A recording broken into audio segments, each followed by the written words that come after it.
Welcome back. You're still watching the live broadcast of Parliament TV, and of course we're coming to you live on DSTV channel 408. We are at Durban, Coastlands Umhlanga Hotel and Convention Center, and it is the 58th SADC Parliamentary Forum Plenary Assembly Session. With an overarching theme of the impact of climate change on women and youth in the SADC region and the role of parliaments in climate change mitigation and adaptation. Those are the engagements that the SADC region delegates have been having with regards to bringing solutions and ensuring that the decisions that are made here will filter down into the regional areas. And of course, as you can see there, that's at the chamber where the session will be taking place, which is the final session for this week. Like we have said, it is day 5 and the final day of this plenary assembly here at the Durban Coastlands Umhlanga Hotel.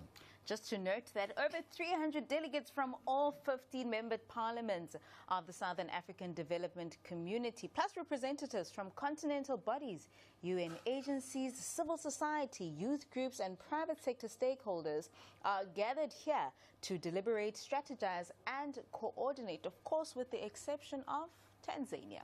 Yes, and of course the assembly aims to elevate the legislative and oversight role of parliaments, not merely as ratifiers, but as proactive agents shaping climate policy, responsive governance and regional resilience. Now, throughout all our conversations here on Parliament TV, we've noted that the reason why this theme was chosen, which is the impact of climate change on women and youth in the SADC region and the role of parliaments in climate change mitigation and adaptation, is gender responsiveness in ensuring that SADC regions respond with regards to the impact of climate change, especially on vulnerable groups, which is women and youth. And as you can see there on your screen, the presiding officers, together with the procedural officers working in to kickstart the session for today, which always starts with a moment of silence, so you can expect to see that happening now on your screen. But just to indicate that the key themes and focus areas are gender-responsive climate action, and there's been emphasis on how climate change disproportionately affects women and youth, as Sebo said, those most vulnerable groups, especially in rural and informal sectors, undermining livelihoods, food security, and social stability. And of course, as you can see, the delegates are standing up for a moment of silence, which has been the tradition throughout the engagements that have been had throughout this week. And some of the things that you can expect are reports on the Regional Women's Parliamentary Caucus, the reports on issues that have touched on the impact of climate change, but also finally coming to a resolution and decision as the SADC-PF under the 58th Plenary Assembly, which they will account for next year at the 59th Plenary Assembly. All right, let's hear now as the president of this 58th Plenary Assembly Parliamentary Forum is ready to begin with today's proceedings.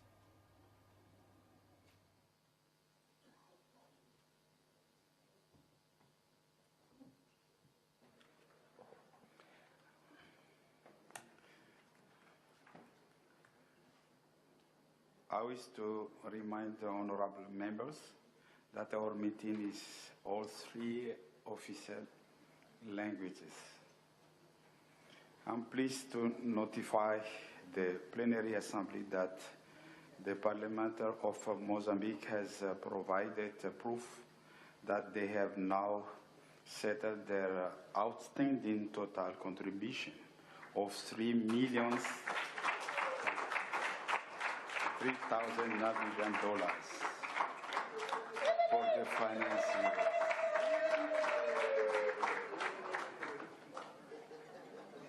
Yeah.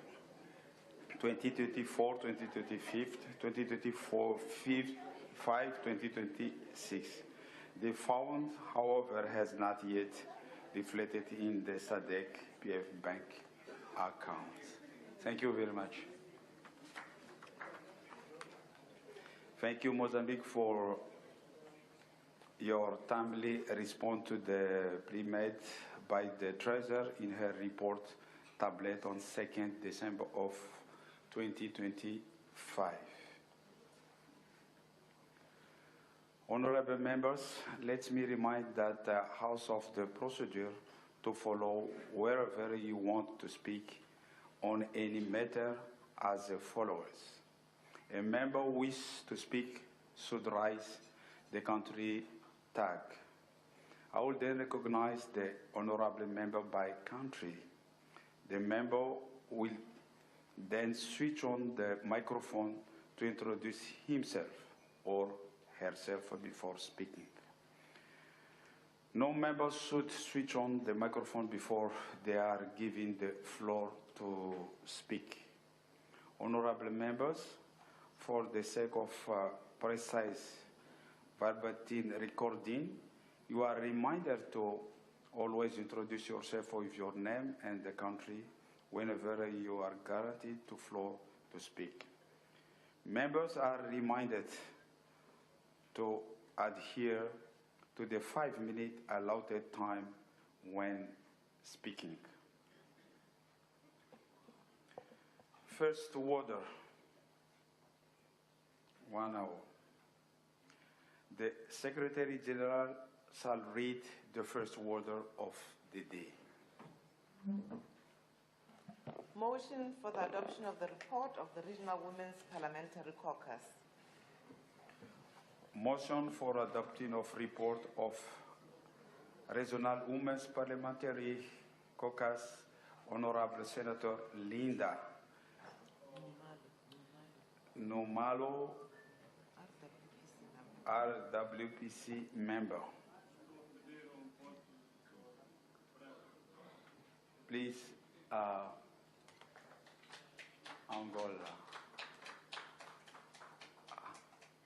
Angola. Eu peço desculpas.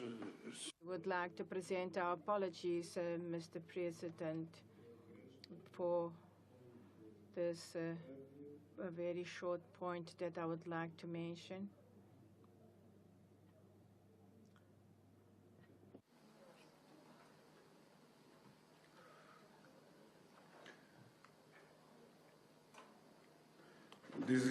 What I was saying, that I was presenting our apologies, Mr. President, for this additional point that has to do with our last day, if we can consider our last day of work, and we feel that we could also add a concern that we have regarding that might be of interest to all our colleagues and also part of our journey. And I would like also that we need to add a little bit of history that for the newcomers that also been joining our forum, so that they can also have knowledge about the journey that we already done, and at a certain time when we start the work of the forum, of the SADC Parliamentary Forum,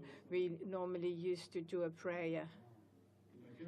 And at that time, we used to raise the issue of the prayer, because we have a few people from Catholics, Protestants, Islamic people, and also the others that they actually don't not follow any religion. And then we stop using the prayer, and now we consider the meditation. And yesterday, someone actually mentioned the issue about of a president that actually came with a hat to the meeting. And today I would like to present another issue that, in my opinion, I feel that we also could give the proper attention. Initially, to start our work, the General Secretary we did not used to sit next to the President, actually used to sit here next to the Secretariat members. And then we could also see that the General Secretary that could actually now and again will stand up to go to the President to actually inform about certain issues. And today, and in that time, actually was raised that issue that the General Secretary also was not seated properly because it was not seated in the place where it is seated now. So now we can actually see now that the General Secretary is actually seated now next to the President. And the President actually added to be out of the room, and the Vice President was actually, the Vice Speaker was actually called for to replace, and then a Speaker of any Parliament was not called to substitute the President of the Speaker that actually executing the procedures, because that is according to the regulations. Because we feel that our Vice Speaker is actually not seated in a proper place, so we need also to take that issue in consideration, because it was actually chosen. So in the same way that the General Secretary that also have the administration memory of all our work, the Vice Speaker also responds for us in absence of the President. Therefore, it's not seated in the proper way that needs to be seated. So I would like to kindly ask and your understanding, so that we can actually correct that, because it should not be seated as we are also at the same level, our level. Actually need also to be changed the place where it's seated. And thank you very much. Thank you, Honorable Member. I will respond accordingly.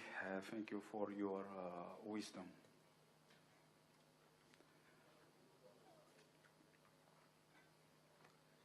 Let's move.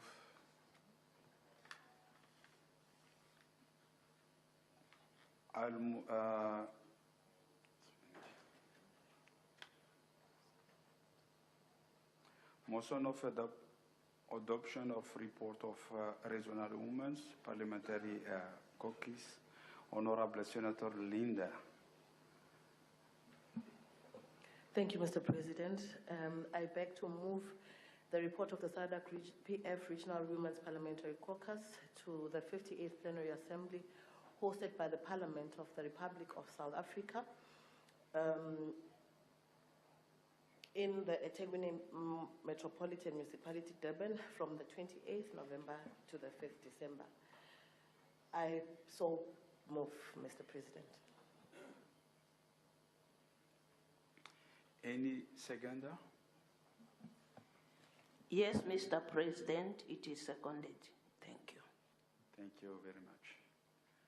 I call upon Honorable to present the report. Honorable Linda, Senator Linda.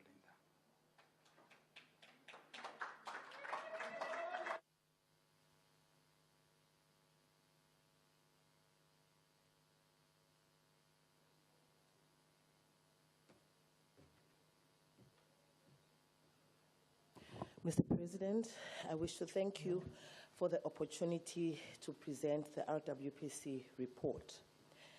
I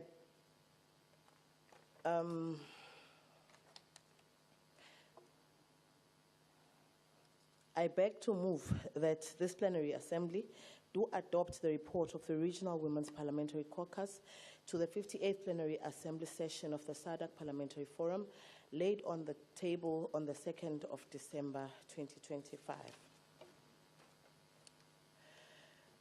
The caucus was composed of the members as contained in Appendix 1. The list of officials and resource persons who attended the meeting are mentioned in Appendix 2 and 3 respectively. And the terms of reference of the Regional Women Parliamentary Caucus, RWPC, are articulated in Article 16, subsection 5 of the Constitution of the SADC-PF and the rules of the SADC-PF's Rules of Procedure. The meeting of the Regional Women Parliamentary Caucus convened virtually on Wednesday, 15th of October, 2025, under the theme Strengthening SADC Women Parliamentarians' Leadership on Climate Change. The statutory meeting of the RWPC was also a capacity-building engagement whose main focus was to empower the women parliamentarians with the skills, knowledge, and data and evidence needed for them to effectively advocate for a gender-responsive approach to climate action to ensure that the voice of women in the SADC region is heard and that their views contribute in a significant way to shaping the global, continental, and regional climate change agenda. The initiatives of the SADC-PF on climate action, women empowerment, and inclusivity, as contained in its constitution and strategic plan for 2024 to 2028. Mr. President, please allow me to present the summary of the presentations and recommendations to this plenary assembly.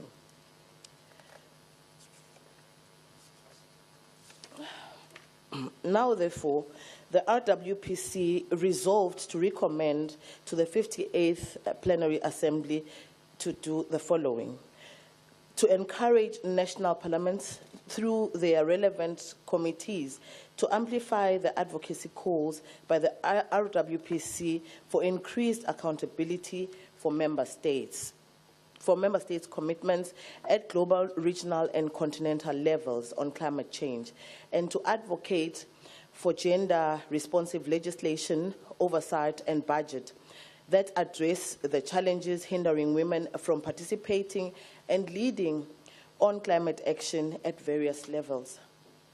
We recommend that the national parliaments do advocate and oversee the strengthening of capacities of their national gender machineries, ensuring that they are adequately empowered with technical and financial capacity on climate change governance and response.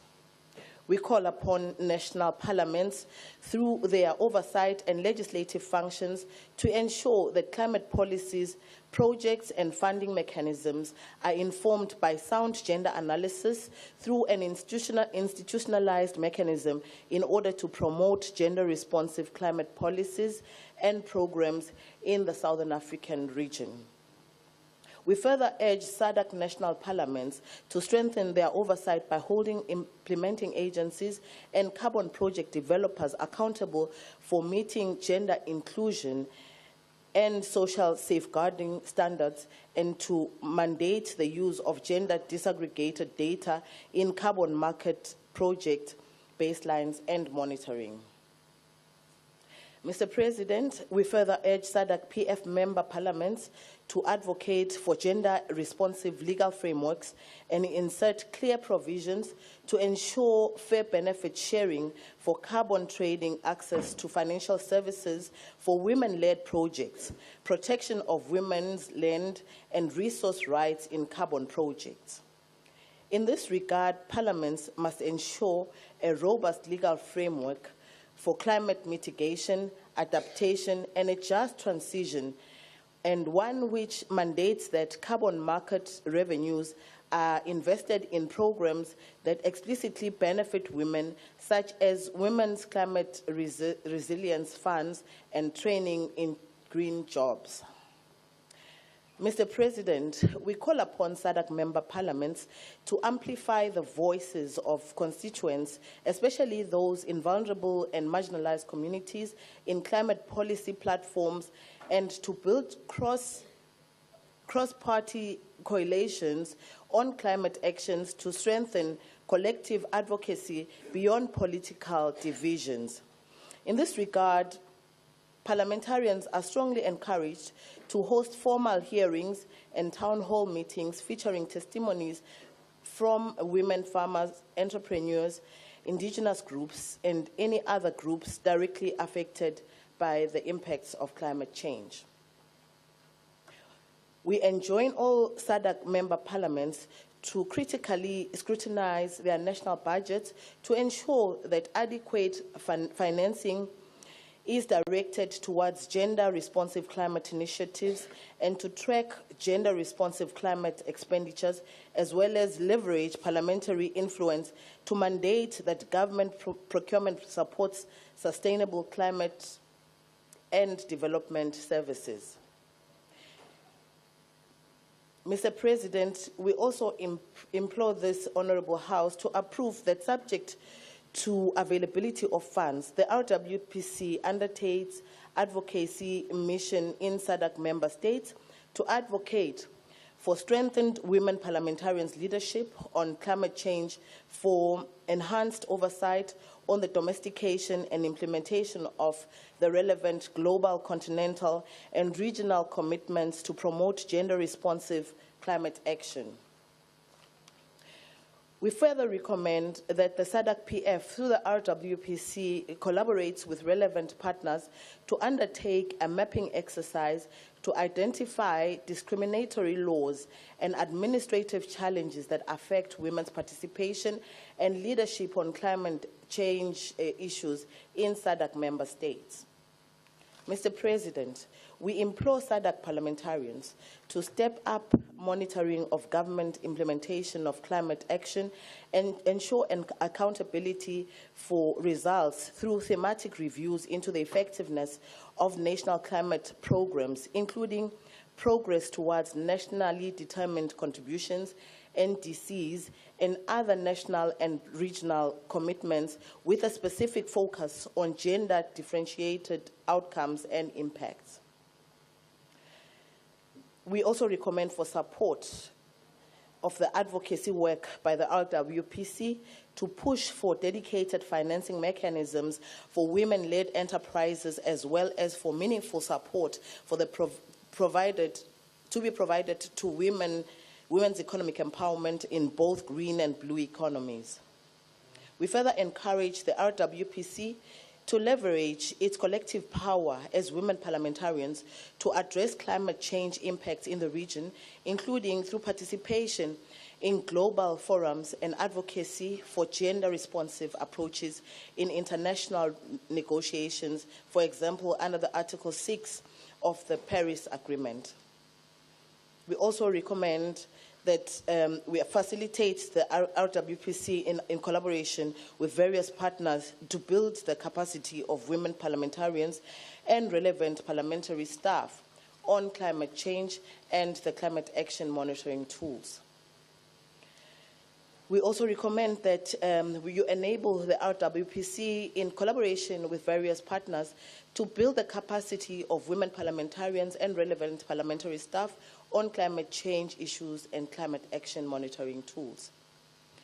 And lastly, we recommend for approval of the Women's Parliament be convened on the sideline of the 60th Plenary Assembly of the SADC Parliamentary Forum with a focus on women's participation and leadership on climate change. Mr. President, in conclusion, it is right that just as countries of the Global South are disproportionately affected by the impact of climate change, women are also disproportionately affected by the impact of climate change in their respective countries. It is therefore indisputable that the impact of climate change has the potential to reverse the region's efforts towards poverty reduction and to deepen inequality. Therefore, women parliamentarians have an inherent interest to ensure that climate policy and legislation, which deeply affect the lives of women, youth, children, and other vulnerable groups, is responsive to the needs of these populations. It is also critical for women parliamentarians to remain engaged with and learn from various stakeholders and experts, including the private sector, academia, institutional investors, civil society, as well as other political leaders, to build their capacity and add impetus to leadership on climate change and climate action, as well as to strengthen the SADC regional voice on the global climate agenda. With this, Mr. President, I beg to move. Thank you. Thank you. Thank you. Thank you very much, Senator, for excellent report. I shall now allow the second Honorable Nyamba to debate seconding the motion.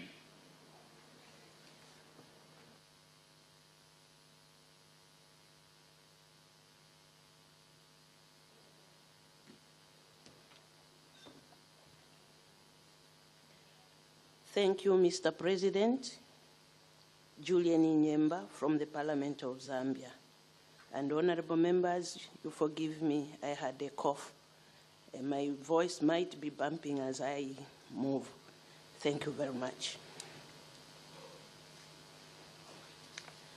Mr. President, I rise to second and express support for the motion on the adoption of the report of the Region Women's Parliamentary Caucus, which has so eloquently been presented before this august House.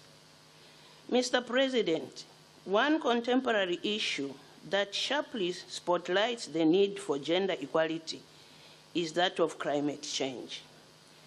An important global dimension is that countries in the global south are disproportionately affected by climate change in comparison with climate of the global north.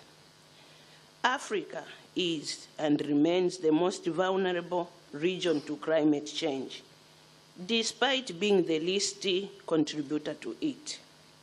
In fact, climate change is a major threat to the African development, including the attainment of the SDGs. It is projected that current and anticipated changes in climate will worsen, affecting education, inequality, access to resources and services among different social groups. The socio-economic impact of climate change will be devastating, honorable members. Moreover, the lack of women's voice and leadership on the issue of climate change is undemocratic and must be rectified. Mr. President, the capacity enhancement session and deliberation of the RWPC on the issue of climate change provided an opportunity for the women parliamentarians to gain knowledge and skills to facilitate their increased engagement on the theme of climate change, so that through various legislative processes at both national and regional levels, the women parliamentarians can participate in developing viable solutions to issues of climate change.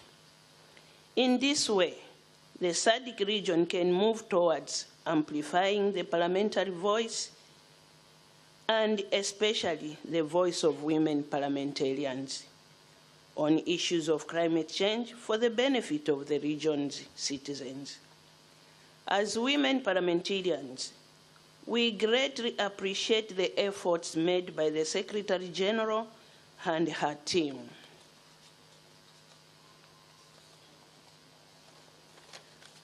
to organize this capacity building engagement while organizing the need for increased and deeper engagement on the subject. It is clear that this needs to be done if women parliamentarians are to take their rightful place at the decision-making table as far as climate action is concerned. We are grateful to all the resource persons who generously shared their expertise with us and enabled us to make the cogent recommendation contained in our report. Mr. President, with these few remarks, I wish to second the motion and I thank you. Thank you. Thank you very much, Honorable Nyanda.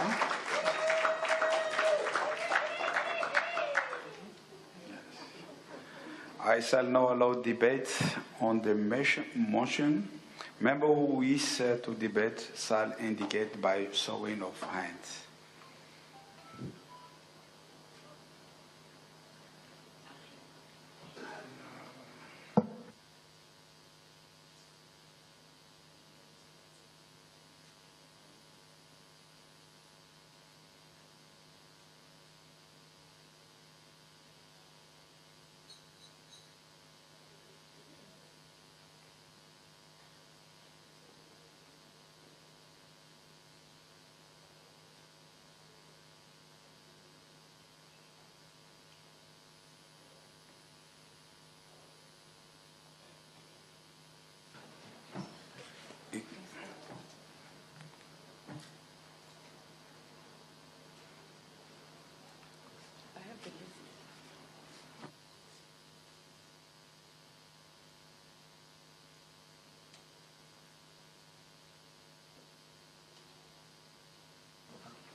Now,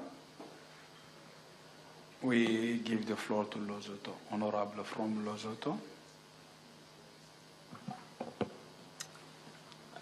My name is Makatleho Motswasili from Lesotho. May I write on protocols already observed? Honorable Speaker, I couldn't agree more on the befitting theme of a 58 plenary assembly. Strengthening SADC women parliamentarians' leadership in climate change.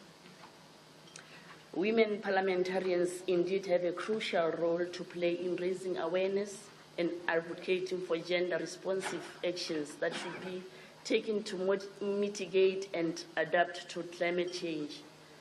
It is high time that representation of women is significantly realized in the discussions on policies and laws addressing climate change to shape a more inclusive, sustainable future. Mainstreaming gender-responsive climate change policies is of utmost importance in our region, mainly because women are disproportionately affected by climate change, and their inclusion is crucial for effective solutions. Policies that consider gender can more effectively tackle existing inequalities and tap into women's community leadership and economic contributions. By adopting a gender lens, we will be significantly contributing towards strengthening the effectiveness, fairness, and sustainability of climate policies and actions. Strengthening women parliamentarians on climate change action is imperative, not only to ensure that the voices of women and girls are heard, but also to shape policies and effectively hold governments accountable to their gender-responsive climate change commitments. In Lesotho, we have a saying, Musadi usharati pakabohaleng, which translated means a woman holds the reins, highlighting the importance of women in society. In this context, the importance of women in the fight against climate change. Mr. Speaker, I support the motion. Thank you. Thank you. Thank you very much, Honorable. Now we move to South Africa.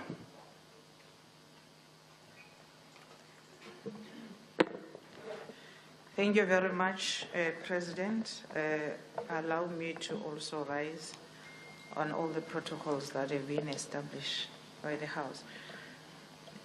Let's welcome the report of RWPC.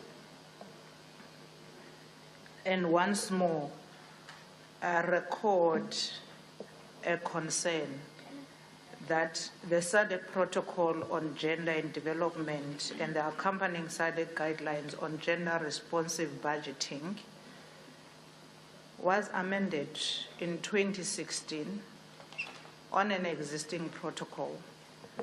But the response in terms of gender-responsive budgets by the member states is not satisfactory. We'd like to implore on our next assembly sitting that we get reports which are effectively showing us an adherence or compliance to gender-sensitive budgets, which will seek to elevate women and their businesses, as well as supporting the gender-responsive climate expenditure, especially with regards to agroecology. In the past 2 months, we attended the high-level round table discussion with all economic and development communities of Africa. And in East Africa, there was a very progressive resolution pertaining to agroecology and gender-sensitive budgets, because there is an acknowledgement and a confirmation that women lead in the agriculture sector, yet suffer the consequences of climate change, and there is no support from their respective governments. Therefore, we would like to know if ever SADC is indeed heeding the call of 2016 that all parliaments must adhere to gender-sensitive budgets. Over and above that, in welcoming the report, we need to look into the procurements of our member state governments. If procurements of government, we all have prisons, which are correctional services in other countries. We've got hospitals, we've got schools, we've got all these other sectors that government has taken charge of feeding the inmates, the patients, and the school children. Yet where we procure that food is not within the space of locals. We're procuring from outside the government or outside the state.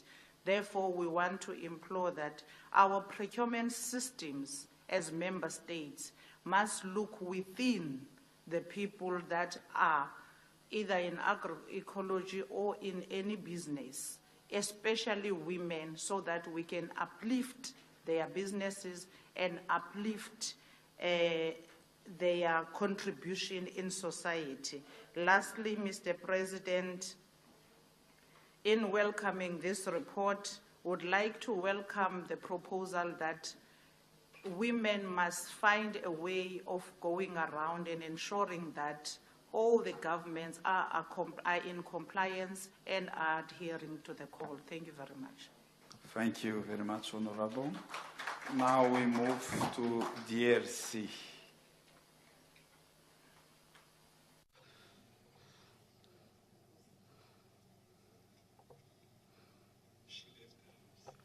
No problem. We can move to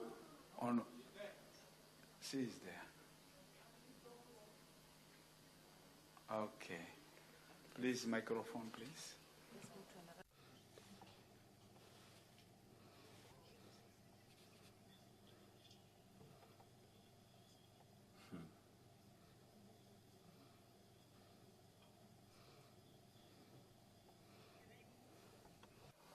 Yes.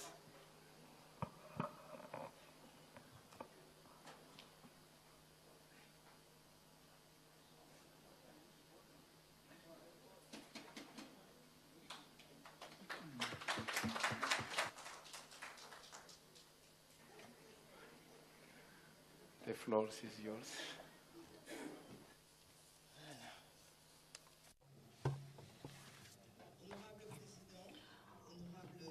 Honorable President, Honorable Secretary General, Honorable Speakers of SADC Parliaments, Honorable MPs, distinguished delegates, all protocols observed. It is with a deep sense of honor that I'm talking to you today as representative of the Congolese people, as well as the spokesperson of millions of women that are exposed to the consequences of climate change. Southern Africa is only responsible for 4% of greenhouse gas emission and is at the forefront of the consequences of climate change. And at the core of this tragedy are women and girls. Dear colleagues, in 2024, 60 million of members of the SADC went through food insecurity. We have gone through drought, and 56 million people were exposed to this. Women, 60% of the workforce in Southern Africa, have been victims. We also talk about young girls leaving schools, primary schools closing down, and girls leaving schools not by choice, but by need. In Zimbabwe, Malawi, and Madagascar, I've met women that walk more than 50 kilometers per day just to find water. Women that were able to nourish their communities through their fields that have been victimized by drought, by floods, flash floods, and longer drought periods. Their cultures destroyed, their crops destroyed by climate conditions. It doesn't only destroy crops, it also destroys health. Malnutrition is touching and impacting pregnant women in a disproportionate way. After Ida in Mozambique, we have seen a very concerning situation when it came to birth giving. The climate crisis is also an impediment against the fight against HIV and procuring ARVs. The survivors of Ida cyclone were talking to us and telling us that when I don't have anything to eat, I don't want to take my medicine because I feel like fainting afterwards. This becomes a mountain to climb for many girls in the region, because as soon as there is no longer food, it is girls that are used as money or currency for exchanges by being married. We see young girls, young women that have dropped their studies in order to help their families that have been impacted. Dear colleagues, I have to talk to you about a very harsh conditions, a very harsh reality.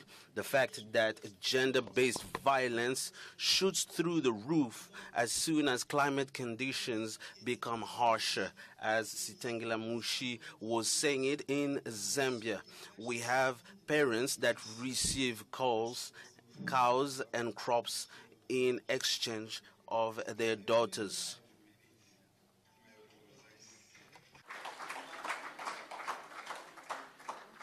Now we move to Zambia. Thank you.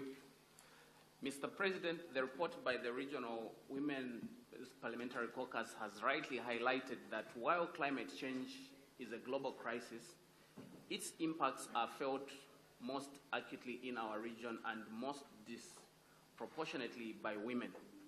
We are reminded that unless gender-responsive climate action becomes the norm, not the exception, our progress on equality, development, and resilience will be severely undermined. Mr. President, what stands out in this report is the clear recognition that women are not just victims of climate change. They are essential actors in confronting it.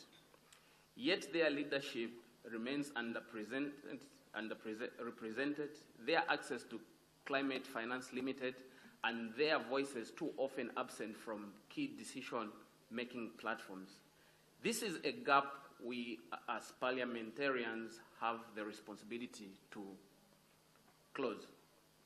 Mr. President, the recommendations before us are both practical and necessary. Strengthening national gender machineries, mandating gender disaggregated data, ensuring fair benefit sharing in carbon markets, and institutionalizing gender analysis across all climate policies. These are not optional steps. They are prerequisites if we are to build climate policies that genuinely protect and empower our communities. Mr. President, I particularly support the call for stronger parliamentary oversight. Without accountability on climate finance, on national commitments, on the implementation of NDCs, our policies risk remaining aspirational rather than transformational. Mr. President, Parliament must be the watchdog that ensures climate responses are not only effective but equitable. Equally important, Mr. President, is the recommendation to amplify the voices of women, farmers, entrepreneurs, indigenous groups, and other frontline communities. Their lived experiences must inform the strategies we adopt. Climate action cannot be designed from a distance. It must be shaped by those who live its realities daily. Mr. President, this report gives us a clear roadmap. What is required now is political will. By embracing these recommendations, we strengthen not only women's leadership, but the region's collective ability to adapt, mitigate, and thrive in the face of climate threats. I fully support their adoption and urge this plenary to prioritize implementation with the seriousness the crisis demands. I thank you, Mr. President. Thank you. Thank you, Honorable. Now we move to Zimbabwe.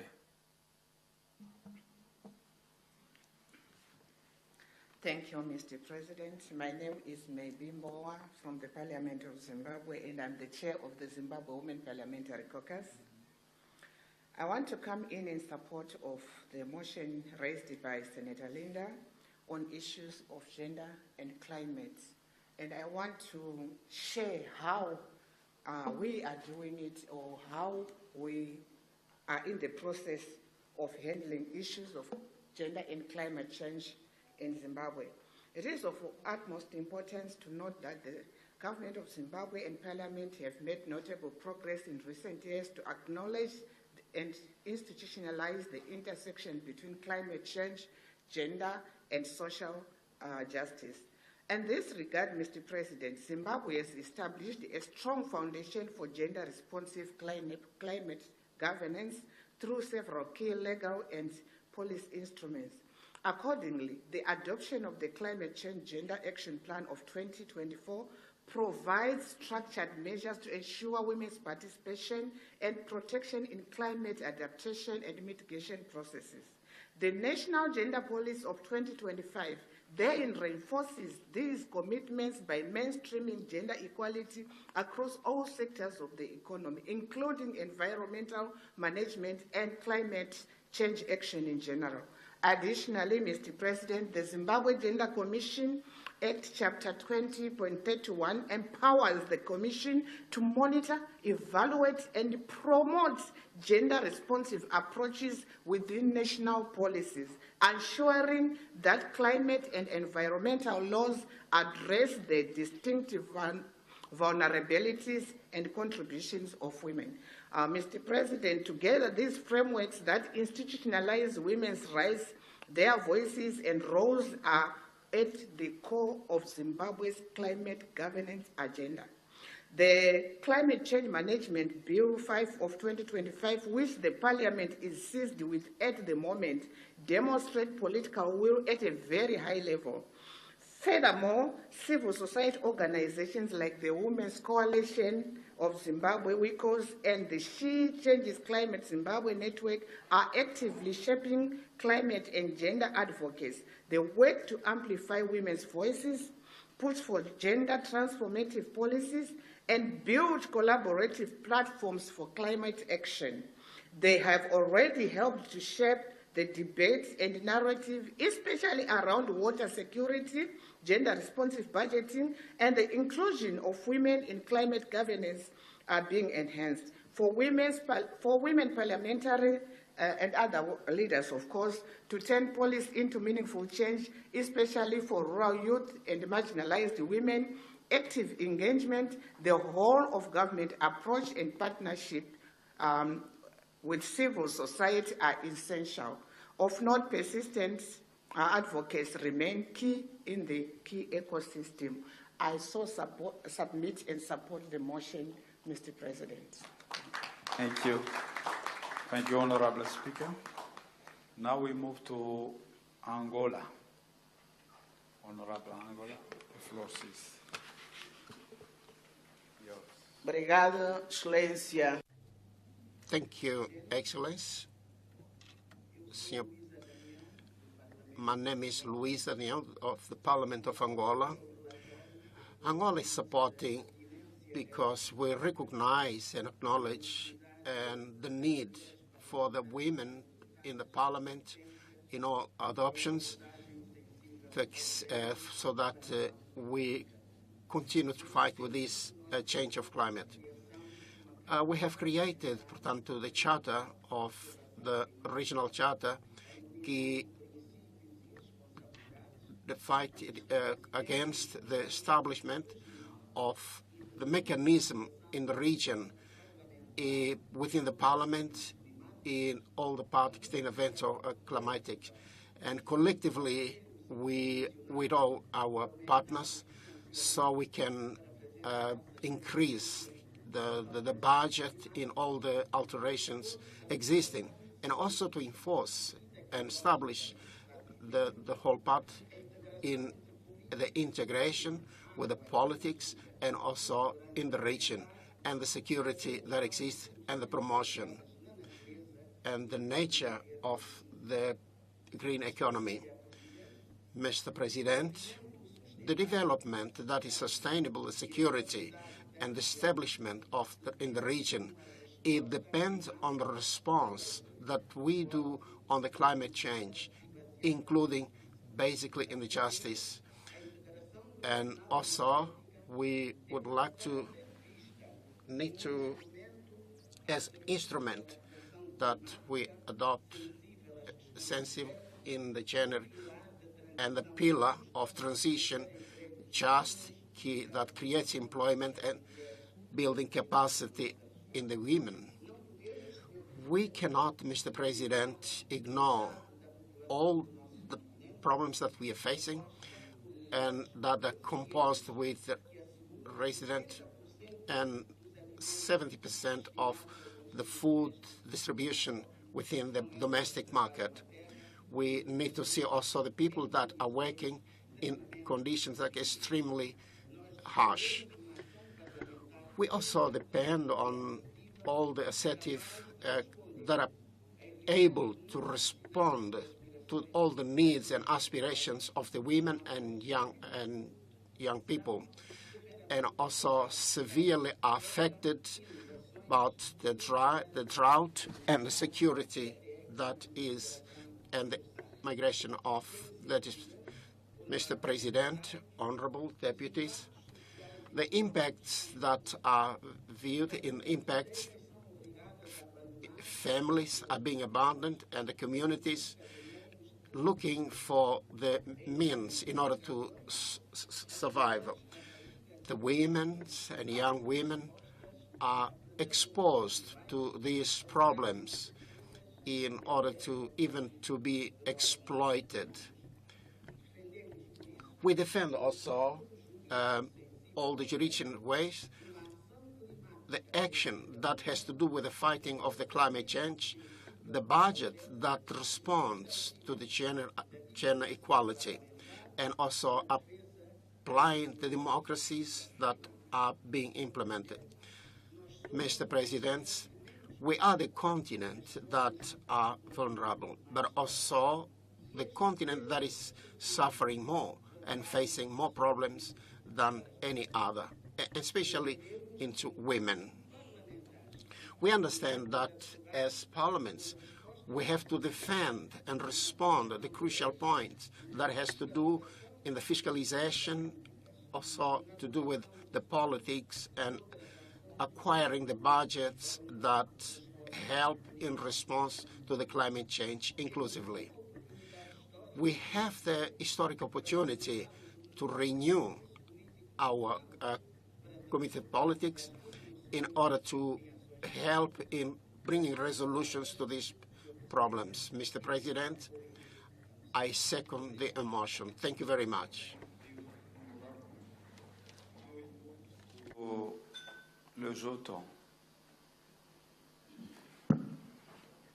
Honorable President, thank you for giving me the floor to rise in support of the motion, which has been adequately moved by the chairperson of the Caucus.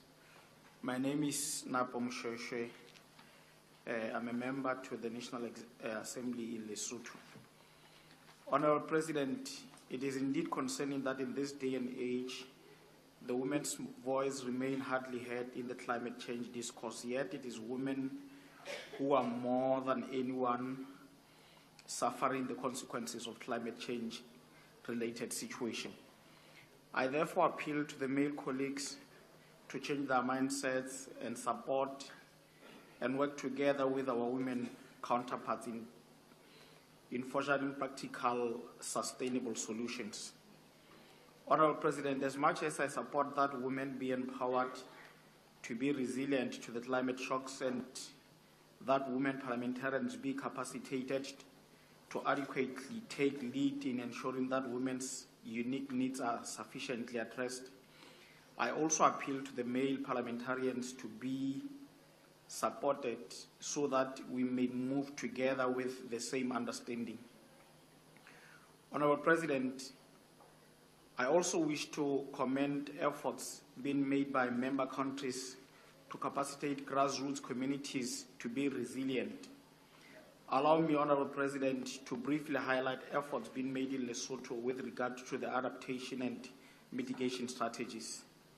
The Lesotho government, in partnership with the UN Lesotho, is implementing a project that is called Improving Adaptive Capacity of Vulnerable and Food Insecure Populations in Lesotho, AVCOC, in 3 remote districts of the country that have been highly exposed to the shocks, namely Mafeteng, Mahalesuku, and Tuting. The project aims in enhancing the adaptive capacities and build the resilience of vulnerable and food insecure households and communities, and it is financed through Adaptive Fund. Lesotho also has a project called Renoka, which is a transformative national initiative designed to comfort the escalating impacts of climate change by restoring the health and functionality of the country's critical watershed systems.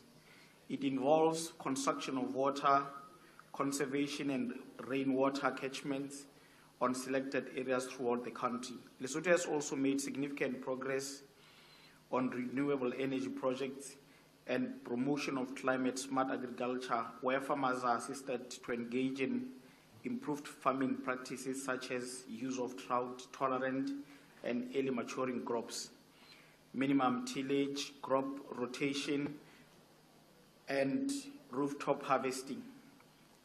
There are also programs on rangeland management, reforestation and land restoration under the Lesotho Highlands and Watershed Conservation Program supported by the Global Environment Facility, GEF, and the Green Climate Fund, GCF. I also wish to commend the SADC-PF for supporting our National Women's Caucus under the SRHR project to engage in community consultations regarding the climate change and the sexual and reproductive health rights, including gender needs in the district of Mafeteng, where significant findings were made. Honorable President, with these few remarks, I support the motion. Thank you. Thank you, Honorable. Thank you very much. Now we move to Botswana.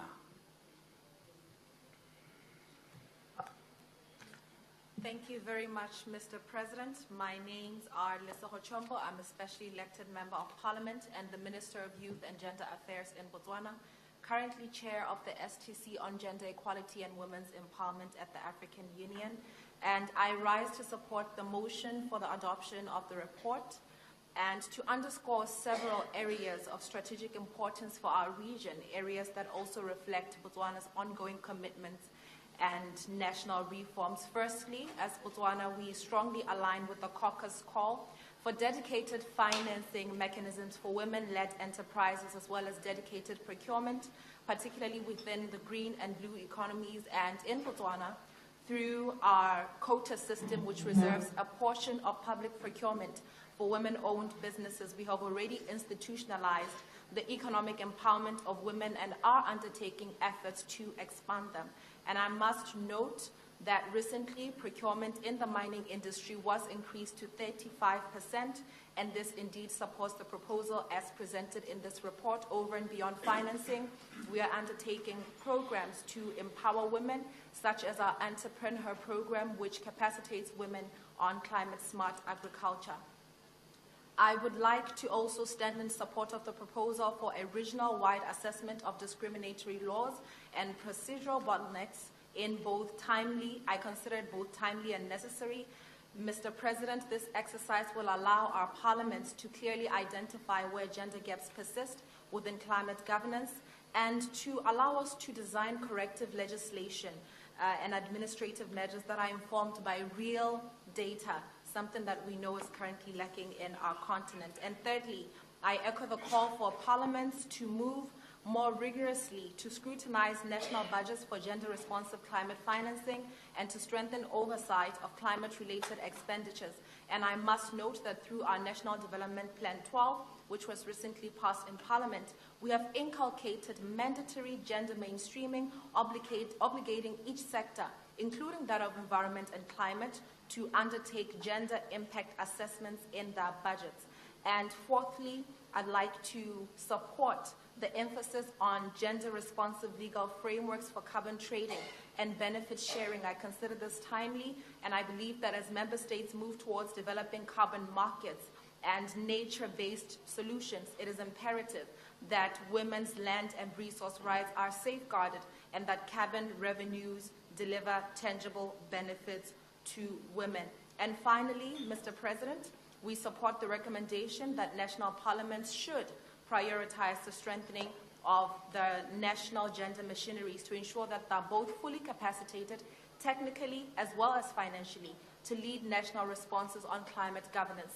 And in Botswana, we're strengthening our National Gender Commission to afford it the capacity to not only lead responses on gender issues, but also to hold all stakeholders accountable to their commitments. With those few remarks, Mr. President, the report before us speaks directly to the region's most urgent development and climate justice concerns, and these recommendations offer us a pathway towards a more equitable, climate-resilient SADC, and I wish to express Botswana's full support and readiness to work with fellow member states in advancing this shared agenda for gender equality. I so submit, and I thank you.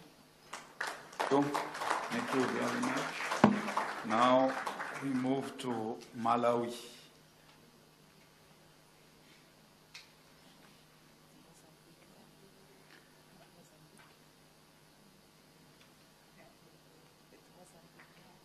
I'm sorry, Mozambique.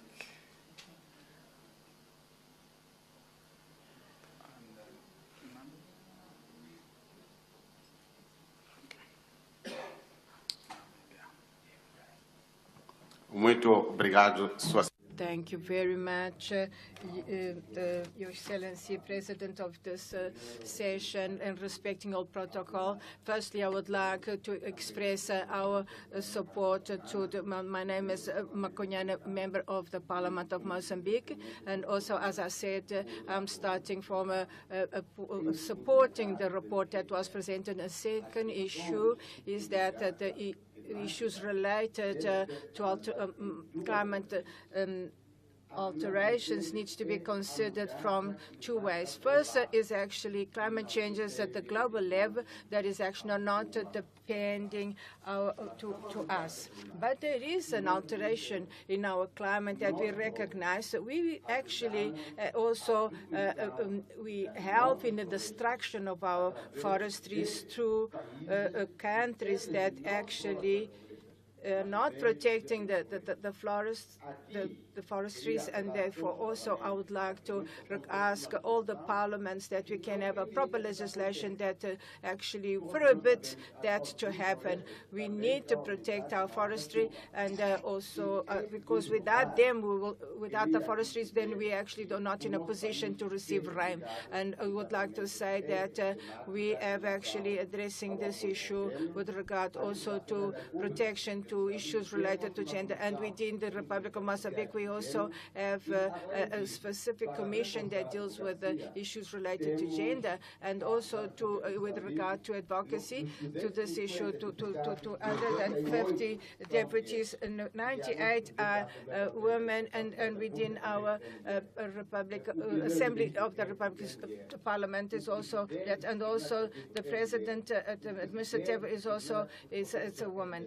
So we do have a variety of people that actually can do the advocacy in a proper way. Also, with regard to climate alterations, so we needed to face these alterations. And it was a small percentage, and now it's 200% per year. So we need to have quite solid measures so that we can mitigate these alterations at the level of the region and also within the continent. And because we as Africans, we actually also create some level of gases. So within Southern Africa, and we need to be united to address this issue for the benefit of all the continents, so that Africa is not going to be just a place where the climate changes are not only affected because through the certain gases, but also it's also can be caused by the destructions that we have within the forestries and also within the rivers. And also we need to reiterate that within the Republic of Mozambique, we need to consider this issue that is highly important and continue to work in advocacy at the level of government and also at the level of the Assembly. Thank you very much. Thank you. Thank you very much. We have 7 minutes left. We still have Namibia and Zambia. So I have to share this 7 minutes for both of you. Honorable Speaker, Namibia. Thank you, Honorable President. My name is Sarah Kubongerwa Madera, Speaker of the National Assembly of Namibia. Namibia supports the report and its well-thought-out recommendations.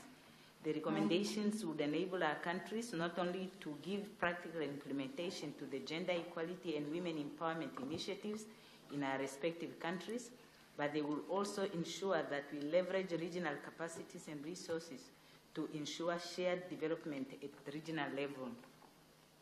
The importance of access to finance and markets for women cannot be overemphasized. Further, government procurement offers great opportunities for access to markets and can be leveraged to facilitate access to private finance, as well as state financing through cession of contract income in lieu of security, which many women lack. And we also have quotas for women and youth for public tenders and for financing from public financial institutions in order to support inclusive development. In many countries, women cooperatives have mobilized savings to finance women projects. Climate financing can support women initiatives aimed at savings mobilization and also financing of women initiatives. In Namibia, a women's cooperative called Shack Dwellers Federation is one of the largest mechanisms for providing low-cost housing, which enable many women to move from shacks to decent housing, and for supporting women agricultural initiatives. So these recommendations talk to the aspirations of the women of Namibia, and we support them wholeheartedly. Thank you. Thank you. Thank you very much, Honorable. Now we give the floor to Zambia. Thank you, Mr. President, and I'm greatly honored to contribute to the deliberations of this August forum, particularly on the Caucus's recommendation for SADC parliaments to amplify the voices of vulnerable and marginalized communities in climate policy platforms and to build cross-party coalitions for stronger climate action. Mr. President, allow me to briefly share what the Parliament of Zambia has done in this regard. We have established the Zambian Parliamentary Caucus on Environment and Climate Change, which brings together members of Parliament from all political parties. This platform enables us to work collectively on climate issues beyond the political lines. Through the Parliamentary Caucus, we engage directly with communities most affected by climate change, including rural farmers, women, and youth. For example, the caucus recently engaged women and youth farmers using indigenous seed varieties to adapt to climate impacts in partnership with the Zambia Alliance for Agroecology and Biodiversity. Mr. President, this initiative directly supports the SADC call by ensuring inclusiveness and strengthening collective advocacy for people-centered climate policies. With these few remarks, Mr. President, Zambia fully supports the report of the Regional Women's Parliamentary Caucus and its recommendations. I thank you. Thank you, Honorable Mutita. Now, I call now upon to Honorable Malo, it's really difficult, to respond in 2 minutes. Thank you, Mr. President. I will endeavor to respond in much less than 2 minutes. I want to appreciate the overwhelming support for the motion by all the speakers and the distinguished delegates in this August House, and I appreciate the gender-balanced inputs that we have received from both male and women delegates. That, to me, says indeed the leadership of SADC and all the members are really walking the talk in terms of gender mainstreaming and gender responsiveness. And I also want to appreciate the country presentations. We've had a number of countries who are sharing their success stories, and it is in that regard that we believe that the country missions that we were recommending in our report, the advocacy missions, are going to bear fruit because there's already information that is being shared on successes in other countries. And with that, Mr. President, I thank all the distinguished delegates for supporting the motion. I thank you. Thank you. Thank you. I put the question that the Regional Women's Parliamentary Caucus be adopted. Yes. Are there any objections? Thank you. The report of Regional Women's Parliamentary Caucus is duly adopted. Second order. Thank you, Senator. Second order. The Secretary General shall read the third order of the day. Motion for the adoption of the report of the Standing Committee on Gender Equality, Women Advancement and Youth Development.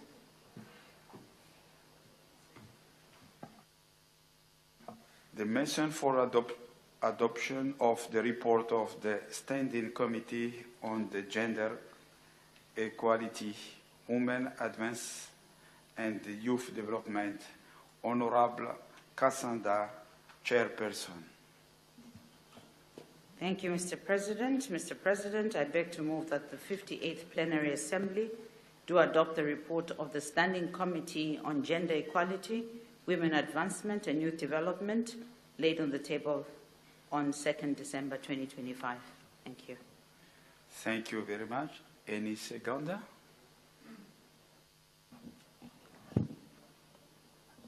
Mr. President, I, Senator Tato Magomhali from Lesotho, support the motion. Thank you. I call upon Honorable Cassandra to present the report.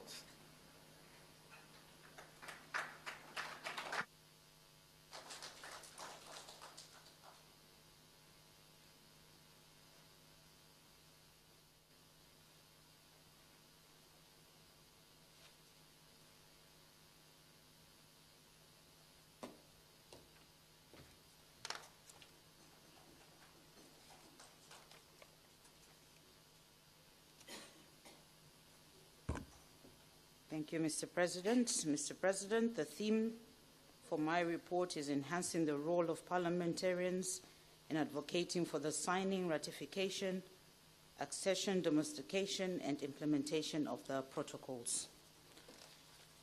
Mr. President, the Standing Committee on Gender Equality, Women Advancement and Youth Development was composed of the members as contained in Appendix 1, Appendixes 2 and 3 contain the lists of officials and resource persons who attended the meeting. Terms of reference and theme of the meeting. The specific terms of reference for the GEWAYD Standing Committee are set out in Rule 42A of the Rules of Procedure of the SADC-PF.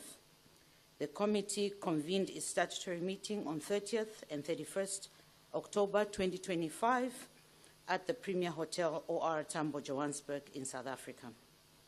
The meeting was convened under the overarching theme, enhancing the role of parliamentarians in advocating for the signing, ratification, accession, domestication, and implementation of the SADC protocols.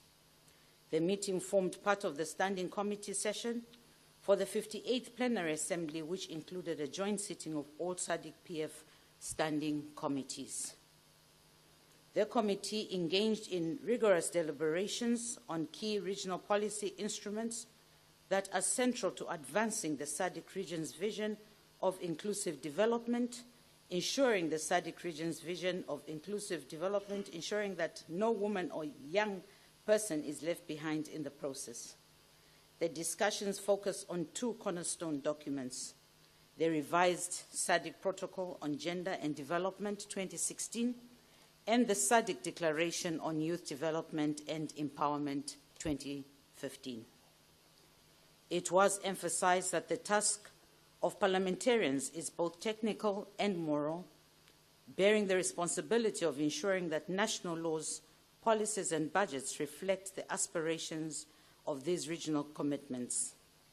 The committee's work is therefore aimed at bridging the gap between policy and practice, strengthening parliamentary oversight, and advocating for the meaningful engagement of women and youth in shaping the future of the region. The committee also received updates on the implementation of previous resolutions, including the finalization of the SADC Model Law on Prison Oversight, the acceleration of the GBV strategy implementation 2018 to 2030, and parliamentary involvement in implementing the revised SADC framework for achieving gender parity in politics and decision-making by 2035. Following the presentations on the revised SADC Protocol on Gender and Development 2016 and the SADC Declaration on Youth Development and Empowerment 2015, by the resource persons from the SADC Secretariat, Lerato, Moleko, and extensive deliberations, the committee made the following observations and recommendations to the 58th Plenary Assembly. Revised SADC Protocol on Gender and Development 2016, noting that the protocol aims for the empowerment of women, elimination and discrimination, and achievement of gender equality and equity across all the SADC region. Observing that 13 member states have signed the protocol and 11 have ratified it, but that Mauritius remains the sole member yet to sign. concerned that implementation of the protocol continues to be hampered by significant challenges, including resource constraints, coordination issues, gaps in legal enforcement, accountability deficits, and low political participation in women. Recognizing the urgent need for member states to establish robust, well-funded mechanisms to translate the protocol's objectives into tangible national outcomes. SADC Declaration on Youth Development and Empowerment 2015. Recalling that the declaration is a non-binding political commitment designed to promote regional cooperation and integration in youth development. Acknowledging that all member states have established national youth councils and empowerment programs, yet the impact remains limited to date. Alarmed by the persistent challenges, notably the youth unemployment crisis, resource constraints, and weak coordination mechanisms which undermine the potential of the region's youth demographic. Emphasizing the necessity of formalizing and institutionalizing a regional youth body to ensure structured and sustained engagement with the SADC organs, including the SADC-PF. SADC-PF project on enhancing accountability and citizens' participation in regional integration 2025 to 2027. Recalling the SADC Treaty, the SADC Protocol on Gender and Development, and the AU Agenda 2063 commitment to gender equality and women's empowerment. Acknowledging the strategic importance of integrating gender perspectives across all interventions of enhancing accountability and citizens' participation in regional integration through regional parliament projects. Reiterating that gender-responsive programming strengthens democratic governance, social inclusion, and the effectiveness of parliamentary oversight across SADC member states. Acknowledging the mandate of the GEWAYD Standing Committee to champion gender mainstreaming within all the SADC-PF programs and legislative engagements. Affirming the need for political accountability in ensuring that projects outcomes benefit women, men, youth, and vulnerable groups equitably. Now, therefore, the GEWAYD Standing Committee resolved to recommend the 58th Plenary Assembly to urge member states, particularly Mauritius, to expedite the signing, ratification, and domestication of the revised SADC Protocol on Gender and Development 2016 to ensure its universal application across the region. Call upon member parliaments to accelerate the implementation of gender-responsive budgeting frameworks and allocate adequate ring-fenced resources for gender equality structures and youth development programs. Mandate the SADC-PF Secretariat to work with the SADC organ to champion the formal establishment and institutionalization of the SADC Youth Forum as a regional youth leadership body to facilitate structured engagement with Parliament. Recommend the development and adoption of a youth development scorecard to track progress towards the implementation of youth-specific programs and protocols regionally, ensuring accountability and measurable outcomes. Direct member parliaments to strengthen coordination, monitoring, evaluation mechanisms for gender and youth programs, utilizing the SADC-PF scorecard indicators for rigorous evaluation and accountability. Encourage member parliaments to promote legislative reforms to tackle technology-facilitated gender-based violence and digital exclusion in line with the provisions of the protocol and declaration. Advocate for a multi-secretarial approach by ensuring the participation of the Ministries of Finance in SADC statutory meetings to secure buy-in and budgetary allocations for youth and gender-specific resources. Support the expansion of the intergenerational dialogue platforms and the introduction of mandatory youth desks and programs across all member states to formalize youth representation and leadership opportunities. Request GEWAYD monitor progress on gender indicators under the SADC-PF project on enhancing accountability and citizens' participation in regional integration 2025 to 2027 and report periodically to the plenary assembly. Reaffirm the SADC-PF's commitment to advancing gender equality as cross-cutting priority and ensuring that all project interventions contribute meaningfully to the women's empowerment and youth inclusion. In conclusion, Mr. President, the GEWAYD Committee reaffirms its commitment to advancing gender equality and youth empowerment as essential pillars of democratic governance and regional integration in the SADC region.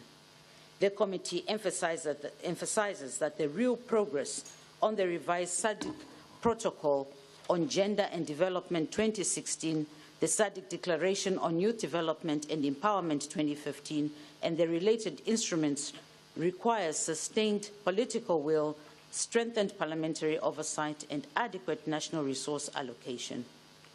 The GEWAYD further underscores its strategic role in ensuring that gender perspectives are fully integrated into the SADC-PF project on enhancing accountability and citizens' participation in regional integration 2025 to 2027, including monitoring progress on gender-responsive outcomes. The committee urges member parliaments to intensify advocacy, strengthen accountability mechanisms, and ensure that development processes meaningfully reflect the priorities of women and youth while appreciating the contributions of resource persons, partners, and members who enriched the deliberations. Mr. President, I beg to move. Thank you. Thank you, Honorable. I shall now allow the seconder, Honorable Senator Tato Mako, Vice Chairperson, to debate seconding the motion.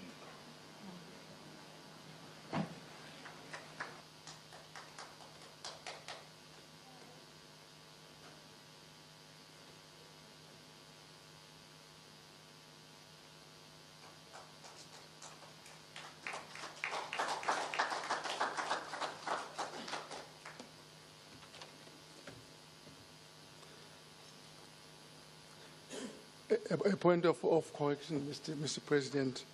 I stand here to second the motion, not to support the motion. Thank you.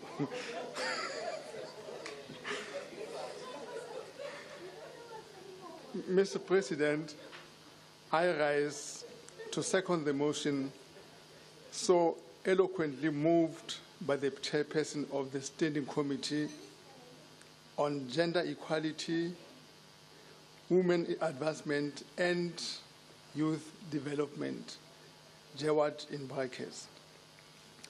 In doing so, I wish to underscore the profound importance of this report. It speaks directly to the core principles of inclusive and equitable development to which our region is committed to. The report serves as a critical reminder that while we have established foundational frameworks such as the revised SADC Protocol on Gender and Development, our journey towards full implementation is hampered by persistent challenges. These include incomplete ratification, gaps in legal enforcement, and the need for greater political will to turn our commitments into tangible outcomes for our citizens. The committee's deliberations bring to the fore that these regional instruments and not mere declarations, they are the essential mechanisms required to empower women, advance gender equality, and harness the vast potential of youth. The recommendations presented to this August Assembly are a clear and urgent summons for us as parliamentarians to accelerate the ratification of outstanding protocols, align our national legislation with regional objectives, and intensify our oversight to ensure that member states honor the solemn obligations they undertake. Furthermore, the report rightly emphasizes that the empowerment of women and youth is not a peripheral issue, but is central to our collective prosperity and stability. It calls for gender-responsive budgeting to be the norm, not the exception, and for the formal establishment of a regional youth body to ensure that their voices are heard and their concerns are addressed.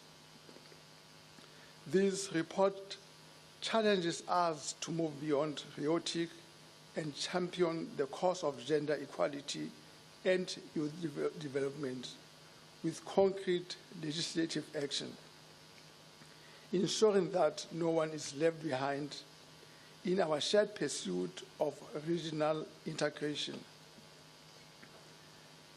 Mr. President, this report calls for action.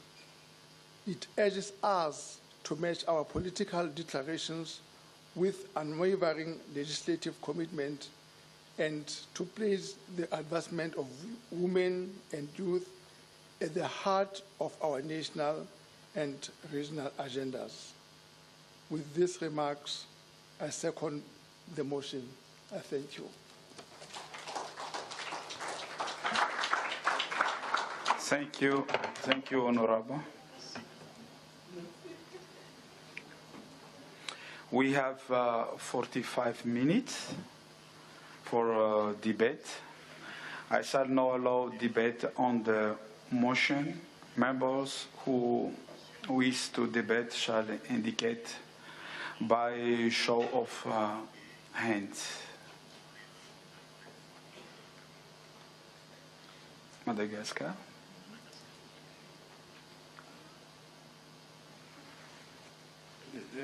Zambia, South Africa, South Africa. No. It's Mozambique. Mozambique. Sorry.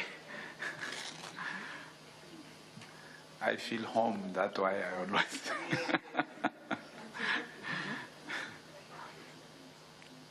Botswana, Zimbabwe. Huh?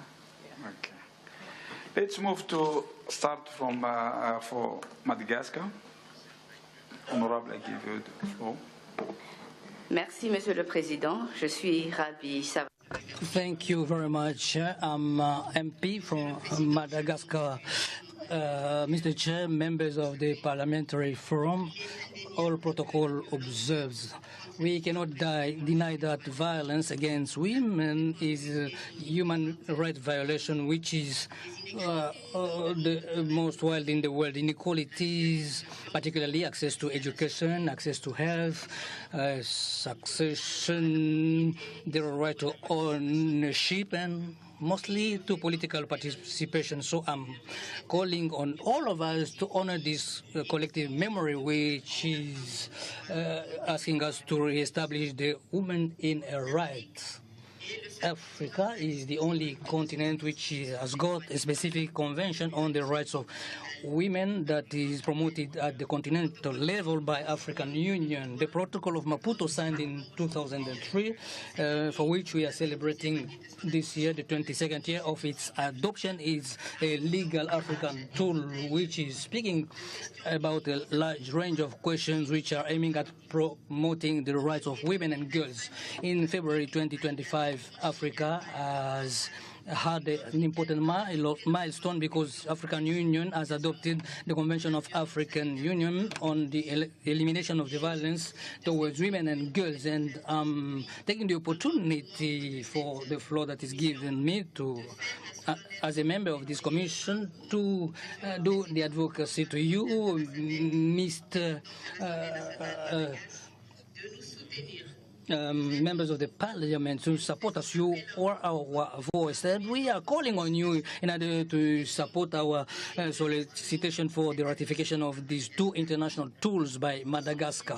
We have to underline that Madagascar is among the only regions of the SADC region that have not ratified this protocol. So I'm joining my voice to the Commission to encourage the countries that have not done it. The ratification of the Maputo Protocol by Madagascar is going to bring important advantages to the Malagasy women, particularly the protection against violence and discrimination, and improved access to the reproductive services and equality in the domain of education, employment, and a very big political participation. And this is going to bring an harmonization of national law in order to comply with the laws guaranteed by the protocol, like the right to life, to inheritance, to property, and the prohibition to forced marriage. We have to accelerate the progress for the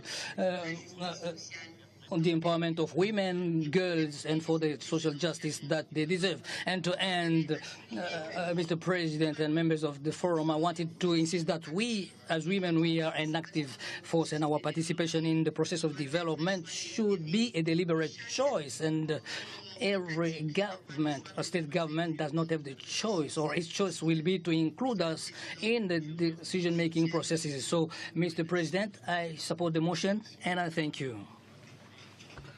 Thank you very much. Now we move to Zambia. Thank you, Mr. President.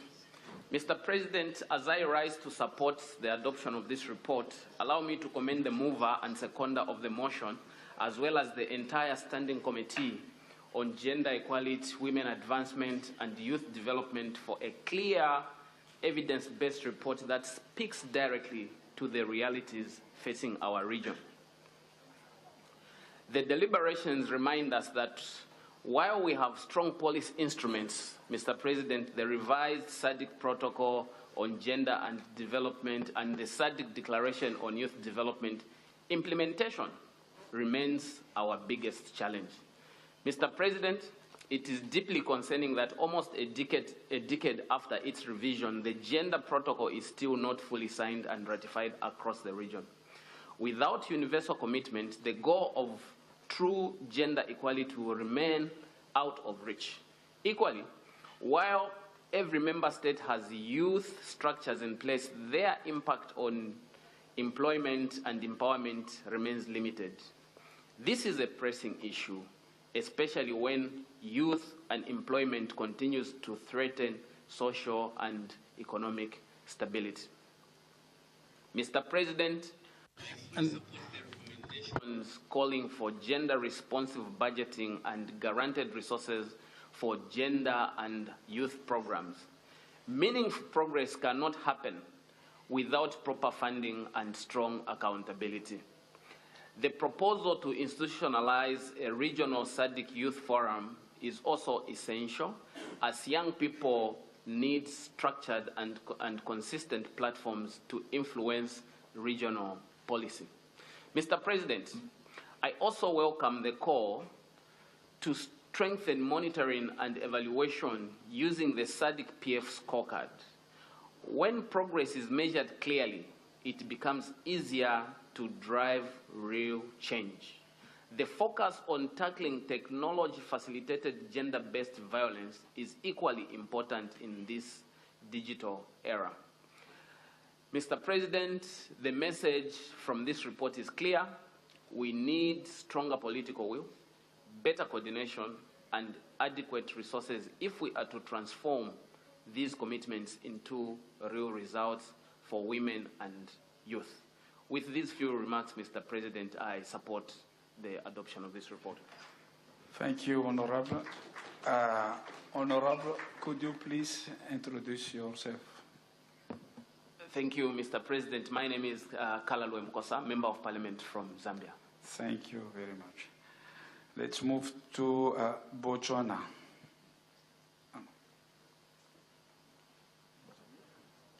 Thank you very much, Mr. President. I rise once again to support these recommendations, and I'm very happy to not only be supporting them as a Member of Parliament or as the Minister of Youth, but as a young person myself at the age of 27 years. And I support these because they address the very real obstacles that continue to undermine youth development in our region. And these are the obstacles that young people face each and every day. Firstly, I support the call to ensure that ministries of finance participate in the SADC statutory meetings. It speaks to a chronic problem.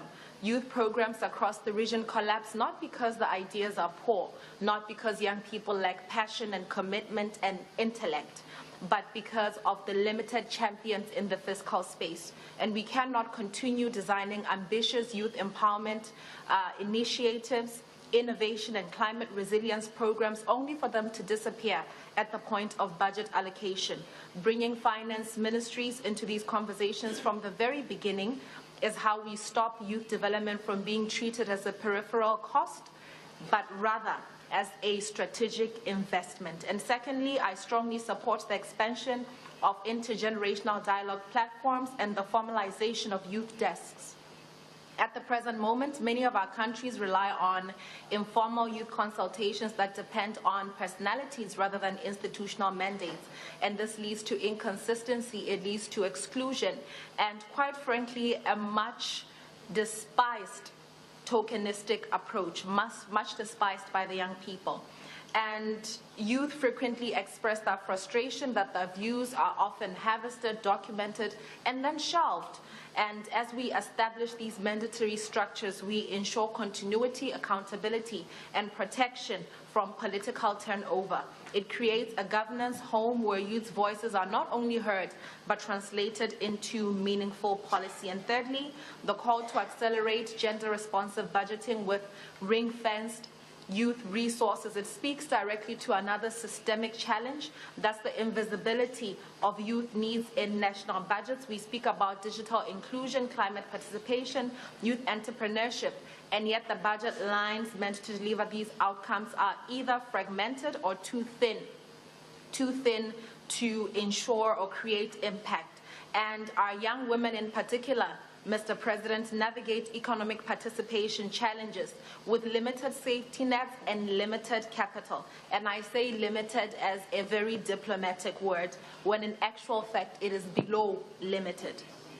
In Botswana, I must note that we are curbing this through our mandatory youth impact assessments as mandated by the National Development Plan 12, and we intend that these should ensure each sector to truly consider the value at which our programs and budget allocations impact youth. We're speaking of youth mainstreaming in each and every sector to ensure that the various programs are indeed impacting the lives of our young people. We continue to revamp various programs, including our Youth Development Fund, which is intended to accelerate youth enterprises by affording them the necessary finance.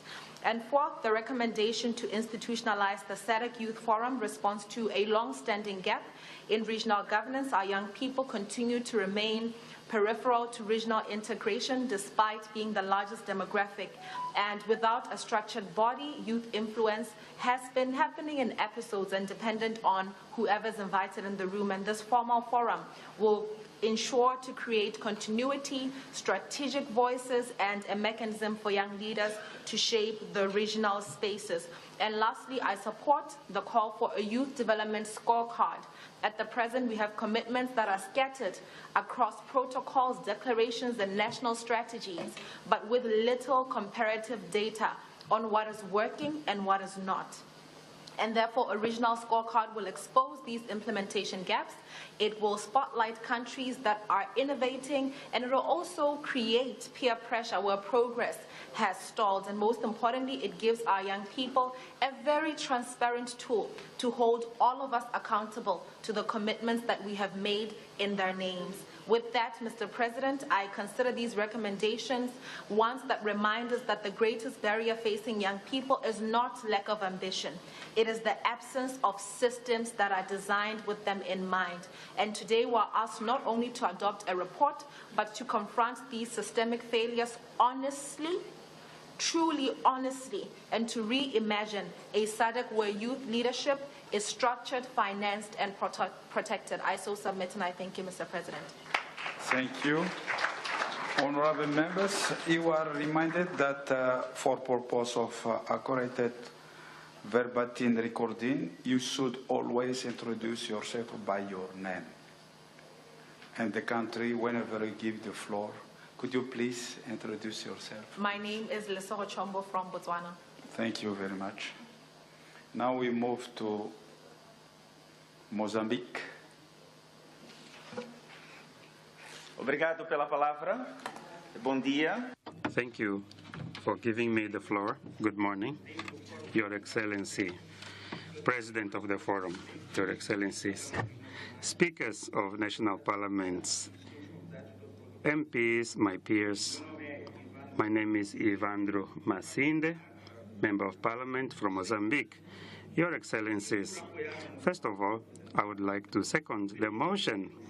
Allow me to say the topic under discussion is of great importance for our region. We understand that to strengthen the role of parliamentarians for ratification and accession to SADC protocol is the materialization of our vision for peace, prosperity, shared prosperity in the whole of Southern Africa.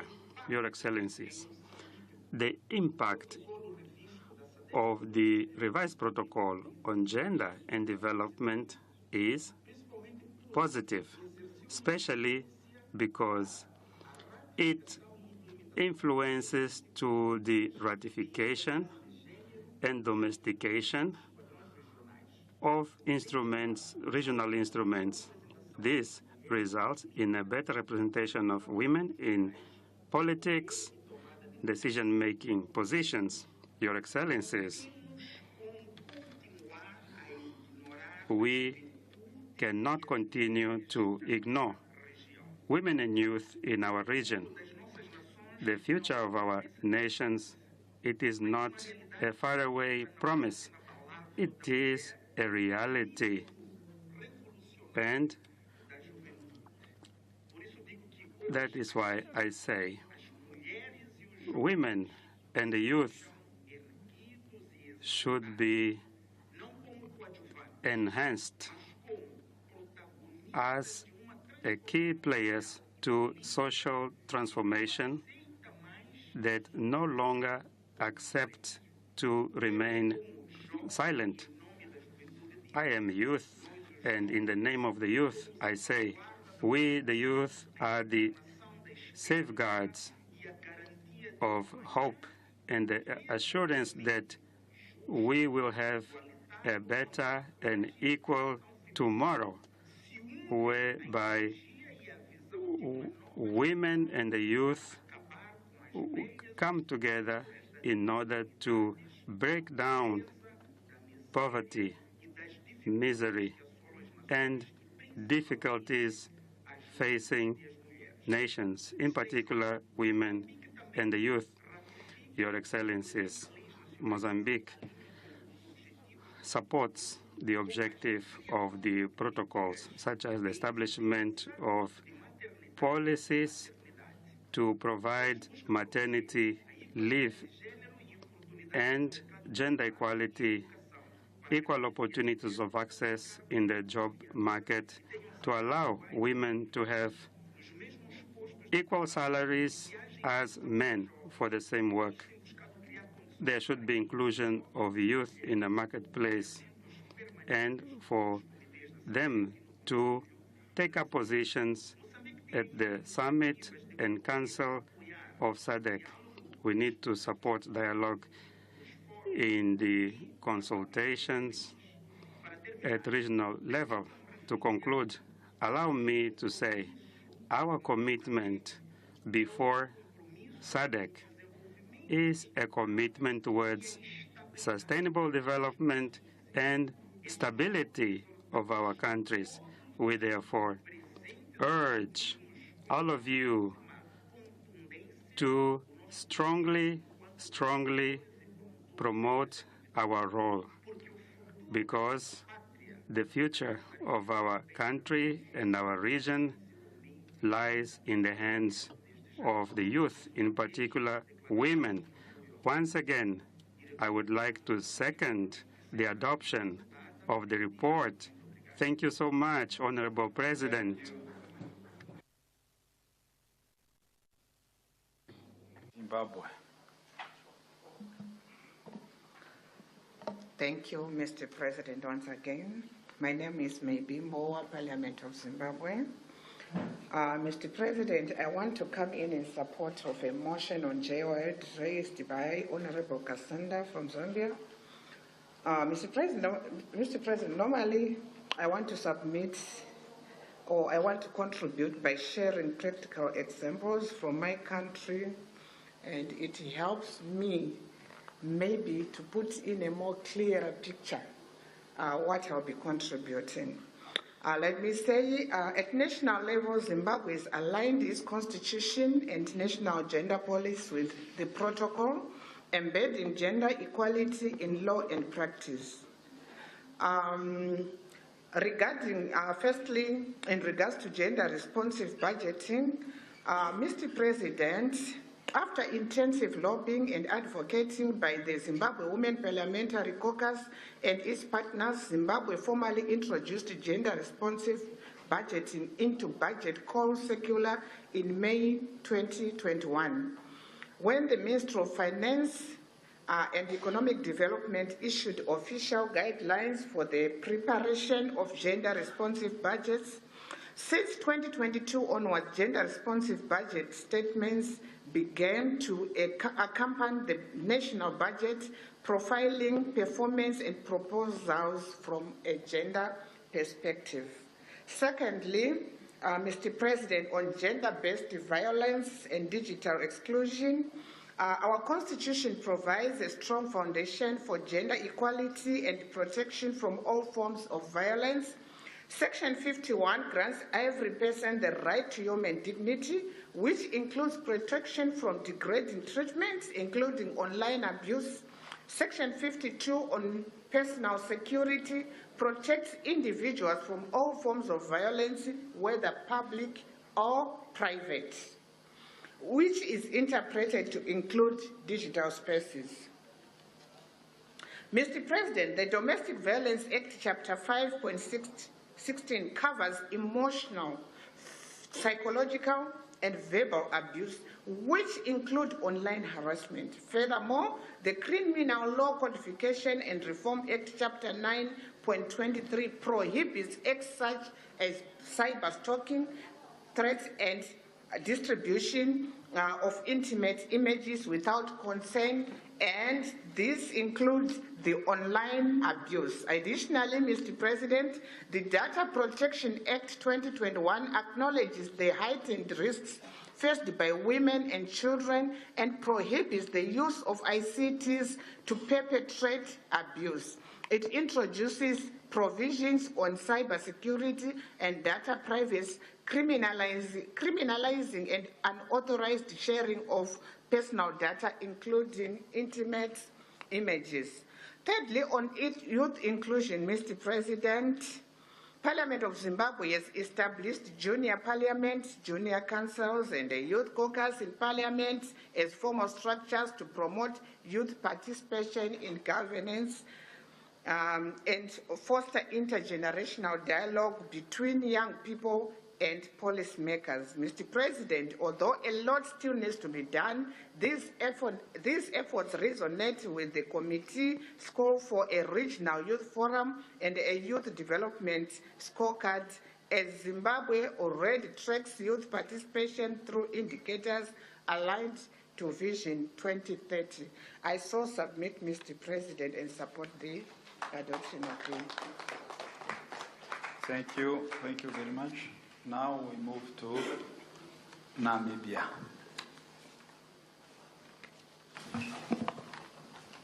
Thank you, Honorable President. I wanted to comment, but my comment angle has been catered for, so thank you so much.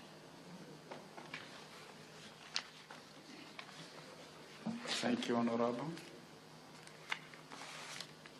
Now I call upon Honorable Councillor to respond.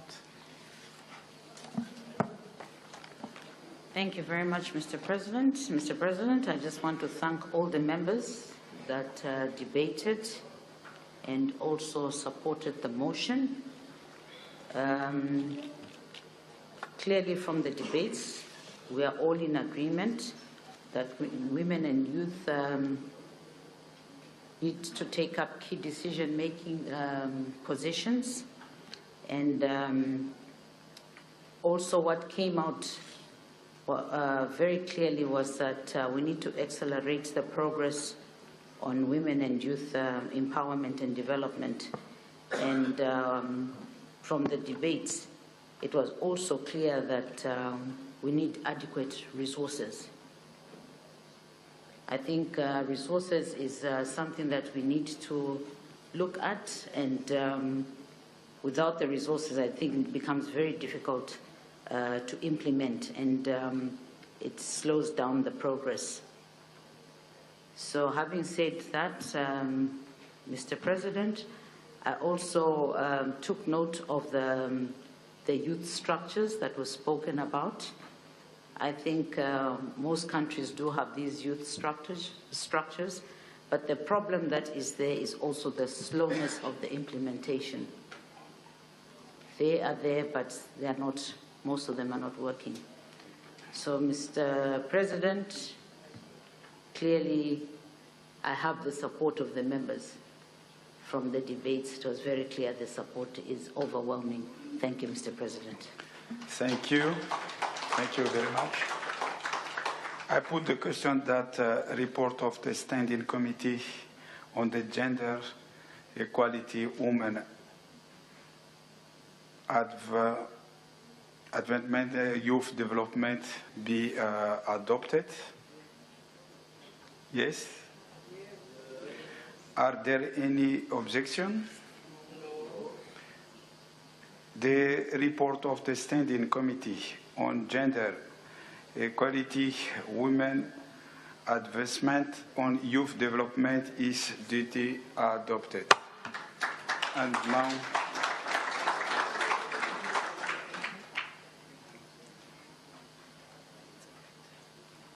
we still have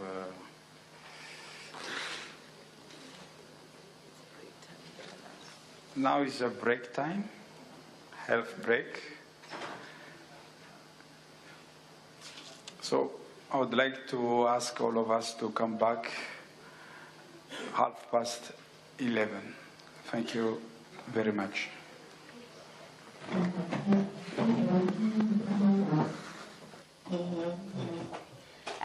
And that is the first session of the SADC Parliamentary Forum of the 58th Plenary Assembly of this symposium. And of course, like the President said, we will be coming back at 11:30. However, Nkosi did have an opportunity to speak to Ms. Dina Pule, who is the chairperson of the Portfolio Committee on Agriculture in South Africa. Let's take a listen to that.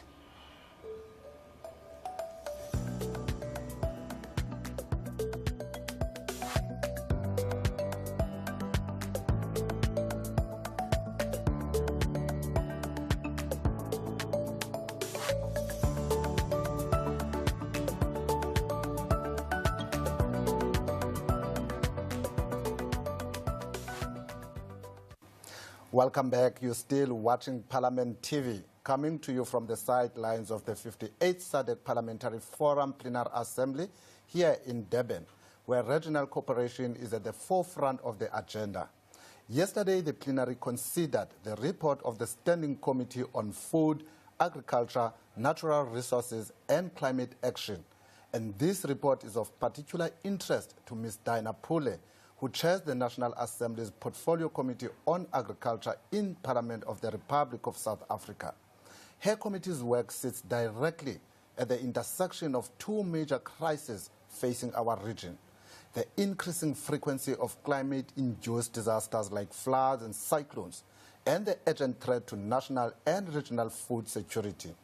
With recent events devastating agricultural land and infrastructure, her insights are more crucial than ever.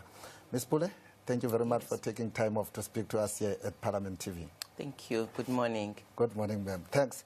Given the recent floods and cyclones like Celeste that have ravaged farms and infrastructure, what is your committee's immediate assessment of the damage to South Africa's agricultural sector, and what are the top priorities for recovery right now? Look, first we must agree that it's a very devastating situation. The damage in most of the provinces is huge. We've observed that infrastructure has been damaged, road infrastructure, livestock. Farmers have lost livestock. We also, I think the observation is that even general production of crops and other commodities, they have been damaged. And so what we have done is to look at the needs assessment and the kind of damage that is there, and look at what can we bring together as a recommendation to the department and to the provinces, so that they can then try and assist the farmers. Indeed, it's a very difficult situation. So, but what we have done was to recommend that veterinary services has to go into the situation and help those livestock farmers, and also extension officers, extension services to go and assist. The challenge then becomes where the roads infrastructure has been damaged for access and getting out, because then whether it is the marketing infrastructure, it becomes very difficult for farmers to get out or to get in. Again, it is also a challenge where you need to assist, because in case of livestock, you also want to go there and help in terms of fodder and the like, but also those who are affected in terms of food security. How do you then go in there and assist them because of the infrastructure damage? Yeah. And now, ma'am, these disasters, they don't just destroy crops. They threaten the entire food value chain. Yes. So how severe is the immediate risk to food security in the affected regions, and what measures are being considered to stabilize food supply and protect vulnerable households? Look, what we can do and what we have recommended, and which is what every time when there is a disaster like this we have to look at, is a question first of how do we go in there, how does government go in there and assess the damage, and after that, how do you then make sure that in the short term, how do you supply food for those who are in need and the vulnerable, which most of the time becomes the children and women. And then the third one is to bring the disaster management, which resides mostly in provinces and in the municipalities. So that is what immediate reaction has to be, and what we have recommended that it happens. But the last thing is that how do we then, at the level of the Parliament, try and make sure an oversight or monitor that all these things that we have recommended are happening?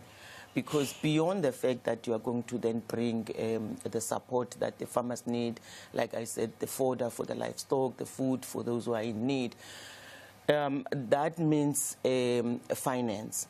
But later on, you also have to look at the budget. How are you going to then overall assist all the farmers financially so that they can again stand up and be able to work or farm? So we also have a role there to go and check if the money that has been dispersed, whether it is a grant or any type of funding that the Department of Finance or Treasury dispersed to the provinces and the municipalities, if the money has gone to the relevant people. And I mean, beyond these emergency responses, what long-term policy or legislative changes is your committee exploring to build more climate-resilient agricultural systems? And are we looking at issues like crop insurance, infrastructure investment, or even support for climate-smart farming practices? Yeah, you raised an issue about insurance. It has always been, a sore point. Recently, I think in February this year, 2025, when we visited the Northwest, and again recently, I think now in October, we did oversight also in the Eastern Cape. We visited citrus farmers in the Eastern Cape. The challenge that they had was that when there is drought and when they don't have water, and when they lose their crops, they have a problem with insurance. They say that the insurance is very expensive. They do insure their crops. However, they are not able to cover everything because it's very high. So what they were saying is that we have to try and assist them, and in the legislative element of the committee, try and see how we can assist them to reduce insurance. Look, they do private insurance because we don't have at a government level insurance that would assist farmers.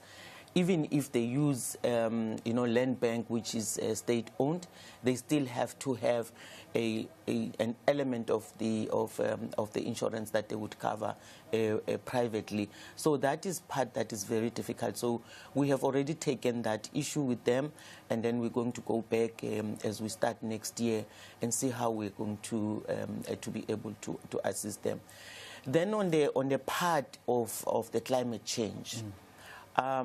What we're advocating for is climate-smart agriculture, to make sure as to we introduce farmers in terms of doing farming differently or doing things differently, looking after the land, management of soil, management of water, and make sure that whatever they have, they can reuse from time to time.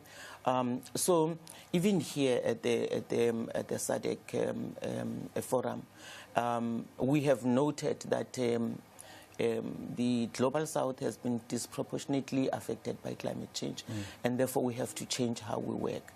So part of what we're going to go back and do, we've been advocating for that, but part of what we're going to do is to go back and engage with the department and see what measures they can implement or introduce to help more of farmers to be climate smart. Because already it has been introduced, but I think it's at a small scale. So to make sure that we don't have farmers in their numbers suffering, we definitely have to go back on drawing board and see how we can assist. Just as a follow-up to the issue of insurance, crop insurance, you've indicated the high cost for such insurance and the need for the development of policies and legislation. But we know those processes takes a little bit longer, and we are confronted with the challenges of climate change right now. Even as we speak, there's lots of devastating floods that are across the country. So what plans does your committee have to engage with the insurance providers whilst we await those other processes? Yeah, we are going to, as I said earlier on, that in the next year, in the beginning of next year, we have prioritized to do that. We will start with the land bank, which is state-owned, and then we will engage with the other, banks. We have banks that government are working with now, especially on the blended finance. So we're going to go to those ones again. But in the meantime, there is no way that we can wait and say we are going to wait for insurance.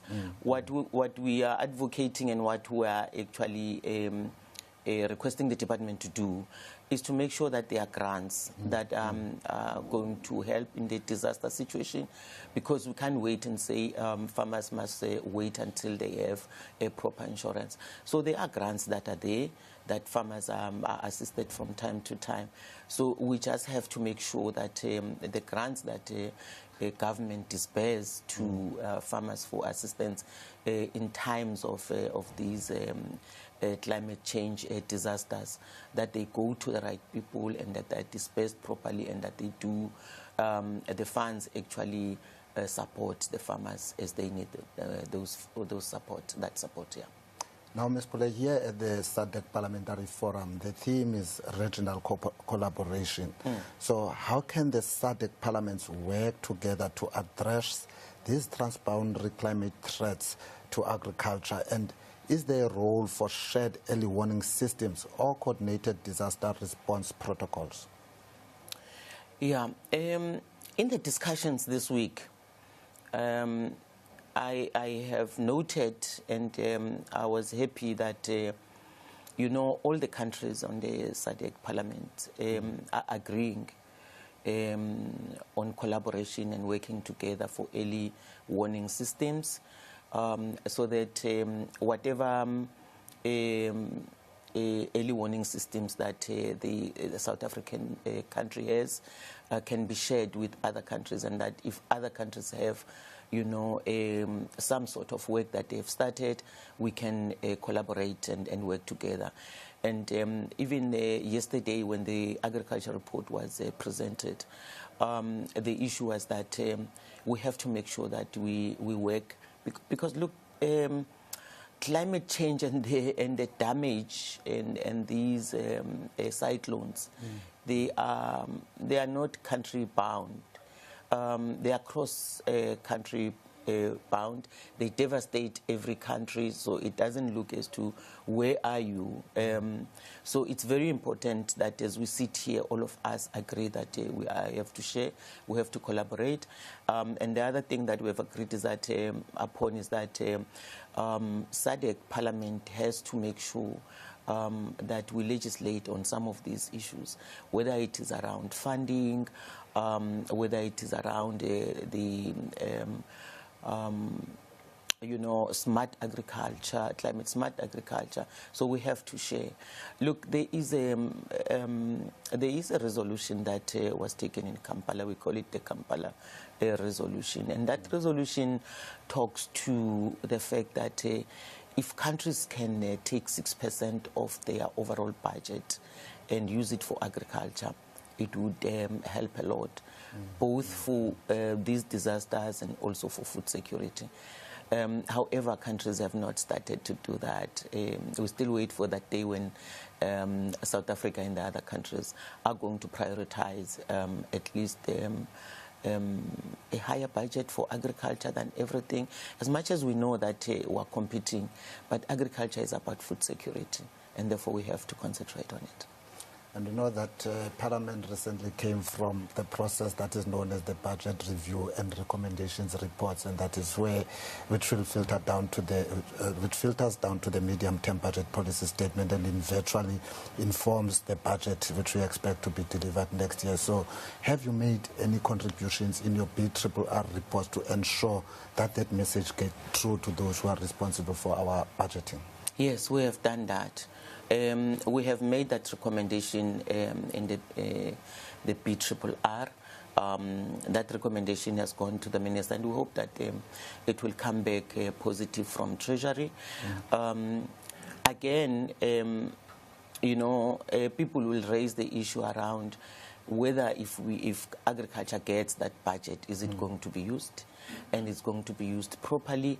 The commitment that we're making is that as a portfolio committee, once a budget is dispersed to the department, all we can do is to do, oversight, and we make sure that we understand where the money has gone to, and if it has gone to the relevant people, as I said earlier on, and always if there is a problem and if everything is well, we always write a report, as you would know, and send it to Parliament, and Parliament can take a decision.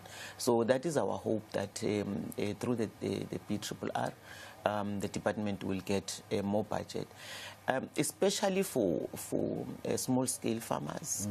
As much as it's very important also to assist the commercial farmers, but the ones that are always on the end of the stick are the small-scale farmers. So this budget is meant to assist them, but also to assist them to move from being a small scale to go to commercial, so that then they can release the burden from government of making sure that they have support and that they have grants. Once they become a commercial, then they can stand on their own, and therefore we can introduce others to come into agriculture. And again, it's a question of assisting, not only the small scale, but women. Recently, in the portfolio committee, we had requested the department to bring a farmer register. In the farmer register, we then realized that most of the farmers there, it's women. In the Eastern Cape alone, I think it was 49,200 women farmers only. And as I said earlier on, the women are the ones that are disproportionately affected by lack of funding, lack of skills. So they need to be supported, to be brought in, be supported, both by, if they are livestock farmers, veterinary services, and the extension services, so that then they can learn, and then the skills can be transferred to them, so that when they get this funding, they use it properly, so that they can grow and be commercial farmers. And we believe that, as I sit here, I believe that if you empower a woman, you would have empowered the nation. So if we have good women farmers, we know that our children will not lack food. So the issue of food security will not be an issue. We will not need to discuss it every day in South Africa. I'm glad you spoke to the issue of small-scale farmers and commercial farmers, because they are the ones that often bear the brunt of the losses now. What concrete support is being mobilized to help them rebuild their livelihoods and prepare for future seasons? I know you've mentioned the issue of financial support, but what else is there in the meantime? Because as you had mentioned earlier, that we are also dependent on the approval of these budgets. So what is immediate help that is there to ensure that they rebuild their livelihoods and also prepare for future seasons? Look, the department will have to make sure that they disperse seeds. There is no way that they wouldn't have money to do that. They always have a contingency funding and plan. So we are saying that immediately they must try and assist them with the infrastructure, rebuild the infrastructure that has been damaged. In the meantime, also, assist them with seeds and crops that they can, and maybe concentrate also on the crops that are climate smart, that can be resilient, that can stand the test of time in times of these floods and climate change situations.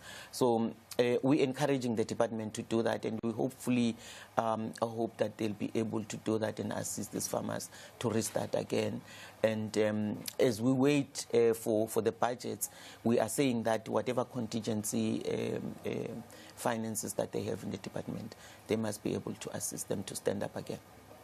Now, ma'am, as the chairperson of the Portfolio Committee on Agriculture, how will you then ensure that government's response and recovery plans are effectively implemented, accounted for, and reach the intended beneficiaries? And what is your committee's oversight plan in the coming months? Especially, I'm not sure if it has come to your attention already, but we've recently received the focus areas for the next term, and we know that the last week of February to the first week of, the last week of January to the first week of February 2026 is the period that is reserved for oversight in the parliamentary program. Yeah, we have received, the priorities, and we already have come up with the program. We just have to approve it. On Tuesday morning, on Tuesday morning, we sat as a committee, and we discussed. Part of the work that we have discussed is what are we going to do immediately in the first week, first month and second month oversight, period. One, oversight is very important for us. So for us to be able to see whether the department is doing work, we always invite them to come and give us reports.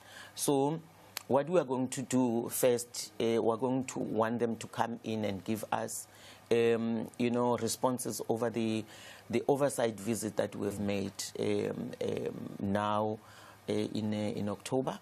As I said, we have visited the Eastern Cape, and there are a lot of issues that we have raised there, and the report is still going to go to Parliament. We have not finalized it because there are elements that we want the department to help us with. There are reports that we need from the observation that we've made in the Eastern Cape.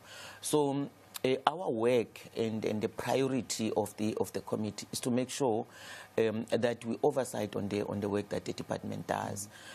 We visit these areas. So we're still going to go back and visit some of the areas.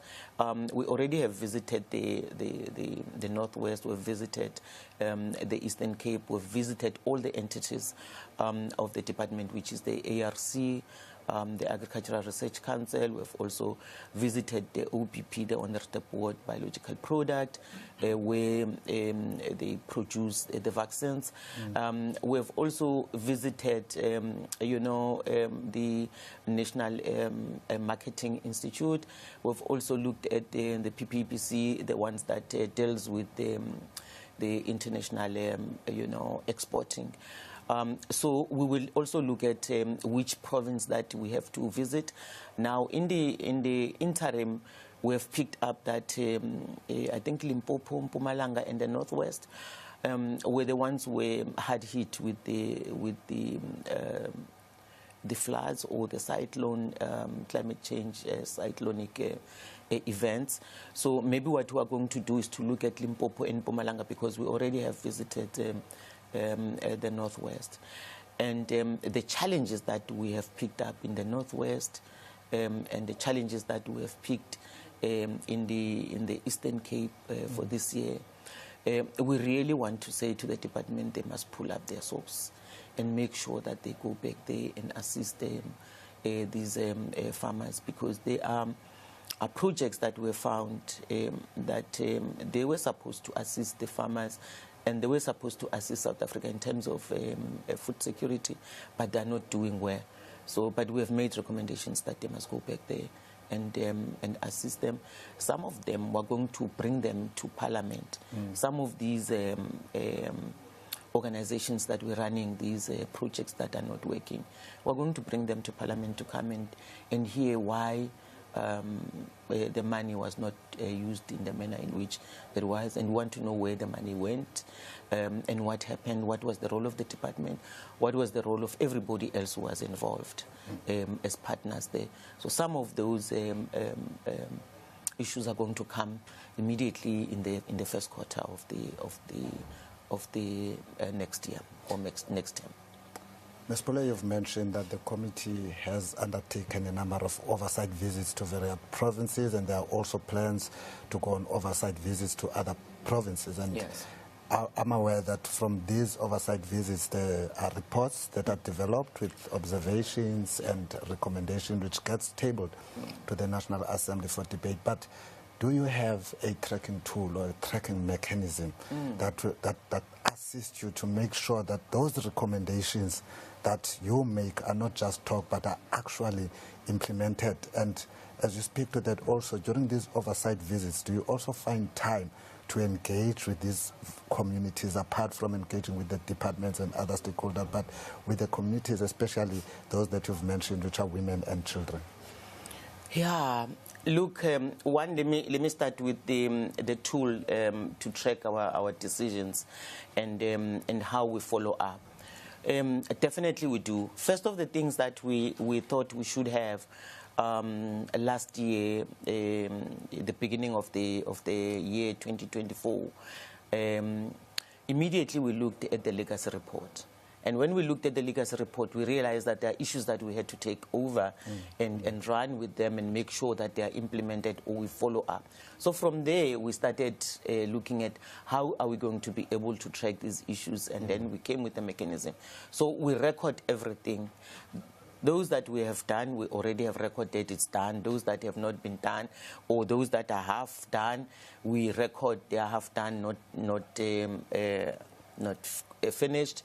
So we also have targeted dates. When do we want to, to finish? When do we want the department to have responded on these issues? So when we give them, for an example, an issue that we want them to respond to, we always give them a deadline. We would either say in 7 days we would like to see that report, or would like to have responses, or in 14 days, depending on the work that we expect from them. So we always have a target date that we have to be done by this. Like I was saying to you now that I think the first meeting, for an example, for next year, we're going to be hearing from the department and the projects, runners of those projects that have not worked very well. So we already know what we're going to do in the first meeting. We know what we're going to do in the second meeting, and we know what we have to have from the department. Then the second part is whether we have time to engage with the farmers, especially women and young people. They are very close to my heart, by the way. We do that. For an example, in the Eastern Cape, we went there, we engaged with the citrus growers, and we found a young woman there who was saying, look, I have been waiting for the department to help me with a tractor for now like 2 months, and the season is going, and I may not be able to do what I'm supposed to be doing. And usually when we go in these oversight visits, we have officials from the department. We inform them this is where we're going, and then you must come and give us responses where we need responses. So we engage both them and the farmers. So this young woman, immediately from there, we then asked the department, do you want to tell us you don't have a tractor anywhere closer? Do you really want this young woman? She said she was 28. And if you have a young woman like that who's willing to be in agriculture, when other young women and young people don't want to be in agriculture, you don't have to discourage that young person. You have to make sure that you support them. So immediately then there we said, wherever the tractor is, we need that tractor to this young woman. This young woman must be an exemplary to other young people to want to come and join agriculture, so that in future we still have agriculture running, because they are our future. And then in another farm, we found a woman who was removed from her farm, and then the department was able to give her another farm. But what we were not happy about is that the farm that they removed her from a very good farm, they took her to a farm that's not, productive. And so it's not helpful. And we said the department must go back and redo, Ma'am, thank you very much for taking time off your busy schedule to come and share these wonderful insights with us here at Parliament TV. Yeah, thank you very much. My appreciation. And to those who just joined us, that was Ms. Diana Pule. She is the chairperson of the Portfolio Committee on Agriculture in the Parliament of the Republic of South Africa. Thank you for watching. Please stay tuned.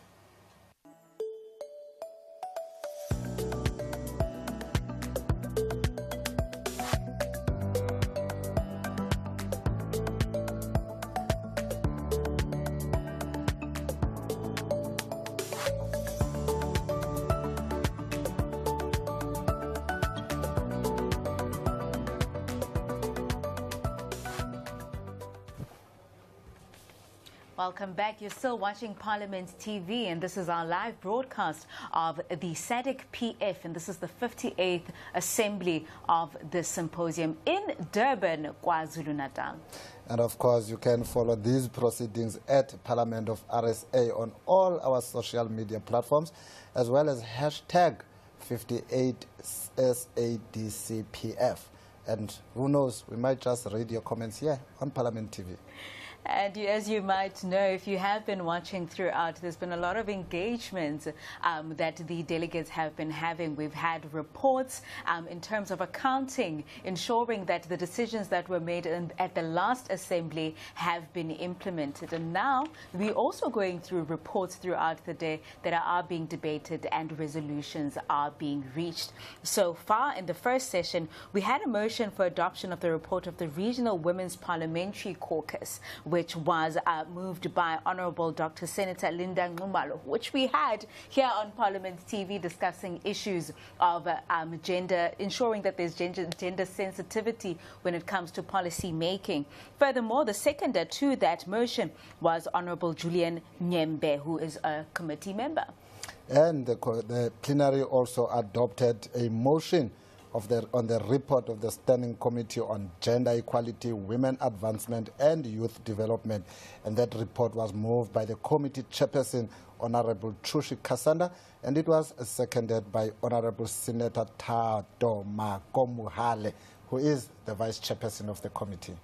And of course, right now, the motion of adoption for the report of the joint sitting of standing committees was also adopted. It wasn't adopted, it was introduced in the House. It was introduced in the House. The mover thereof was Mr. Mobe Kati, and the seconder was Miss Honorable Ruth Mendez, rather.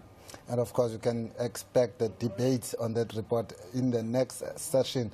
And just after the debate, there will then be a presentation of the Communiqué for the 58th Plenary Assembly. And just for the benefit of our viewers, to explain what a Communiqué is, it is the formal statement that a meeting's participants issue at the end of the session. It summarizes the key decisions, engagements, and commitments that the group is adopting and intends to act on. And just to bring you up to speed, this is the second session. Members did go for a health break, which was about 30 minutes. And now the bells have been ringing outside, calling members to enter the chamber so that discussions may carry on. And once that presentation of the Communiqué is done, you can expect the closing statement for the 58th Plenary Assembly session by the SADC Parliamentary Forum President, Honorable Speaker Randrianasoloniaiko, Siteny Thierry of Mauritius.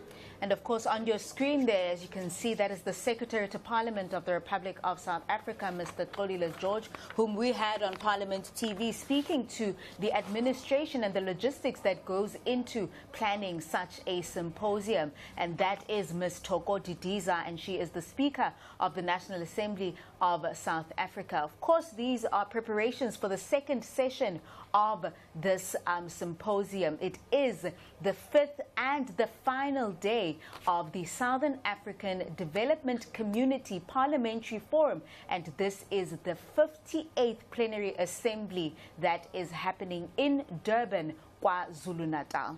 Of course, as you can see on your screen, delegates slowly making their way in. We expect that in the next few minutes that room will be filled again and the proceedings will begin. But just to remind you of the theme, which is the impact of climate change on women and youth in the SADC region and the role of parliaments in climate change mitigation and adaptation. And of course, there are over 300 delegates from 15 member parliaments of the Southern African Development Community, plus representatives from continental bodies, UN agencies, civil society, youth groups, and private sector stakeholders all gathered to deliberate, strategize, and coordinate, of course, with the exception of Tanzania. And some of those the issues that we can expect to see on the Communiqué include a climate action resolution that calls for gender responsiveness, youth-focused legislation, a regional oversight mechanism for adaptation, finance, and the fast-tracking of model climate laws.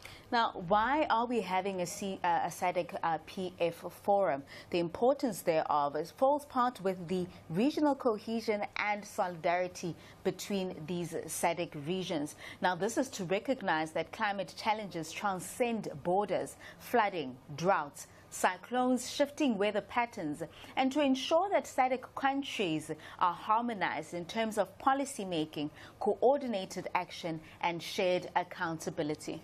And what a week it has been. The SADC Parliamentary Forum just turned climate talk into, is expected to turn climate talk into concrete law with a brand new model climate bill, perhaps, that puts women and youth at the front and center of the discussions. And before the break, of course, one of the reports also focused on youth inclusion, especially when it comes to legislative decision-making, when it comes to policy-making as well. And of course, with youth and social inclusion, the SADC regions are encouraging youth participation, innovation, resilience, given that young people form a large share of the region's population and are particularly vulnerable to climate impacts on education, employment, and well-being. And of course, this ties in beautifully with the overarching theme of the SADC Parliamentary Forum's 58th Plenary Assembly, which is the impact of climate change on women and youth and the role of parliaments in climate mitigation and adaptation. Well, as you can see there on your screen, again, delegates still up, waiting for them to settle at any time, and the start of the proceedings of the next session. And as Chapo has just said to those who just joined us, you are watching us at Parliament TV on channel 408. We're coming to you live from Coastlands Umhlanga Hotel and Convention Center. It is the 58th SADC Parliamentary Forum Plenary Assembly session taking place right here in our host city in Durban. And of course, as you can see there, engagements are ongoing. Delegates are entering the chamber as proceedings are scheduled to begin shortly. Well, there is on your screen the Secretary to Parliament, Mr. Kolile George, whom we had a chat with him earlier during the course of the week. And we expect that the session will resume at any time. But we await the delegates and the presiding officers to start making their way in so that those proceedings can begin. As you can see, the technology taking over with all the delegates seemingly busy on their gadgets, the phones, the laptops are open. It's been robust discussions, so you've got to know and keep up with all that, with everything that is happening in that room. And of course, while we wait for that session to begin, let's get to see some of the did you knows with regards to the SADC Parliamentary Forum. Stay tuned.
Welcome back. You're still watching the live broadcast of Parliament TV. We're coming to you from DSTV channel 408.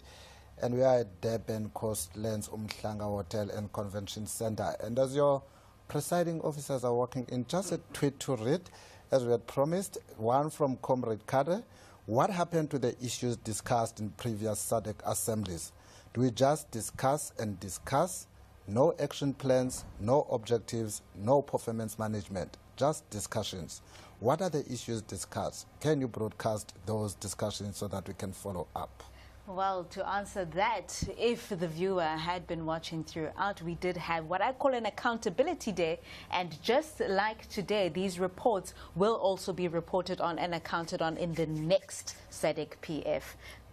Because these reports that the members are currently going through and adopting would have derived from the previous SADC Parliamentary Forum, the 57th one, which was held in Zimbabwe in June of this year. So if the viewer wants to know more, of course, they can go onto our website, www.parliament.gov.za to get those reports that each member country's reported on in terms of the decisions that were made in the last plenary. Now, let's go to the live session of the 58th Plenary Assembly. Motion for the adoption of the report of the Joint Standing Committee report. Motion for adopting of a report of joint sitting of standing committee.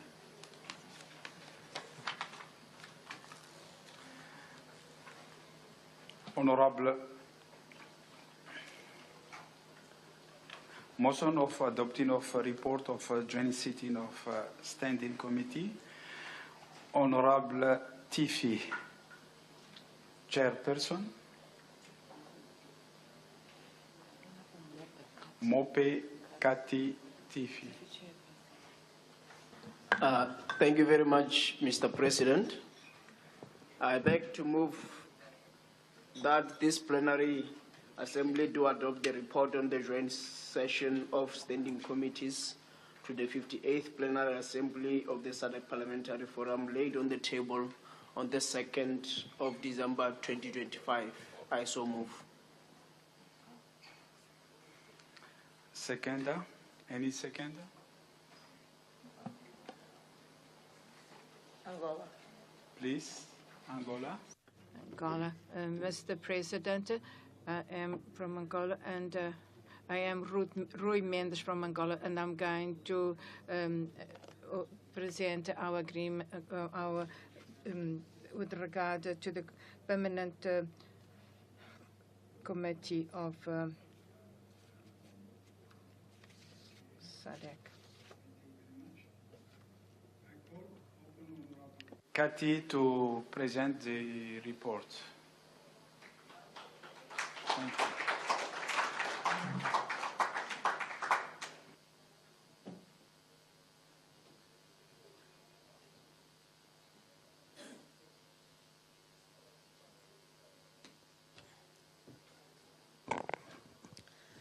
Thank you very much, Mr. President.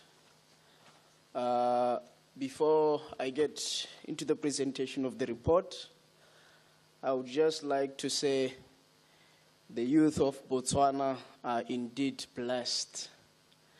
Through you, Honorable Minister of Youth, the leadership of young people will no longer be undermined. You are actually proving the two stereotypes that have existed for quite a long time, that young people cannot lead, that women cannot lead, and you're actually breaking both of them. Thank you very much. Congratulations. Mr. President, the report of the joint session of the committees contains a lot of information, but in presenting it here today, I will merely speak to some of the silent highlights of the report for members' appreciation.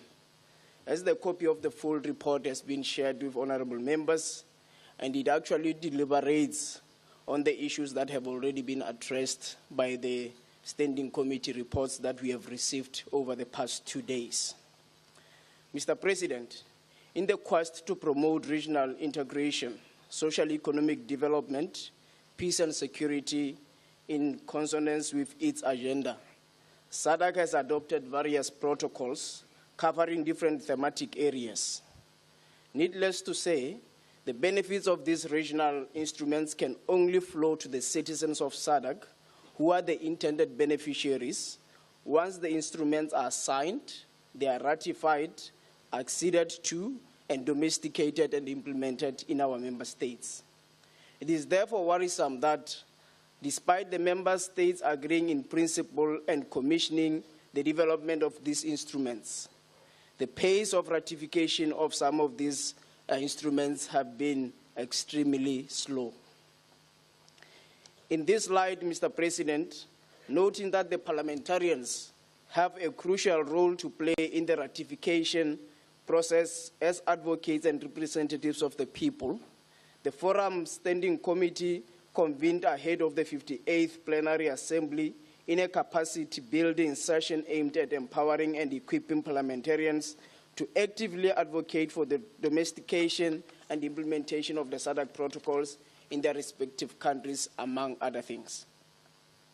The overarching objective of this engagement was to enhance the capacity of parliamentarians to undertake their legislative functions with regard of the regional SRHR commitments embodied in the SADC protocols and policy instruments to ensure that they are ratified, domesticated, and implemented in a timely manner for the ultimate benefit of the SADC citizens. The sessions therefore considered the importance of ratification and domestication of SADC protocols as an accountability mechanism for regional commitments.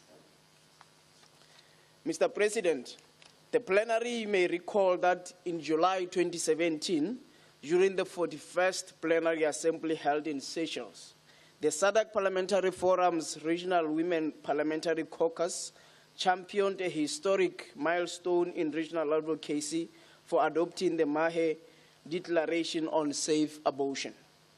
Through this declaration, the Plenary Assembly called for the decriminalization of abortion across the region and the development of a model law on safe abortion, calling for harmonization of national laws with regional and international human rights standards.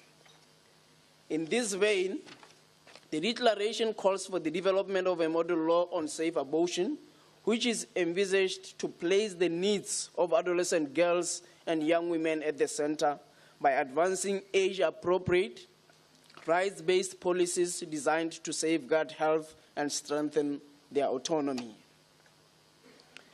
Mr. President, it is of serious concern that many protocols of SADC, about 9 protocols, have not yet entered into force. It is a serious concern that even the agreement on the operationalization of the SADC Regional Development Fund has only been ratified by 3 member states. Mr. President, the deliberations during the joint session underscored the urgent need for harmonization of legal frameworks and the effective policy reforms and integrated data monitoring systems. Noting the overdependence on donor funding that poses threat to the program's sustainability, there was also a call for budgetary commitments coupled with reinforced accountability systems, including the routine use of monitoring and evaluation mechanisms informed by data and youth feedback. Mr. President, the joint session made the Plenary Assembly to urge the SADC Parliamentary Forum member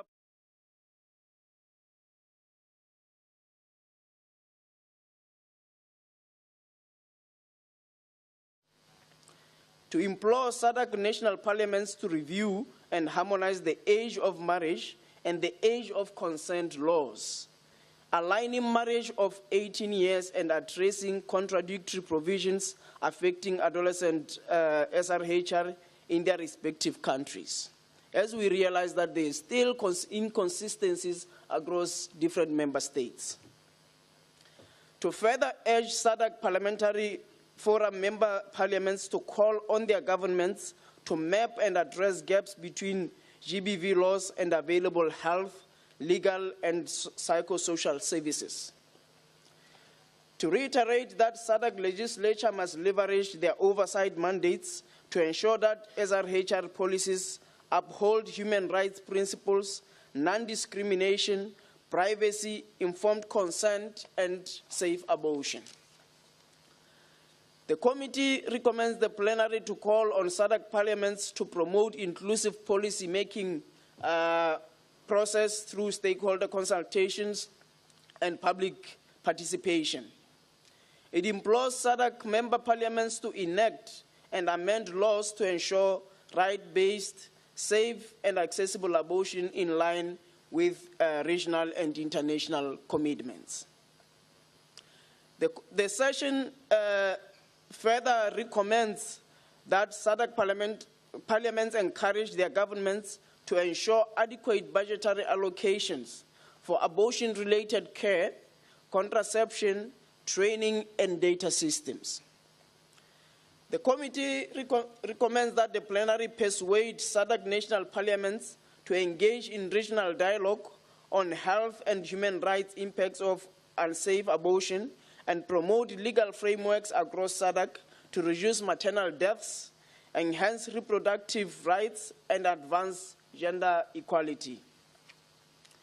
The committee further recommends the plenary to urge SADC member parliaments to advocate for the acceleration of legal reforms, for harmonization of all relevant laws governing marriage, sexual consent, and SRHR services to remove inconsistencies and exceptions that undermine child protection efforts. The committee recommends the plenary to call upon SADC parliamentary parliaments to strengthen institutional and parliamentary capacity by investing in training for parliamentarians, judicial officers, social service providers, and law enforcement officials to enhance understanding and effective application of SRHR and child marriage laws. The committee requests the plenary to encourage SADC member states to advocate for increased allocation and strategic distribution of national resources across ministries of health, ministries of education, justice, gender, to support comprehensive interventions targeting child marriage, SRHR work towards sustainable domestic financing. Mr. President, the committee recommends the plenary to advise SADC member states to promote awareness and cultural change initiatives by leading and supporting campaigns that engage communities, traditional leaders, and religious institutions to dispel harmful norms and practices sustaining child marriage and barriers to access to SRHR. It further appeals to the plenary to request SADC member parliaments to institutionalize meaningful youth engagement through creation of parliamentary frameworks and platforms to incorporate youth voices through policy cycles, ensuring policies are responsive and inclusive of adolescent rights and needs.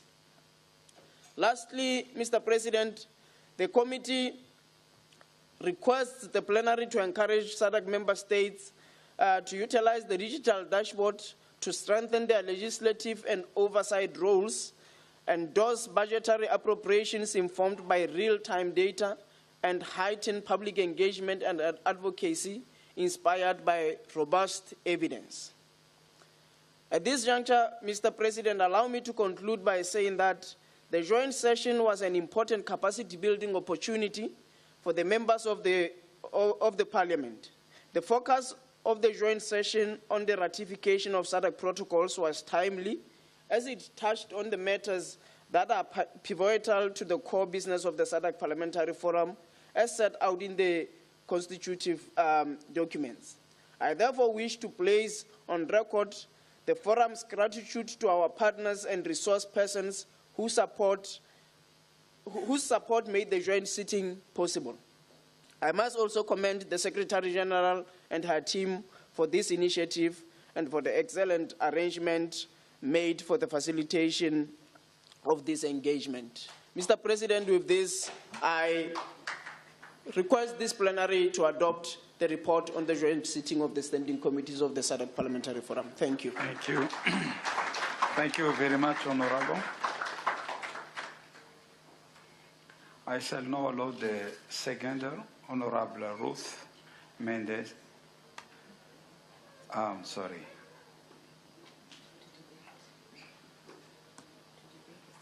To debate the seconding the motion.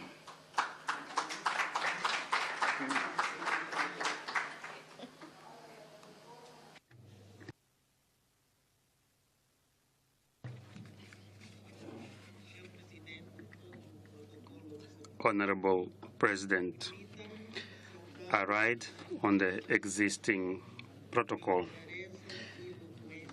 In seconding this motion, allow me to pay tribute to the mover who has delivered the motion with such clarity and eloquence.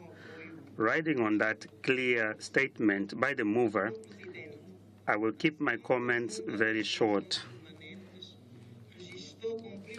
Mr. President, the joint session noted with concern the persistent and critical challenges facing adolescent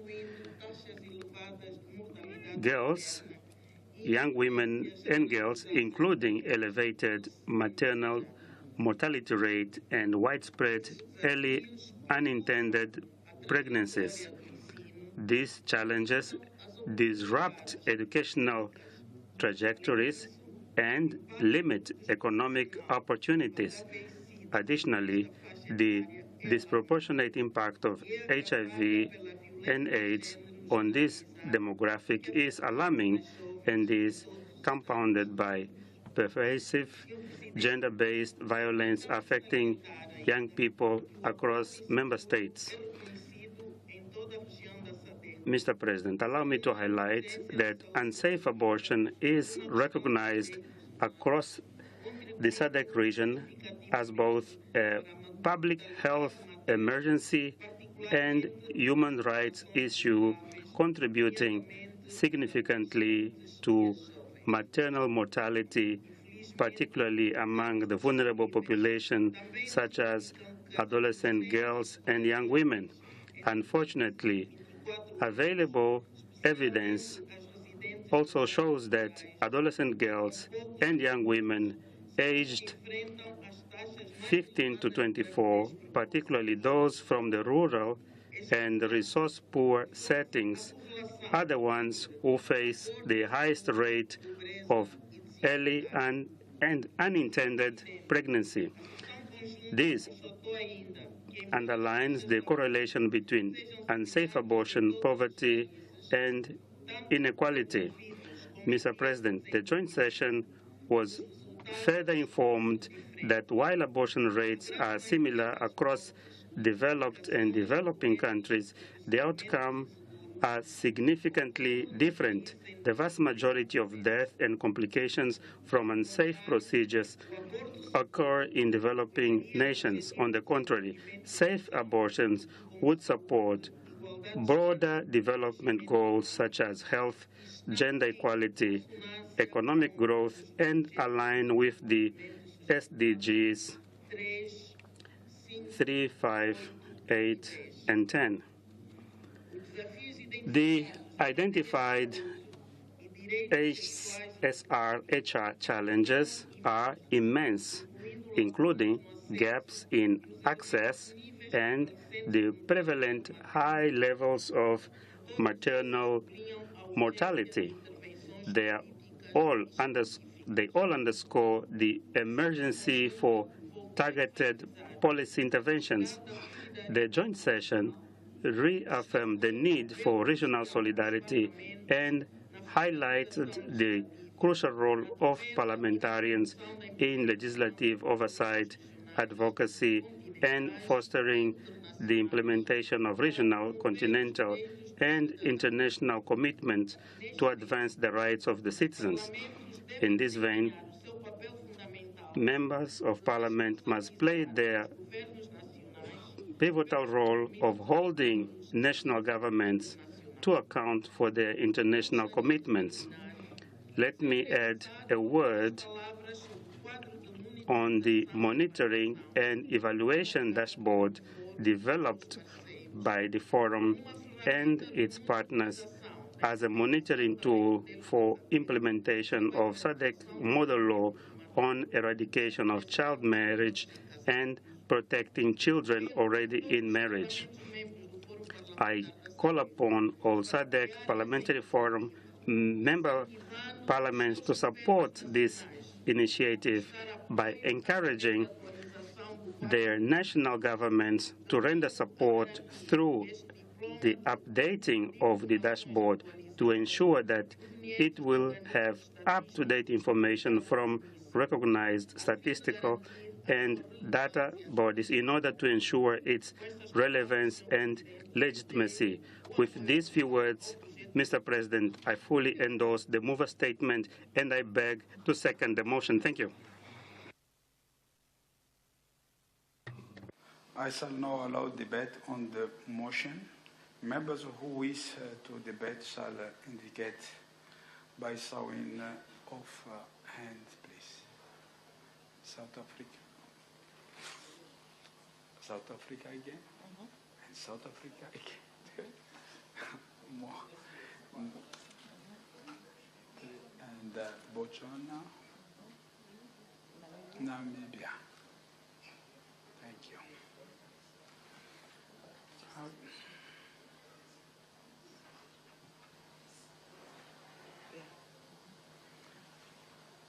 Let's start with Speaker from South Africa. Thank you very much, President.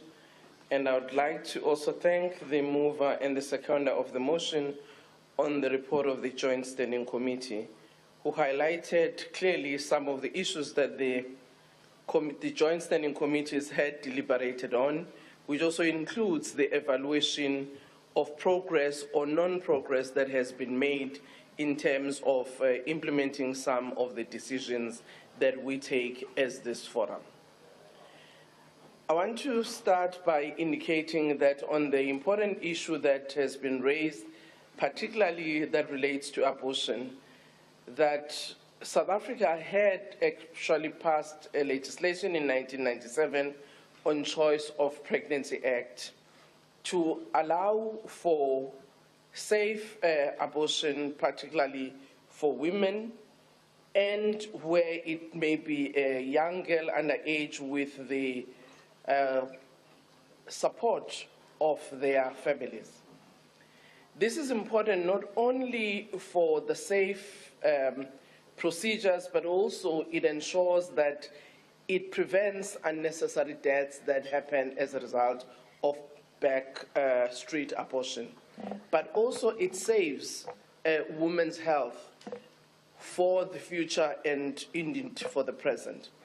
And I do think that this is a matter that even if we might have legislation, but it's a continuous engagement within our communities that must still be undertaken.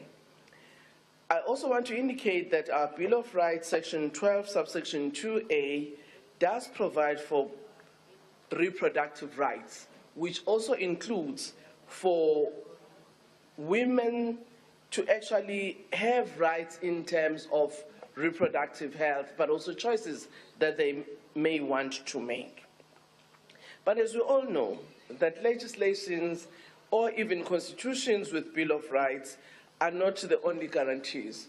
Public education remains important, enforcement remains critical, but also resourcing becomes important, in particular to ensure that facilities such as our hospitals and clinics are better resourced to be able to deal with such needs in terms of reproductive health and choice of pregnancy. I also want to indicate that as a country, we have passed a legislation in 2006 that provides for that prohibits child marriages. Again, the same will apply, that more education at community level to indicate why such acts actually impede the growth of young women and young children in particular. It is also a matter where honest discussions need to be held with our traditional leaders to ensure that also our customs and culture does appreciate the realities that such choices or such actions at times have a negative impact on the lives of young girls. On the promotion of youth development, I want to indicate that as a country, we do have various initiatives that seek to ensure that young people can actually participate at various levels of decision making. For instance, the promotion of having young parliamentarians is one such act. Annually, around June, Parliament has a youth parliament where not only our young parliamentarians from the National Assembly or provinces, also youth formations do participate so that we can actually take into consideration the views of young people. I do appreciate, Chairperson, that more still needs to be done, but with these few interventions, I would like to support the motion. I thank you. Thank you very much. Now we move to South Africa. South Africa, please. Thank you very much, Mr. President. Again, my name is Bonginkosi Matikizela. I'm a member of South African Parliament. I also rise in support of this report and want to add from where my speaker left off. And I think there was a lot of controversy when this law was passed, allowing teenagers to access health clinics without the consent of the parents. But I think what we have been witnessing is that there are a number of young girls who suffer in the hands of their fathers, their uncles, their relatives. And we realize that as a country, if you are going to say a young girl must get a permission to access those facilities, the chances are that that young girl might die without getting help, because you'd find that the perpetrator is a father or an uncle. And I think, again, on the issue of the child marriages, I appreciate the report, again, by the chairperson. And I do believe that as member states, we really need to keep a very close eye on the performances of the various countries within the SADC region. Because even though we have committed as this body to end child marriage and we have adopted a non-binding SADC model law on eradicating child marriage and protecting children already in marriages. And I think some of the legislation that exists in our countries are really not going far enough to make sure that we deal with this. If in some countries who are members of SADC, I mean, this issue is still as prevalent as it is, with some countries having between 50 to 56% of child marriages. And I think it's high time, really, colleagues, that even though we have this non-binding model law, that we take it upon ourselves to get the report on regular basis on some of these, treaties and model laws that we have signed, so that we can hold each other accountable. I submit, President. Thank you. Thank you very much. Next, South Africa. Thank you very much, President. I greet everyone once more. I rise to support as well the report, and with the observations that I would outline. In terms of the member states that are urged to accelerate their ratification and domestication of SADC protocols and other legal instruments to ensure their national level of implementation. At the center of it, we have the SADC Regional Development Fund, which is very much delayed, unjustifiable, and with only 3 countries that have signed it, and the rest could not explain as to why. We need, Mr. President, a very radical shift in terms of accountability. We cannot always come here and persuade people to ratify, domesticate, and implement everything that we sit here and agree on. Yet we come back here without any of the implementation, but no one takes account of that. No country ever stands up to explain why you have not done it. While that is always accurate to persuade each other, the observation might lack the deeper analysis into why these delays and challenges are persisting in these countries. Perhaps they can tell us if the delays are bureaucratic in terms of the states, is inefficiencies in officials, like Lesotho was explaining earlier on why the comments could not be submitted. Is it a political will? Is it lack of national capacity or conflicting national priorities? How do we remedy that situation? Does it require our intervention or a resolution that we can take and persuade our heads of states to persuade each other and to realize that a cause that we are on is of a serious cause? For instance, unsafe abortions are killing our young girls who fall prey of perverts, monsters, and molesters who get away with murder by not decriminalizing abortions.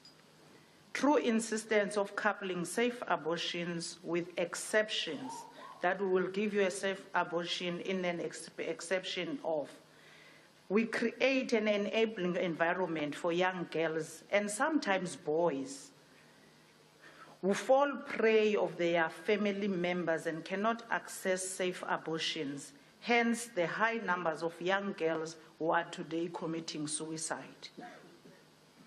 We are not creating an enabling environment for our young girls to be free, to be liberated, to take decisions. Again, if we want to create a space for advocacy, we need to be very clear. What are we advocating for? If we advocate for resource allocation, it is a common call that the resources are very limited. But why and what are we going to place them to? Therefore, I would like to implore on our drafters that every report must carry the detail of strategies in terms of how do we overcome potential national budgetary limitations or the competing priorities within the member states, so that we can find a common ground on how do we approach, or rather a guided document on what are the priorities in the immediate. Then also when we resolve on what is going to benefit in the immediate, we must have measurable targets in terms of if we come in the next session, what targets should we have already achieved? We don't want to come to the next session at Seychelles and still be told there are young girls who cannot access safe abortion. So we need measurable targets, we need measurable results. We don't only need to hammer on things must be done, yet people come back here with nothing done. Thank you very much. Thank you. Thank you very much, Honorable. Now we move to Botswana.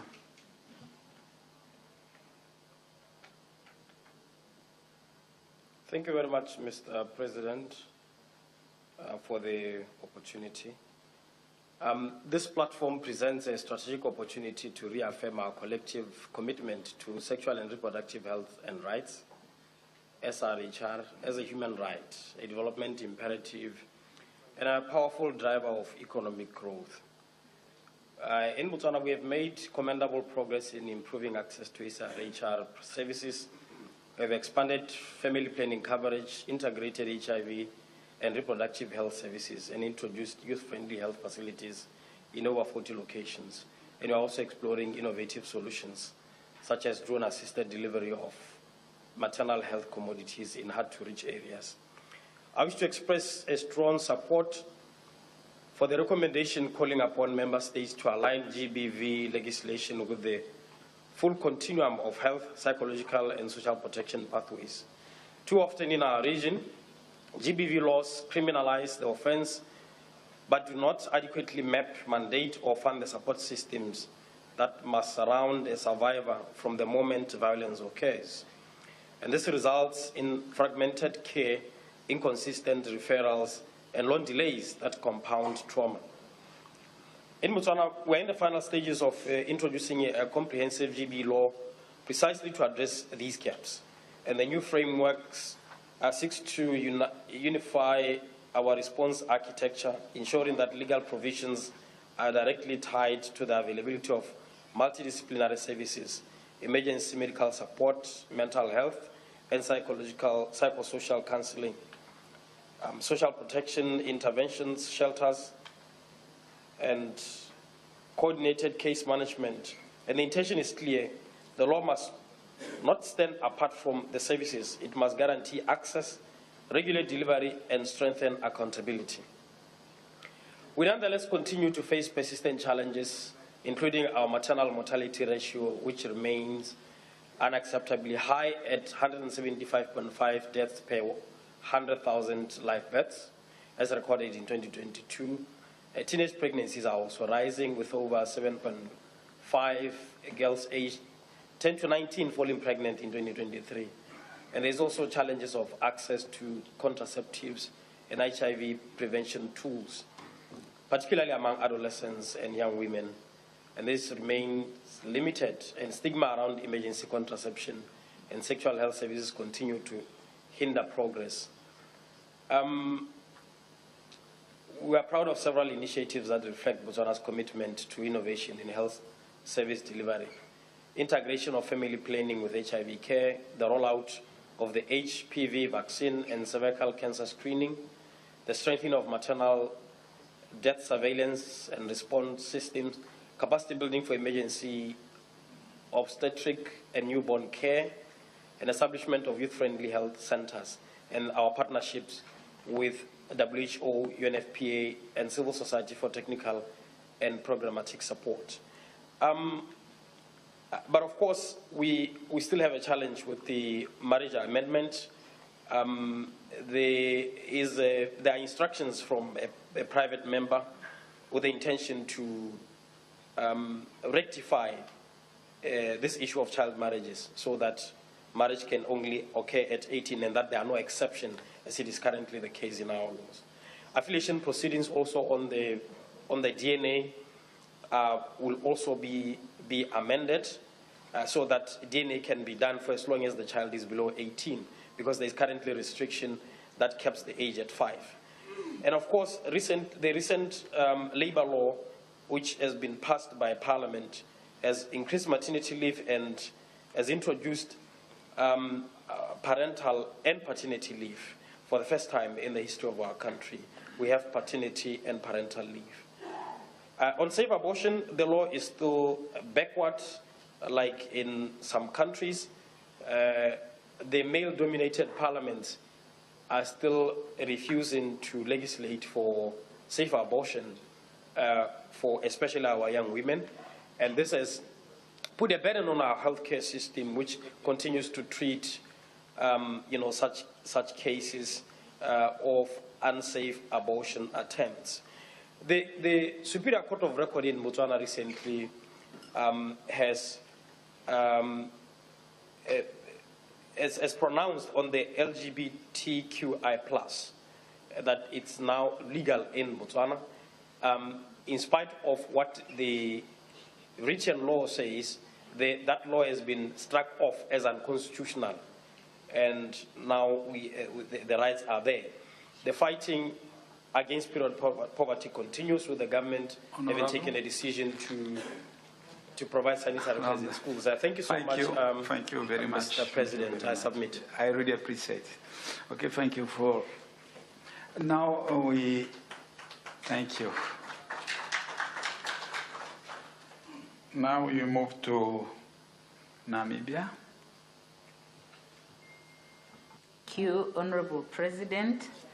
I'm Sarah Kugongerwa Madira, Speaker of the National Assembly, Namibia, and I would like to record Namibia's support for this report.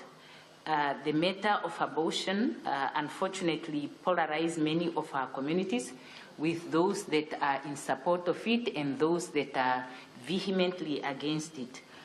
The need for abortion, unfortunately, arises for the most part because of a number of factors, such as limited or lack of access to reproductive health services to empower our communities to make the correct choices, because of things like rape, including statutory rape, that result in unwanted pregnancies, and thus the demand for backyard abortion, even if we continue to criminalize abortion, unfortunately, and because of poverty. It is thus of utmost importance that our policies address the underlying factors that drive the demand for abortion. Without doing that, there is a risk of dangerous backyard abortions that pose a risk to the lives of many young people, young girls especially. It is also important that the adoption systems in our countries are strengthened so that those young people that may not be prepared to become parents have an alternative to give up these children for adoption, and that young women are supported to return to school if they give birth, because some of them are afraid if they don't terminate a pregnancy, then they can no longer continue with their education. Furthermore, our development programs should recognize the importance of support to vulnerable communities through social grants by the government to those who cannot take care of themselves, but also by mobilizing the corporate sector to invest in social corporate responsibilities to bring along our communities who are an asset to them in the economy. So Namibia supports the report. Thank you. Thank you very much. Let's move again to South Africa. Last debate. Thank you, Mr. President. My name is Kosana David. I'm the Member of Parliament of South Africa. I just wanted to say that the issue of child pregnancy in South Africa, especially with adolescent girls, is a cause for concern in the sense that the prevalence has increased, from sub-Saharan Africa to where we are sitting now here. And I must say that it can be prevented as well as we are encouraging boys' child as well, not necessarily girl child. And, the social fabric has collapsed. And we must accept as well that we need to improve our interaction with our kids, in particular with the young ones. It's so embarrassing to find out that we have children as young as 10 who are pregnant, all over Africa, all over the world. But I must emphasize that we are adopting this report. On the hindsight, we have to improve, as one of my colleagues has already said, that when we meet again, hopefully this message which we are discussing here will filter into our society as well. It should not end up here. We need to encourage government departments. There must be a social cohesion in this matter. Otherwise, we'll be complaining for many decades to come, and it won't stop. But for us to protect the young ones, in particular, because they are children. You can imagine having a child, at the age of 10 or the age of 15. Other countries, some are getting married too early, but I must say that the cultures are not the same. But indeed, we have to prevent and protect the young ones. And as parents and as SADC as well, we need to make sure that we are preaching this to our society and for those who are vulnerable, who are not with us here. Thank you, Chair. Thank you. Thank you very much. Now we move to Siteny. Thank you, Mr. President. Again, maybe I'm the last one. Sorry.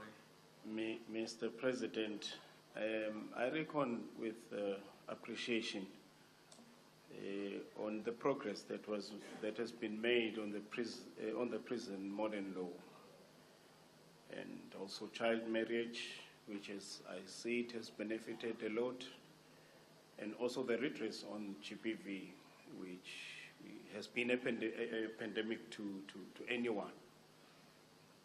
But, Mr. President, I think according to me, this is my own opinion, but I'm just debating. Abortion is a complex and a very sensitive issue. According to our cultural and religious belief, I wonder if it will work for us truly. In as much as I understand the choice of termination of pregnancy on South Africa, on their law that they are mentioning 1996, I agree with that. But according to us, religiously, as Christians, as we label ourselves under this congregation, I'm asking, will it work? Honestly. I know you guys agree, but I totally disagree with all of you in terms of my religious belief. And yet, I would maybe just propose that we just move from criminalizing it, make it in a way that one would understand it. But then, going back to my country, I know it's a very religious country, very cultural beliefs. South Africans, they know where I come from. I would request for us to domesticate this, to domesticate abortion. Mr. President, with MSG, you better come to Swaziland, then we talk about it. Because I'm a member of Parliament, elected, and I know as soon as I start talking about this, you won't see me again, I'm voted out. I'm telling you, I'm just looking at the larger proportion of the congregation, the pastors and everyone, according to my beliefs as well. I must promise you, I'll be out of Parliament as soon as I start about this issue. And pertaining this issue of climate change, they'll reference to this. They will tell you the climate change is because God is against us. This is what we're doing. So, Mr. President, if you want this to go ahead, you better come into my country, Eswatini. You advocate for this, MSG, I'll just follow you. Then we can domesticate it afterwards. Thank you. Thank you, Mr. President. Thank you. Thank you.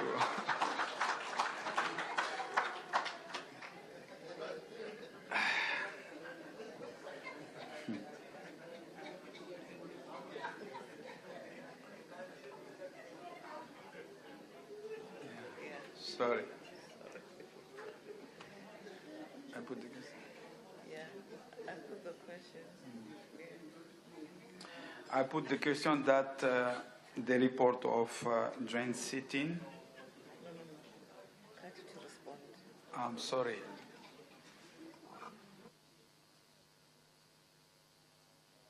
Okay. I now call upon to Honorable Kati to respond. Thank you, Kati. Thank you very much, Mr. President. First of all, I would like to thank Honorable Mendes, who seconded the adoption of the report, and thank all honorable members who engaged in the debate around the issues that were raised in the report. I would particularly want to perhaps highlight on a few things that were mentioned and reiterated by specific honorable members. speaking of the comment that came through the Right Honourable Speaker of South Africa, where she really emphasized on public education, enforcement and resourcing of our legislative efforts. And I believe this by itself will then answer the question and the skepticism that the Honourable Member from Eswatini just raised right now. That, Honourable Members, we are dealing with topics of social concern, topics that actually become very difficult to engage with, but we need to put so much emphasis and importance on engaging our communities, the electorate, our community leaders, our religious leaders, to really make them understand how pertinent these issues are, regardless of any reservations that may come based on our culture differences and everything. But the social and economic impacts that we witness every day that are brought in by these issues around abortion, we really need to be very, very, very firm about that. Not decriminalizing abortion does not get us to a point where abortions don't happen. And I think it is of a view that if they are happening, we need to ensure that those who need those services are getting them safely in a way that we do not continue to lose lives as we are doing. But we acknowledge the fact that this is a very sensitive topic that needs further engagement, further education for us to be able to achieve the results. We had also Honourable Speaker from Namibia as well, who did also mention the very same topic that I'm talking about, that abortion will continue to happen if we do not decriminalize it. We'll continue to be putting our young women at risk, because some of the drivers and causes that lead to these young girls getting into issue of needing abortion, they are persisting, such as poverty, such as many other things that are not being addressed. So we really need to look at it holistically and try to see how we can address the issue of abortion. From there, Honourable Members, Honourable Madigizela as well came and raised an issue of safety from family members who tend to be perpetrators to these young people. So if we are going to still request a young person to get abortion and get permission from their elders, either being parents or relatives, who could potentially be the perpetrators that have put these young people into the situations, that is also one of the limitations that still remain and need to be addressed. Overall, Honourable Members, the Honourable Members who engaged in support of this report, and I thank you so much, Honourable Members of the committee, even those who are not members of the committee. I thank you all for your engagement. Thank you. Thank you.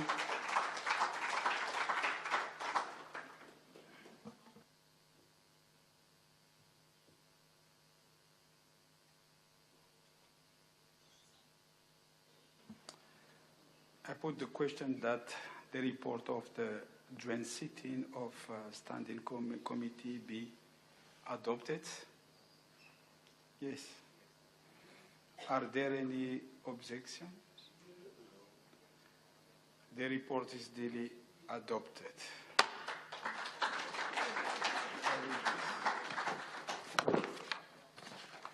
Thank you very much. Background. Point number 1, Honourable Member, during the course of the 58th Plenary Assembly, several points of order were raised concerning the practice and the procedure governing the sitting of the SADC Parliamentary Forum. Point number 1, number 2, I have duly considered this matter and now issue my ruling according with the rules 32, point number 7 of Rules of Procedure. Point number 2, guiding principles.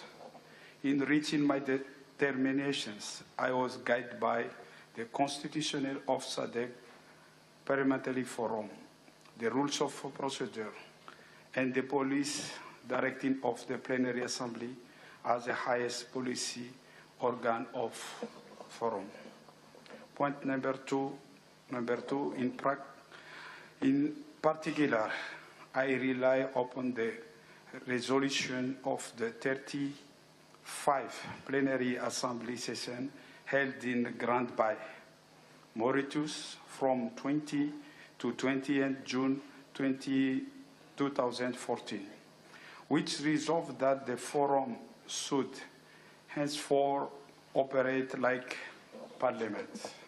Point number 3, that resolution marked the forum's formal transition from concluding in business in conference style and embracing established parliamentary procedure in preparation for its transformation into full-fledged SADC Parliament. Point number 3, determination.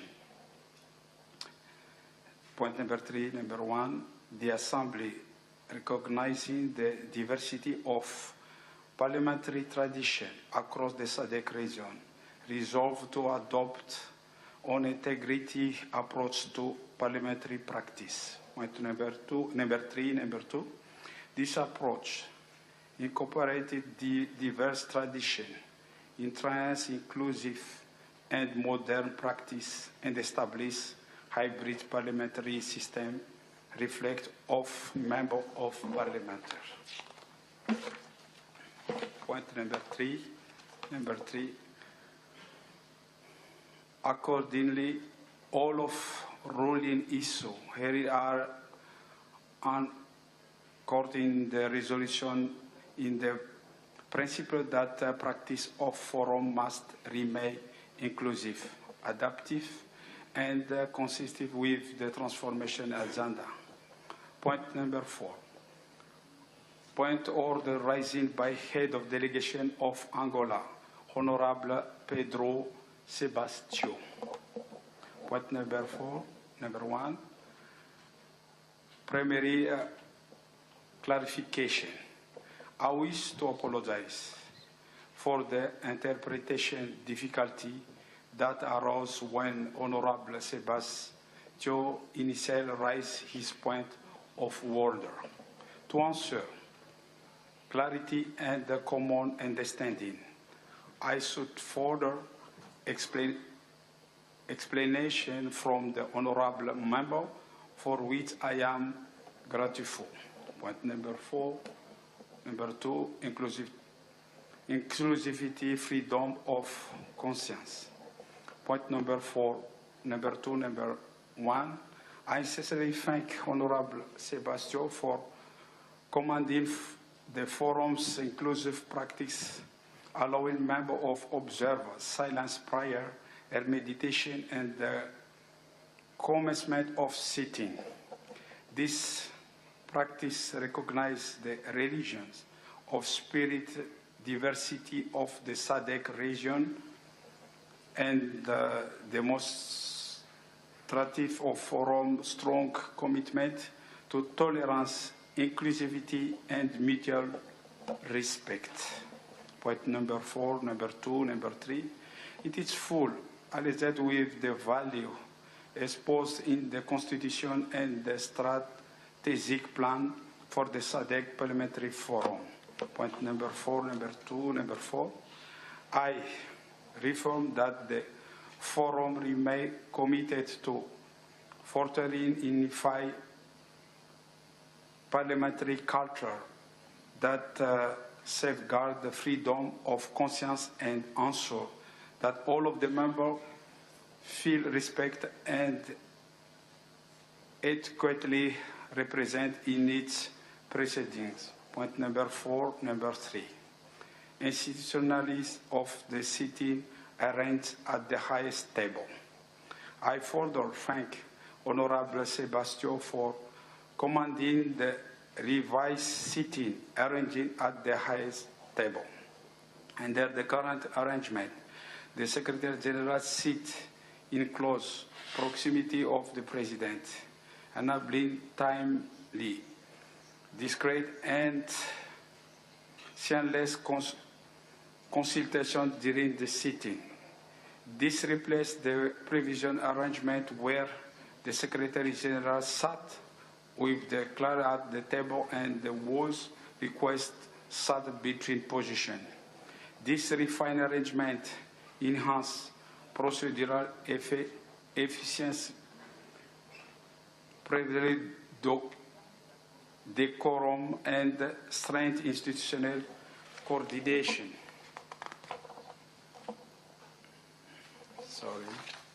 Point number 4, number 3, number 5. I have ruled that this practice has been formally institutionalized with the immediate effect. Point number 5, sitting arrangement of Vice President. Point number 5, number 1, concern raised. I acknowledge the concern raised by Honorable Sebastian regarding the sitting arrangement of the Vice President of the Forum. This concern is valid and is appreciated of the constructive contribution toward strengthening institution of protocol. Point number 5, number 2, guiding consideration. The matter is receiving acting consideration with the view to ensuring that the sitting arrangement reflects both the statute and the functional rules of the Vice President. Point number 2, point number 5, number 2, in so doing, due regard shall be given to establish parliamentary practice. Point number 2, number 3, the Forum shall draw from the diverse parliamentary tradition of members of parliament to inform harmonized protocol practice. Point number 3, point number 5, number 3, determination. The sitting arrangement of Vice President shall be reviewed. Any adjustment shall uphold decorum, heresy, and institutional efficiency. Point number 3, number 5, number 3, the Assembly is assured that this matter will be addressed with due regard to parliamentary integrity and evolving best practice. Point number 6, point of order raising by honorable member from South Africa on dress code.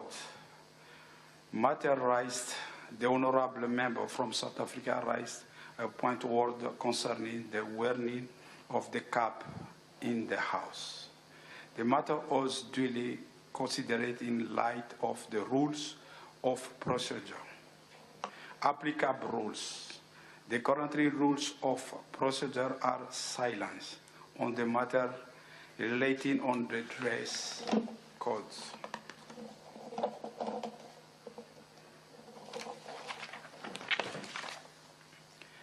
In this absence of applicable provision, no procedure breach can be established. Nonetheless, members are reminded that parliamentary decorum requests conducting befitting dignity of the House.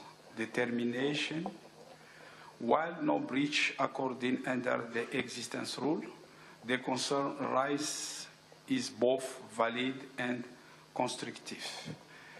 The Forum will be appropriately considered strengthening in the guiding on the parliamentary concerning and dress standard.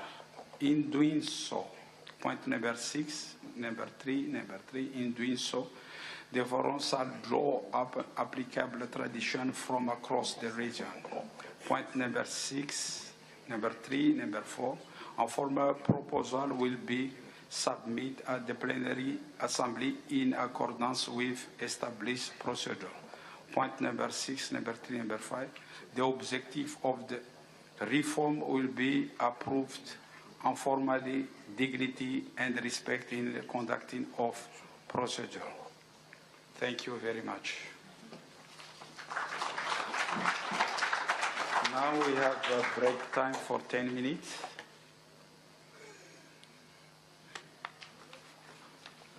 And we return back here to at 1 o'clock for the closing ceremony. Thank you very much. I really appreciate it.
Welcome back. If you've just joined, you are watching Parliament TV's live broadcast coming to you live from Coastlands, Umhlanga Hotel and Convention Center. It is indeed the SADC Parliamentary Forum 58th Plenary Assembly Session. And as you can see there on your screen, members of the session are up as they are busy there preparing to go on a comfort break. And of course, just to remind you that the theme of this SADC-PF gathering is the impact of climate change on women and youth and in the SADC region and the role of parliaments in climate change mitigation and adaptation. And just to recap on what has happened since the opening ceremony, we know that the first day started with an opening ceremony on high-level signals and strategic position. And the assembly opened with strong political messaging from regional leaders, emphasizing the gender responsiveness, climate change, youth inclusion as a strategic imperative, also regional solidarity in the face of worsening climate impacts, as well as the essential role of parliaments in climate oversight and policy alignment. And of course, that set the tone for the rest of the week, which started on the 1st of December. And of course, today, this is the 5th and the final day of the symposium.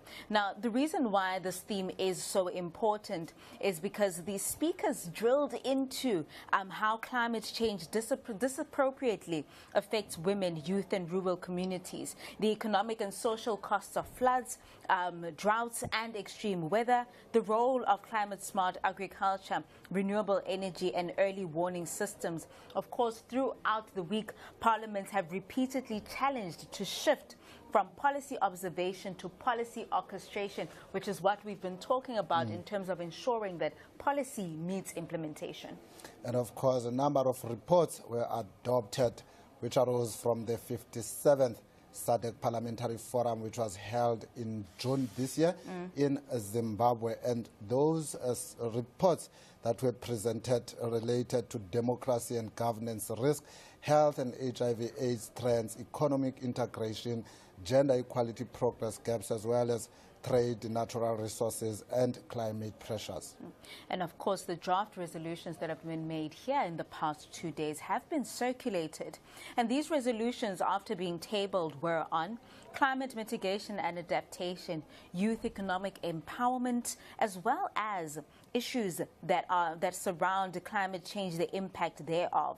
Furthermore, they had gender equality and integration, the harmonization of environmental laws, and strengthened oversight of SADC climate initiatives. Throughout our coverage of the SADC-PF, the conversation has been about ensuring that the SADC-PF regions are better equipped in preventing climate change impact, in preventing and restoring the lives of people that are, of course, impacted by the floods, by the droughts, and all these other disasters.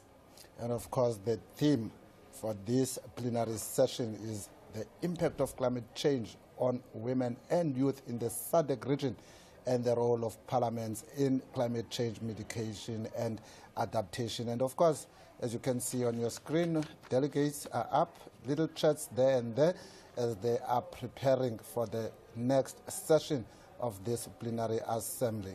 Of course, the last report that has just been adopted before this health break was the motion for the adoption of the report of the joint sitting of standing committees. And the mover thereof was Honorable Mobekati, and he is the chairperson of one of those committees. And also the seconder was Honorable Ruth Mendez, and who is also a chairperson of one of the SADC-PF committees.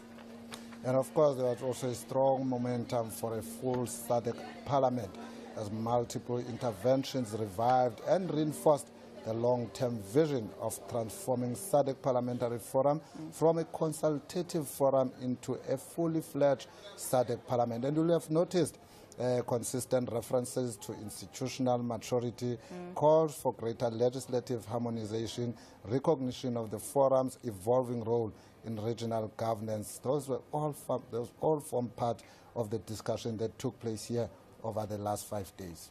And of course, as you might note, that these are not the only engagements that are happening, which is the main engagement that's happening in the chamber across the studio. There are also bilateral and multilateral engagements that have been happening throughout the week between the member states of the SADC region. And of course, behind the podium, speakers and clerks, they advance cross-country cooperation. They are focused on youth caucuses that met with the UN and NGO partners in ensuring that there's proper partnership when it comes to the impact of climate change. And delegates also explored joint climate initiatives. And also furthermore, South Africa positioned itself as a regional leader in climate governance, in climate advocacy, and ensuring that issues of preventative measures also, and should be sustainable measures, are also put on the table. And looking ahead, we can expect the final communique and adoption of the resolutions. So what you can expect over the next session will be the consolidation of all committee outcomes, the official adoption of the plenary resolution, a forward-looking communique setting SADC Parliamentary Forum's agenda for 2026, commitments on climate governance, gender mainstreaming and youth inclusion, as well as a renewed push for institutional transformation. But for now, let's have a look at some of the quick facts.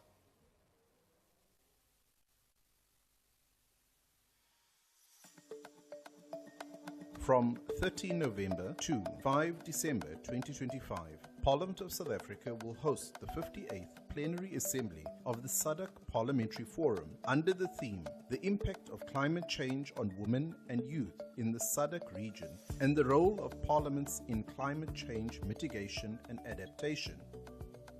For 5 days, speakers, members of Parliament and experts from across the SADC region will convene in Durban, South Africa, to move beyond debate to action, forging strategies, sharing best practices, and strengthening the various parliaments' collective power to pass laws, allocate resources, and hold governments accountable. The SADC-PF is a regional interparliamentary body composed of 15 parliaments representing over 3,500 parliamentarians in the SADC region. The forum seeks to bring regional experiences to bear at the national level to promote best practices in the role of parliaments in regional cooperation and integration as outlined in the SADC Treaty and the Forum Constitution. Its main aim is to provide a platform for parliaments and parliamentarians to promote and improve regional integration in the SADC region through parliamentary involvement. Watch the 58th Plenary Assembly of the SADC-PF on Parliament TV, on DSTV channel 408, or through your YouTube streams at Parliament of RSA. Also, join the conversation on social media platforms using the hashtag 58SADC-PF.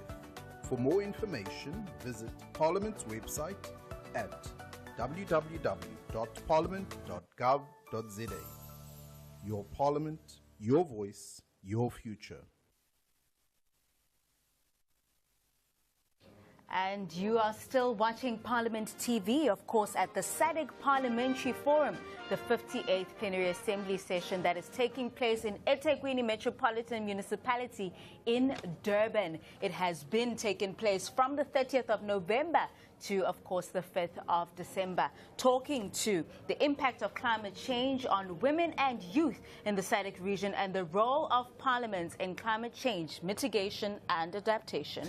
And of course, and as you can see on your screen, the KZN military band performing there. One of the great songs that got us dancing even here in the studio, performing for the guests there during this 58th Plenary Assembly session here in Durban Coastlands, Umhlanga in Convention Center. We've been here for the last 5 days and we made sure to bring you all the activities live here on Parliament TV. As you can see again there, the presiding officers walking back in, which means the proceedings are about to start again. And of course, we have only 3 agenda items, and that is the presentation of the Communiqué, the closing statement, and of course, the adjournment sine die of the 58th SADC-PF Plenary Assembly that is underway. It is the 5th and the final day of this symposium. And of course, we will soon be taking you back into the plenary session. As you can see there, the president having taken his seat together with the presiding officers, those 3 right in front of him, and the lady that is seated next to the president. Let's hear what's happening in the room.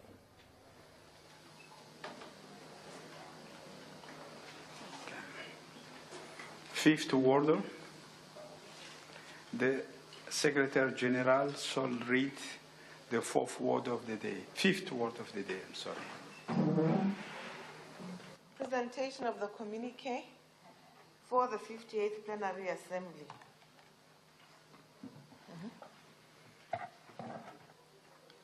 I invite the host speaker, Honorable Angela Didiza Tukuzila.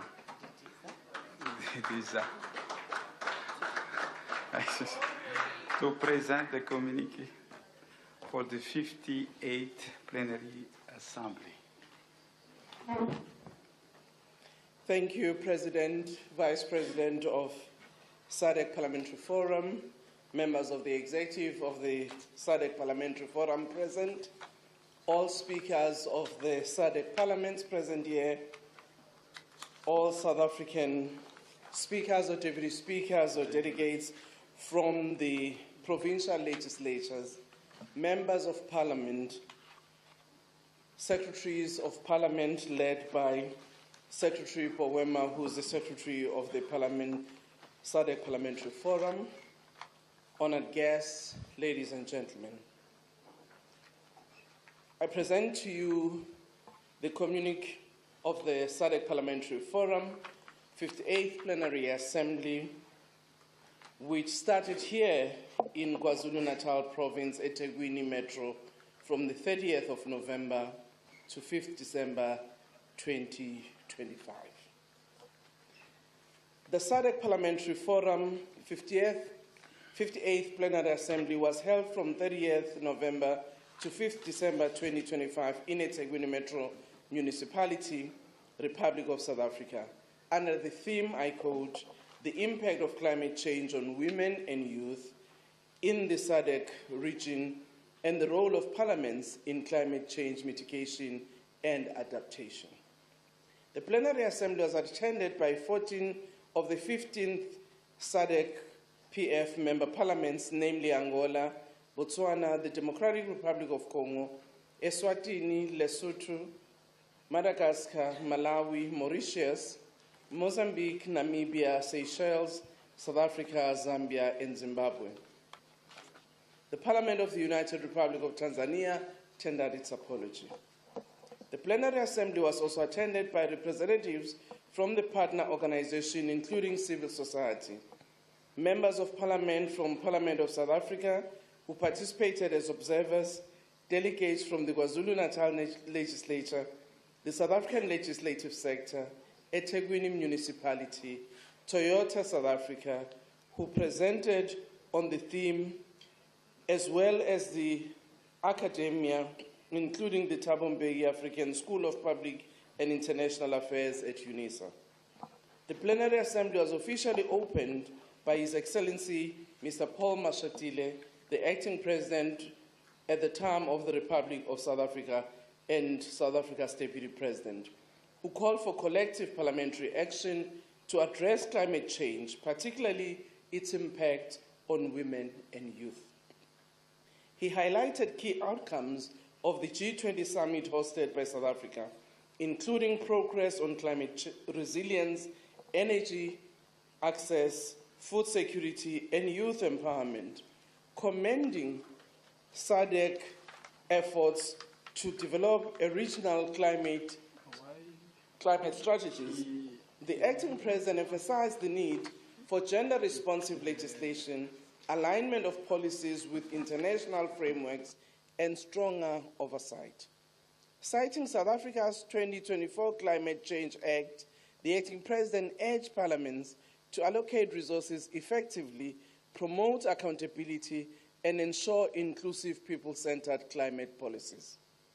The president of the SADC-PF and the Speaker of Parliament of Madagascar, Honorable RandrianasoloniaikO, Siteny, Thierry, emphasized the Plenary Assembly's role in promoting democracy, good governance, and regional integration, while commending South Africa's leadership in championing the establishment of the South Africa Development Parliament. He reaffirmed the forum's commitment to inter-parliamentary cooperation and citizens' participation, reiterated its readiness to evolve into a fully fledged parliament anchored on strong governance and professional management systems, and called for support to ratify the protocol to establish the SADC Parliament by August 2026. In her welcome address, Honorable Thokozile Didiza, the Speaker of the National Assembly of South Africa, underscored the urgency of collective action on climate change, citing recent climate-related disasters in the SADC region, and stressed the need for climate resilience policies and parliamentary leadership through legislation, oversight, and gender-responsive budgeting, reflecting on COP30 outcomes, including, I quote, global Mutiraro decision, close quote, and the just transition mechanisms. The host speaker called for harmonized legislative action across the SADC member states to advance climate mitigation, adaptation, and inclusive development.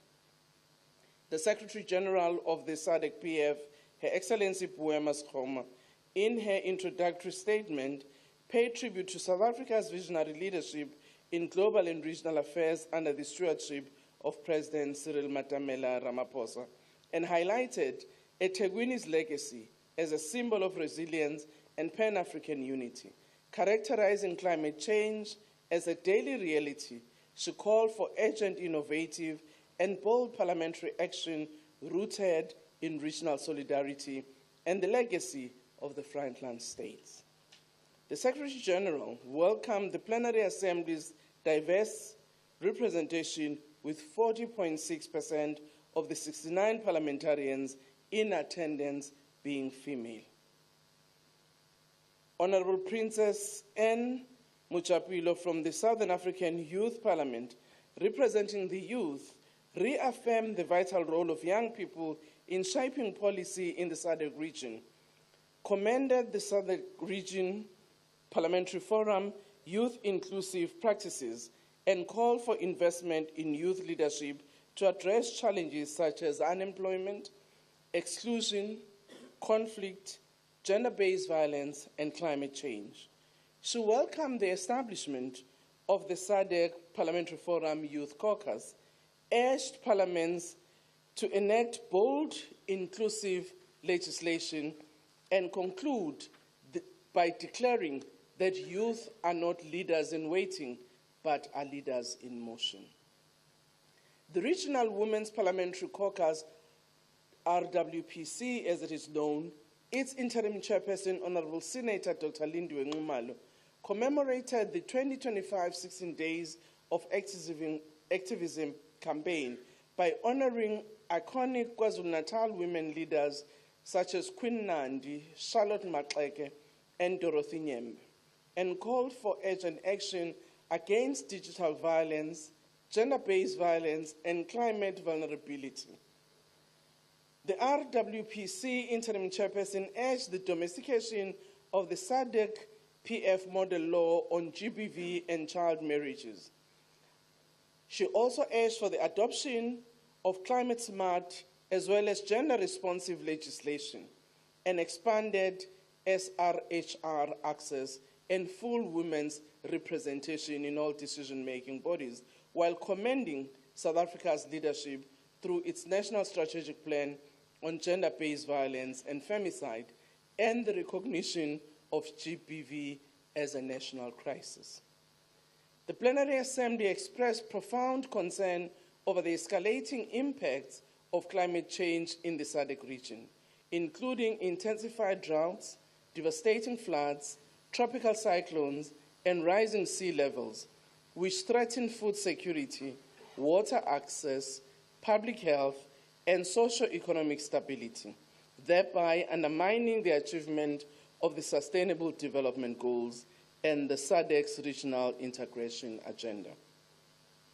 The Plenary Assembly acknowledged that climate change is neither gender neutral nor generation blind, recognizing that women and youth bear a disproportionate burden due to pre-existing socio-economic inequalities, reliance on climate-sensitive resources, and limited access to decision-making, finance, and technology. The Plenary Assembly resolved to prioritize parliamentary oversight and promote regional policy harmonization to combat the climate crisis, safeguarding citizens and aligning climate action with the developmental aspirations of the SADC region as outlined in the SADC Vision 2050, the African Union Agenda 2063, the outcomes of the 2025 G20 Summit, and COP30.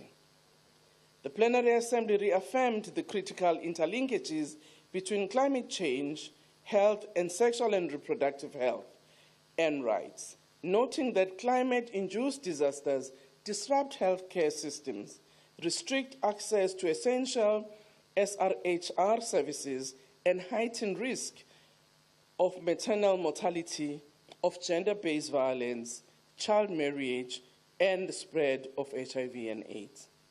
The Plenary Assembly reaffirmed the central role of parliaments in enacting climate-responsive legislation, approving climate-sensitive budgets, and strengthening oversight, while emphasizing the need for dedicated climate research funding and the urgent adoption of gender-responsive, youth-sensitive policy that recognize women and youth as key agents of change.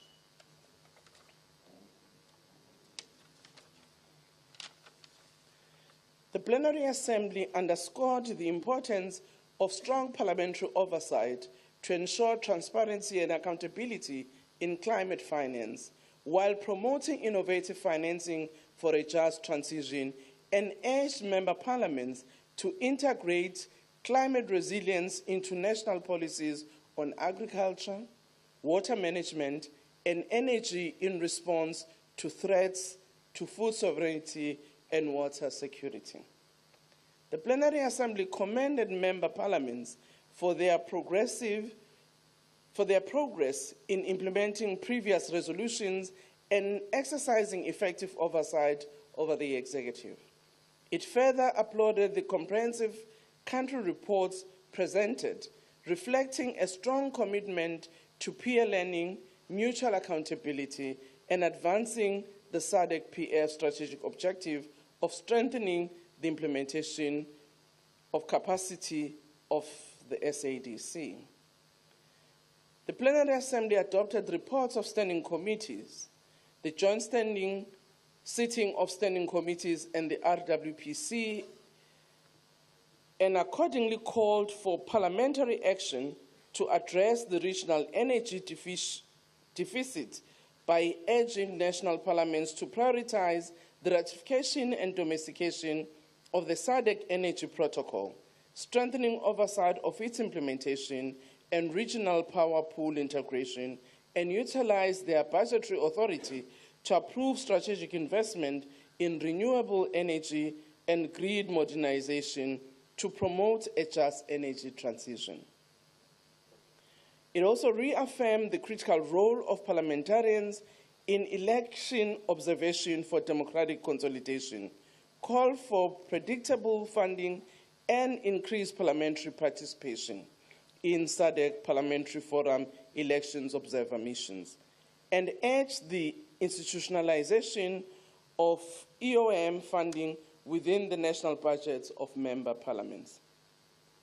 Encouraged member parliaments to strengthen oversight of anti-corruption strategies, advocate for the ratification of the SADC Protocol on Politics, Defense and Security Cooperation, and lead the revision of the SADC Model Law on Elections to address contemporary challenges such as cybersecurity, digital disinformation, and the conduct of elections during public health emergencies.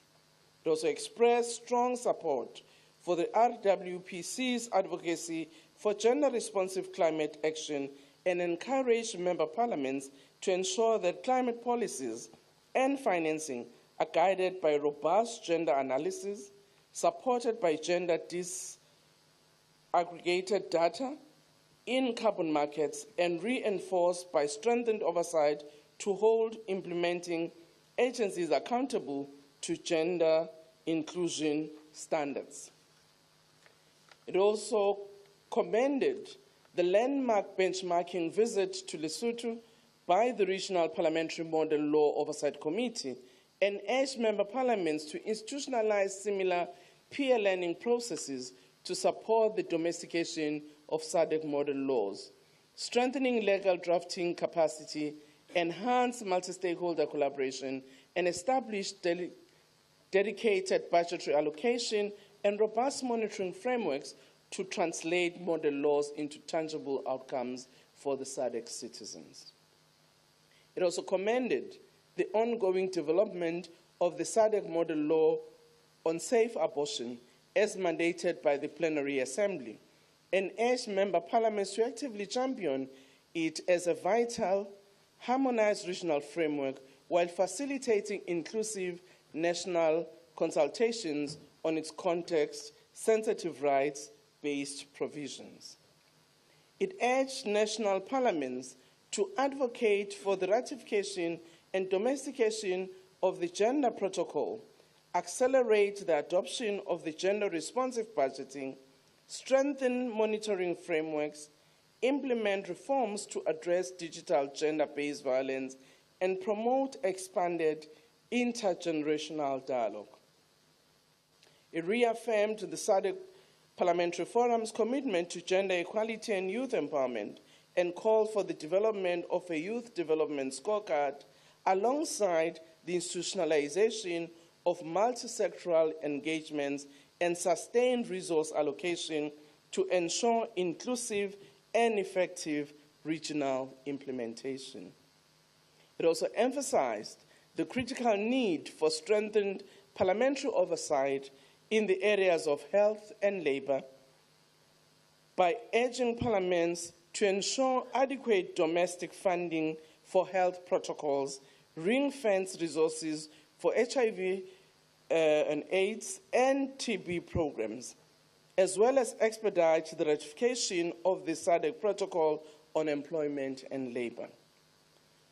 It strongly recommended that the SADC Parliamentary Forum advocate for elevation of the SADC SRHR strategy into a legally binding protocol to ensure uniform legal reforms, enforceable commitments, and mandatory budgetary allocation across member states, thereby strengthening accountability, enhancing implementation, and promoting sustainable progress in SRHR. It reiterated that regional economic integration relies on effective parliamentary action and urged member parliaments to prioritize the ratification of key trade industry protocols and their annexures aligned national legislation to eliminate non-tariff barriers and enhance oversight of executive commitments related to regional trade obligations. It also resolved to urge SADC member parliaments to fast-track ratification and domestication of the protocol on the facilitation of movement of persons, align national laws to support regional integration and unified investment zone, and enhance oversight to ensure timely implementation of related commitments. The Plenary Assembly adopted the report of the 151st Interparliamentary Union Assembly held in Geneva from the 19th to the 23rd of October 2025. It also welcomed the active participation of SADC member parliaments, acknowledged key outcomes, including the Geneva Declaration on Humanitarian Norms, resolution on illegal international adoptions, and the call for a female United Nations Secretary General, and commended both member parliaments for their continued engagement in global processes and the SADC Parliamentary Forum for its effective coordination, which ensures a unified SADC voice within the African geopolitical group. The Plenary Assembly expressed its deep gratitude to the Speaker of the National Assembly of South Africa, Honorable Angela Thokozile Titiza, and through her to the government and the peoples of the Republic of South Africa for their exceptional hospitality, flawless execution, and steadfast commitment to the resounding success of the 58th Plenary Assembly session.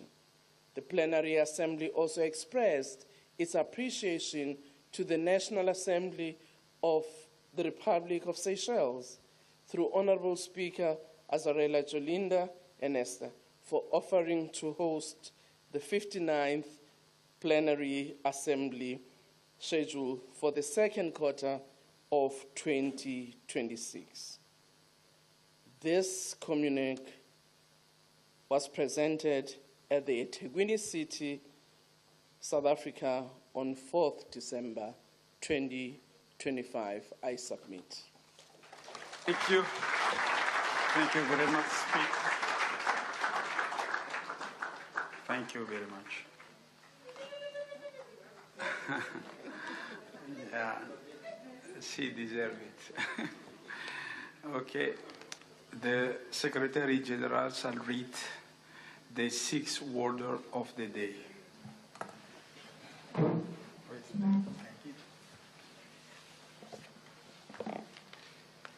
Closing statement for the 58th Plenary Assembly session by the SADC-PF President, Honorable RandrianasoloniaikO Siteny Thierry, and handover of gratitude letters to the South Africa Presidency and host Parliament.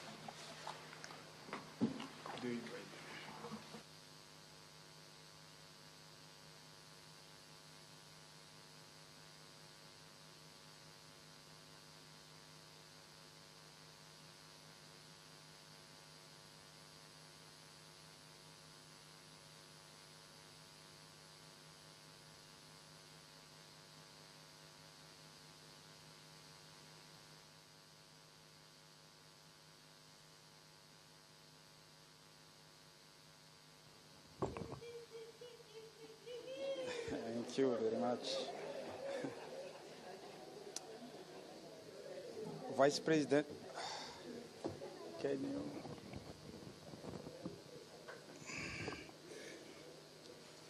Vice President of Forum, Sylvia Isaacs, our host, Honorable Angela Didisa, Speaker of National Assembly of Republic of South Africa, honorable speakers and head of delegation, all honorable members of SADC, member of parliamentary, Secretary General of SADC, Parliamentary Forum, and all of SADC-PF staff, and the Secretary General of SADC, member of plenary, all of the staff of National Plenary, Parliament,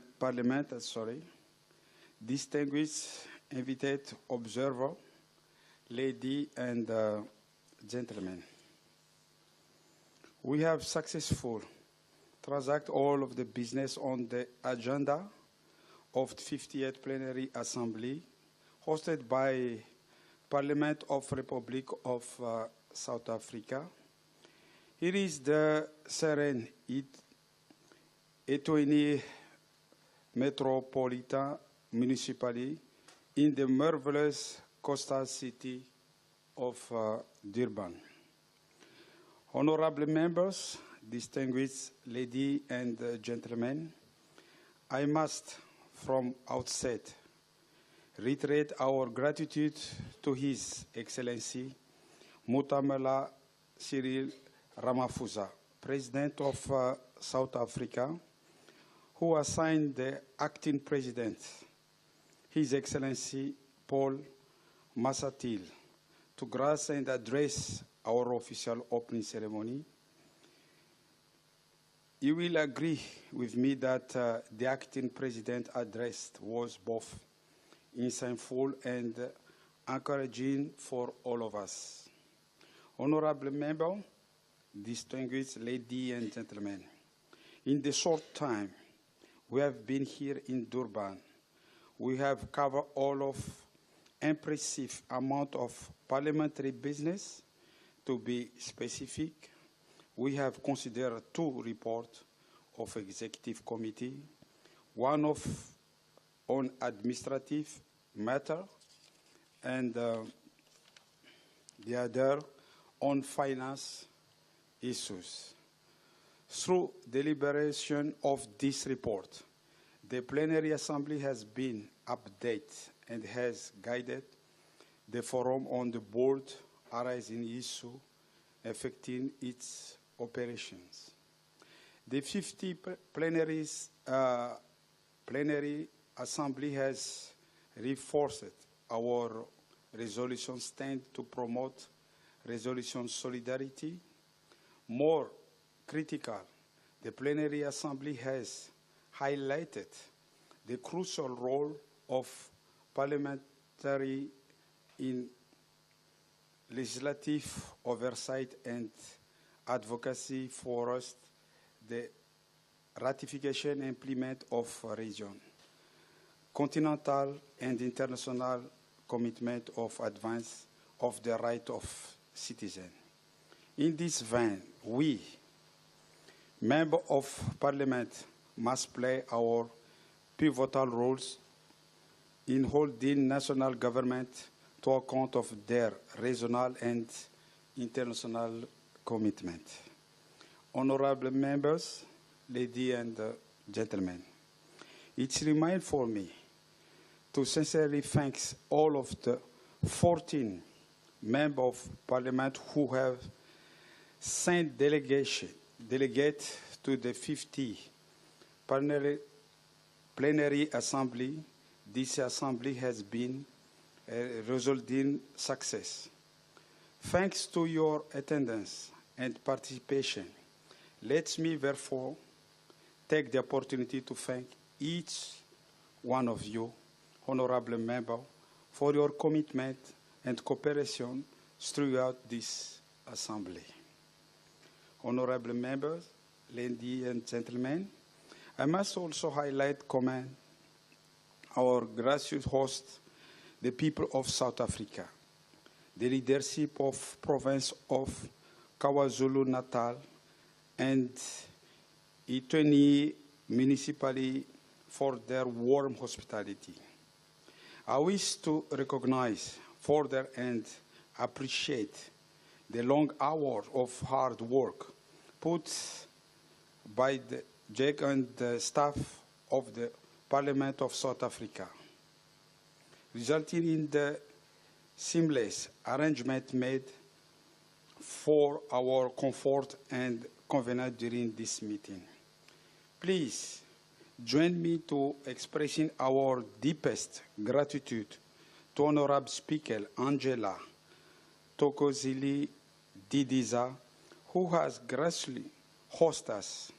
Honorable Didiza, I believe I speak for all of the delegates when I say you have been a true representative of South Africa hospitality. I would be remiss if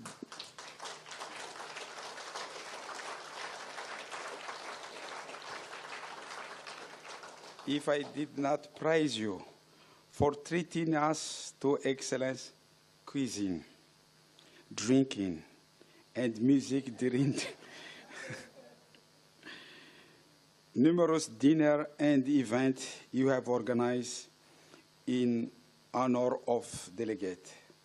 We might need a few weeks at the gym to work off the extra kilo gained here in Kize.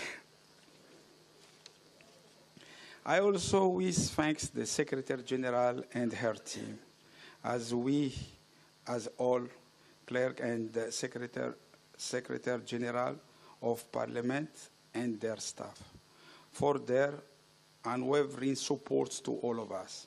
Without each, our meeting would not have run as smoothly as it did.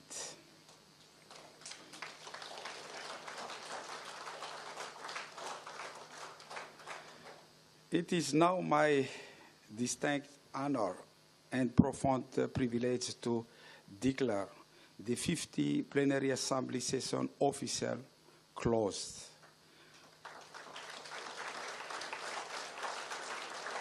Thank you very much.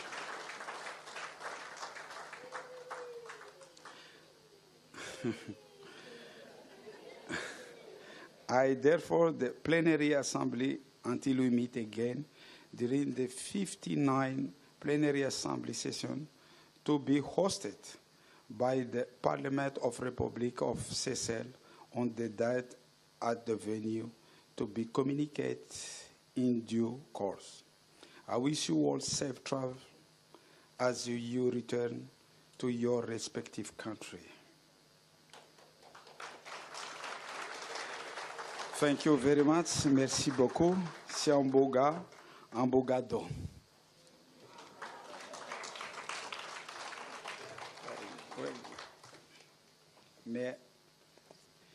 May I invite the Vice President and South Africa speaker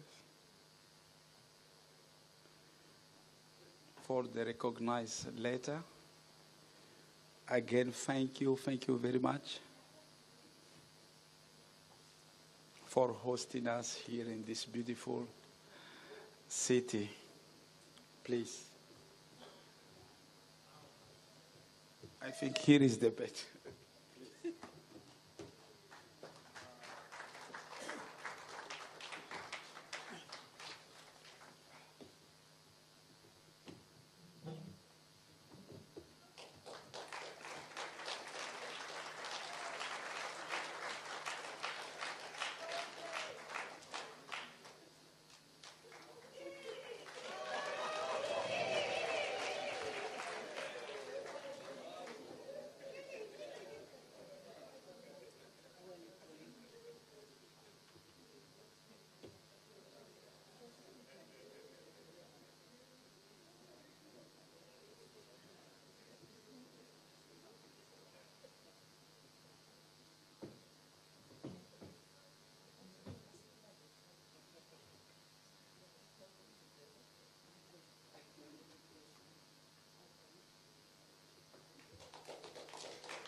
Thank you again. I will now deliver my closing remark. After I am done delivering my remark, I will invite the military band to lead us in signing the at times of AU, SADC, and Republic of South Africa in that order as we close the 58th Plenary Assembly session.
Seat, please.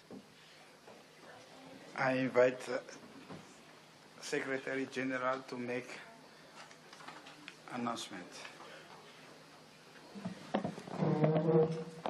Honourable members, you are now free to go for lunch. A kind reminder that we have the closing dinner this evening, and information will be shared on your communication platforms. Further, that on Friday the 5th of December, we have excursions that have been arranged by our host, and we welcome members to participate as these have been done with us in mind. Departures are on the 6th of December. Your protocol officers shall facilitate accordingly. I thank you, Honourable President. Thank you. Honourable members, we have concluded our proceedings for the 58th Plenary Assembly. I hereby adjourn the Plenary Assembly until the 59th Plenary Assembly session to be hosted by the Parliament of Republic of Seychelles. The specific date will be communicated due course. Thank you for your participation and dedication during this session. Have a safe travel. Thank you very much.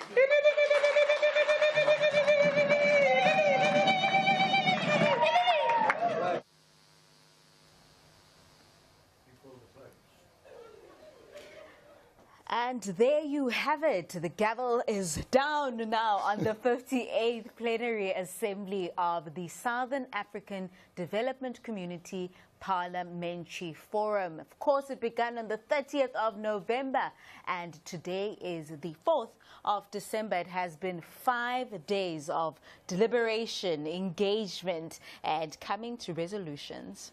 And as it closed with those 3 national anthems being played there by the KZN Army Band, the African Union National Anthem, the SADC Region National Anthem, and of course the host country's national anthem, our very own Nkosi Sikelel' iAfrika.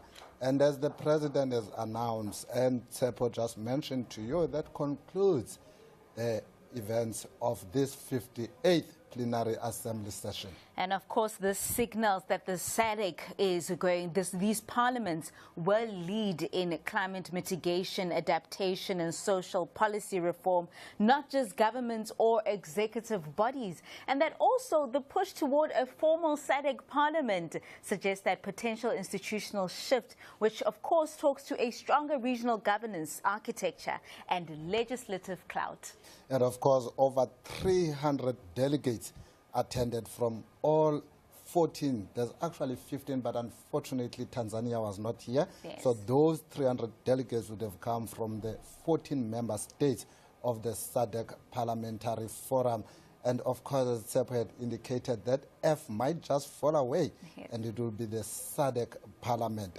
And those delegates included presiding officers, speakers of parliaments, members of parliaments, and representatives of youth and women's parliamentary structures. And of course, the conversation was around the theme, of which the theme was the impact of climate change on women and youth, and of course, the role of Parliament in climate change mitigation and adaptation. Now, of course, all of that started with an opening ceremony on the 30th of November, where we had the keynote address that was introduced by the Deputy President of the Republic of South Africa, Mr. Paul Mashatile, underlining that the climate crisis is not just a crisis of individual countries, but of the region as a whole, and also noting that it is, of course, an issue of inequality as well, ensuring that women and youth must be included at the table of policy making and decision making.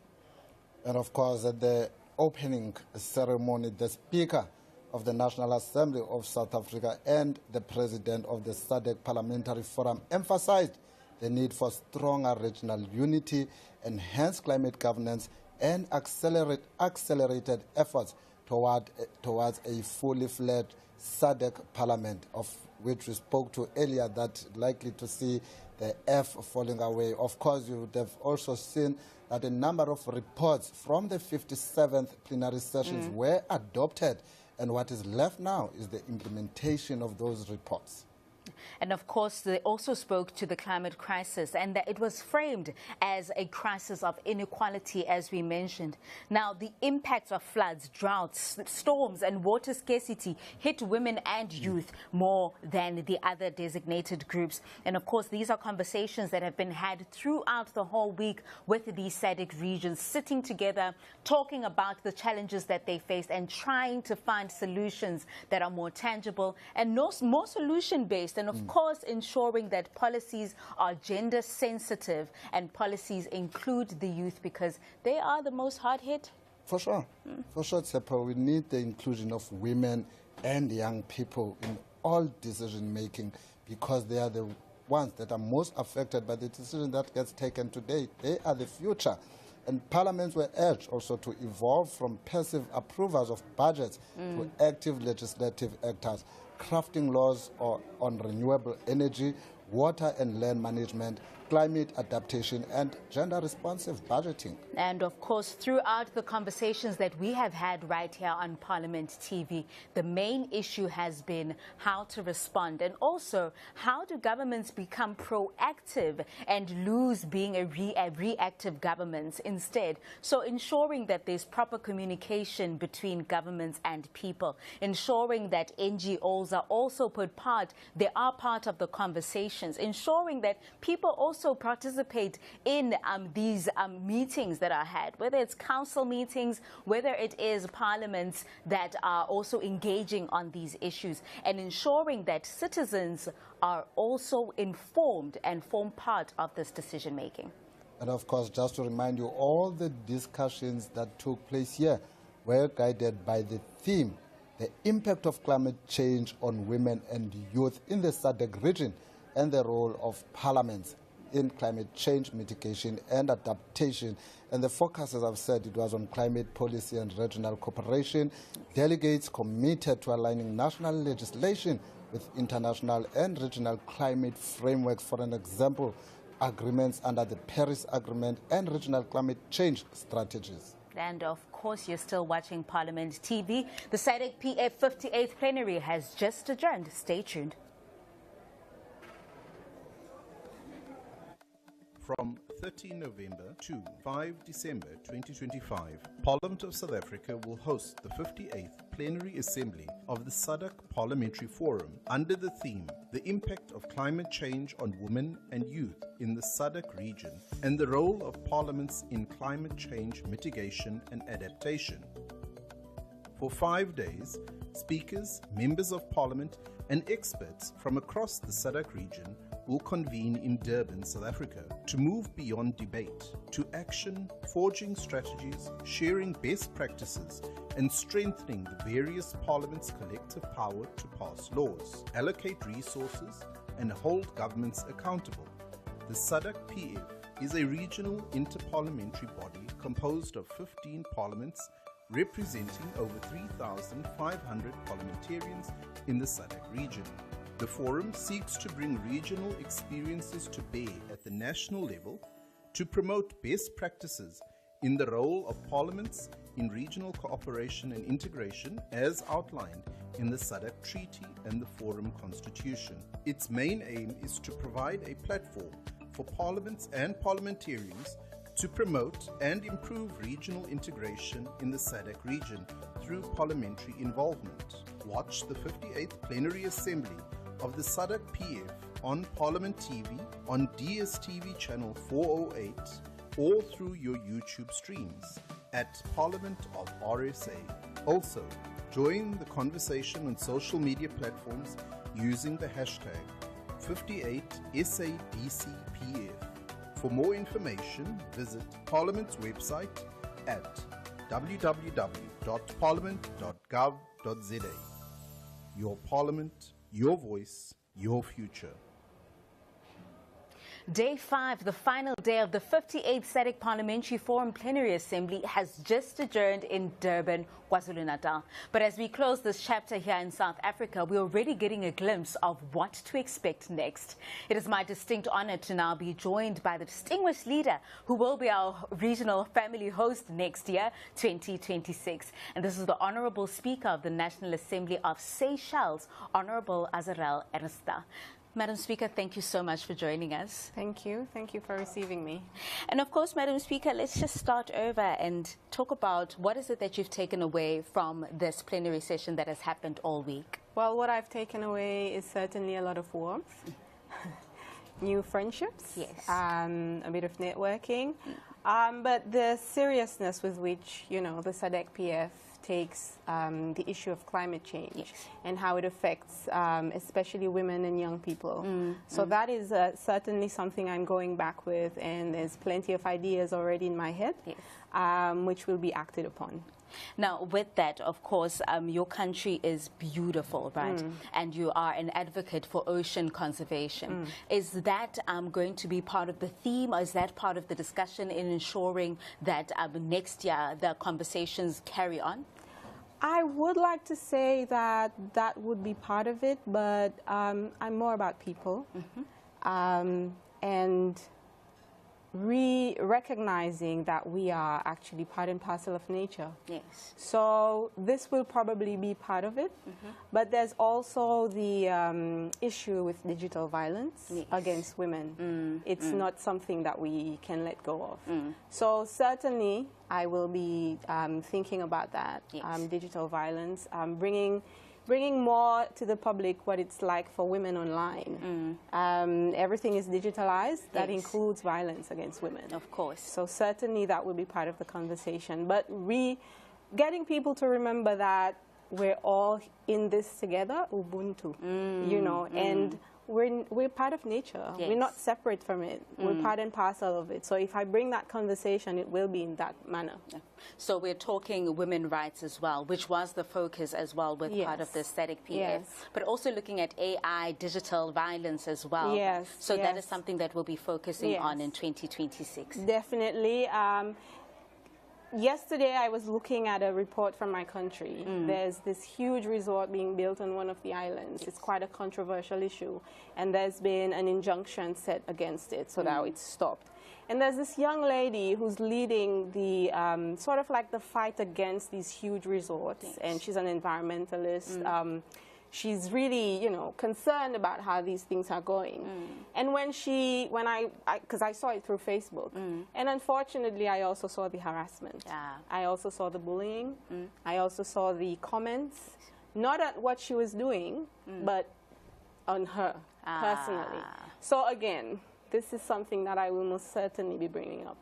And Madam Speaker, of course, from your experience here in South Africa, from the logistics to the administration in terms of hosting this, what are some of your takeaways in terms of Seychelles being the host next year? This will not be necessarily my first experience with hosting something for the Africa region. We hosted way back the Commonwealth, the CPA Africa region. So for me, what I've seen is really how the warmth and the joy that's been the way we've been received. And this is certainly part and parcel of my culture. With regards to administration, I must say the Secretary General and her staff are amazing. Yes. They are absolutely wonderful. The Parliament of the Republic of South Africa takes it to another level. So we really have our work cut out for us for the 59th plenary.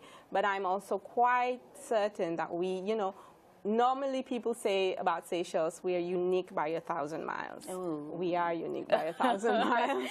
And we're going to be showcasing that for you in the 59th. And apart from the uniqueness, what else can the SADC regions can expect? And also, what is it that the people from the Seychelles can expect from the 59th Assembly that will be hosted in your country? I think what the people of Seychelles can expect is more of a let's call it not reintegration, really, connection, reconnecting. You know, we're an island. We're not on the mainland, and there's vast differences, but there's also quite a lot of things that we have in common. You know, so connecting again to the people in the SADC-PF region, connecting to, I mean, the way we've been welcomed by the Speaker of the Parliament of South Africa is just, I mean, I love her voice. She calls it her rally voice. I will never have a rally voice because I don't attend rallies, but it's the connection, really, connecting again to what is it that makes us part and parcel of the South African, Southern African region, and really connecting and bringing forward everything that we can as well. How can we not just benefit, but also what can we do to advance, you know, the agenda? Thank you so much for joining us on Parliament TV. We cannot wait for the 59th We Plenary can't Assembly. wait either. We can't wait either. Really looking forward to it. I'm quite excited. Thank you so much. Thank you. And of course, you've heard it here live. The bridge from Durban 2025 to Seychelles 2026 is being built with intention and vision. Now, you're still watching Parliament TV. Of course, it was the conclusion of the 58th Plenary Assembly. Stay tuned. From 13 November to 5 December 2025, Parliament of South Africa will host the 58th Plenary Assembly of the SADC Parliamentary Forum under the theme, The Impact of Climate Change on Women and Youth in the SADC region and the Role of Parliaments in Climate Change Mitigation and Adaptation. For 5 days, speakers, members of Parliament and experts from across the SADC region will convene in Durban, South Africa, to move beyond debate to action, forging strategies, sharing best practices, and strengthening the various parliaments' collective power to pass laws, allocate resources, and hold governments accountable. The SADC-PF is a regional interparliamentary body composed of 15 parliaments representing over 3,500 parliamentarians in the SADC region. The forum seeks to bring regional experiences to bear at the national level to promote best practices in the role of parliaments in regional cooperation and integration as outlined in the SADC Treaty and the Forum Constitution. Its main aim is to provide a platform for parliaments and parliamentarians to promote and improve regional integration in the SADC region through parliamentary involvement. Watch the 58th Plenary Assembly of the SADC-PF on Parliament TV, on DSTV channel 408, or through your YouTube streams at Parliament of RSA. Also, join the conversation on social media platforms using the hashtag 58SADC-PF. For more information, visit Parliament's website at www.parliament.gov.za. Your Parliament, your voice, your future.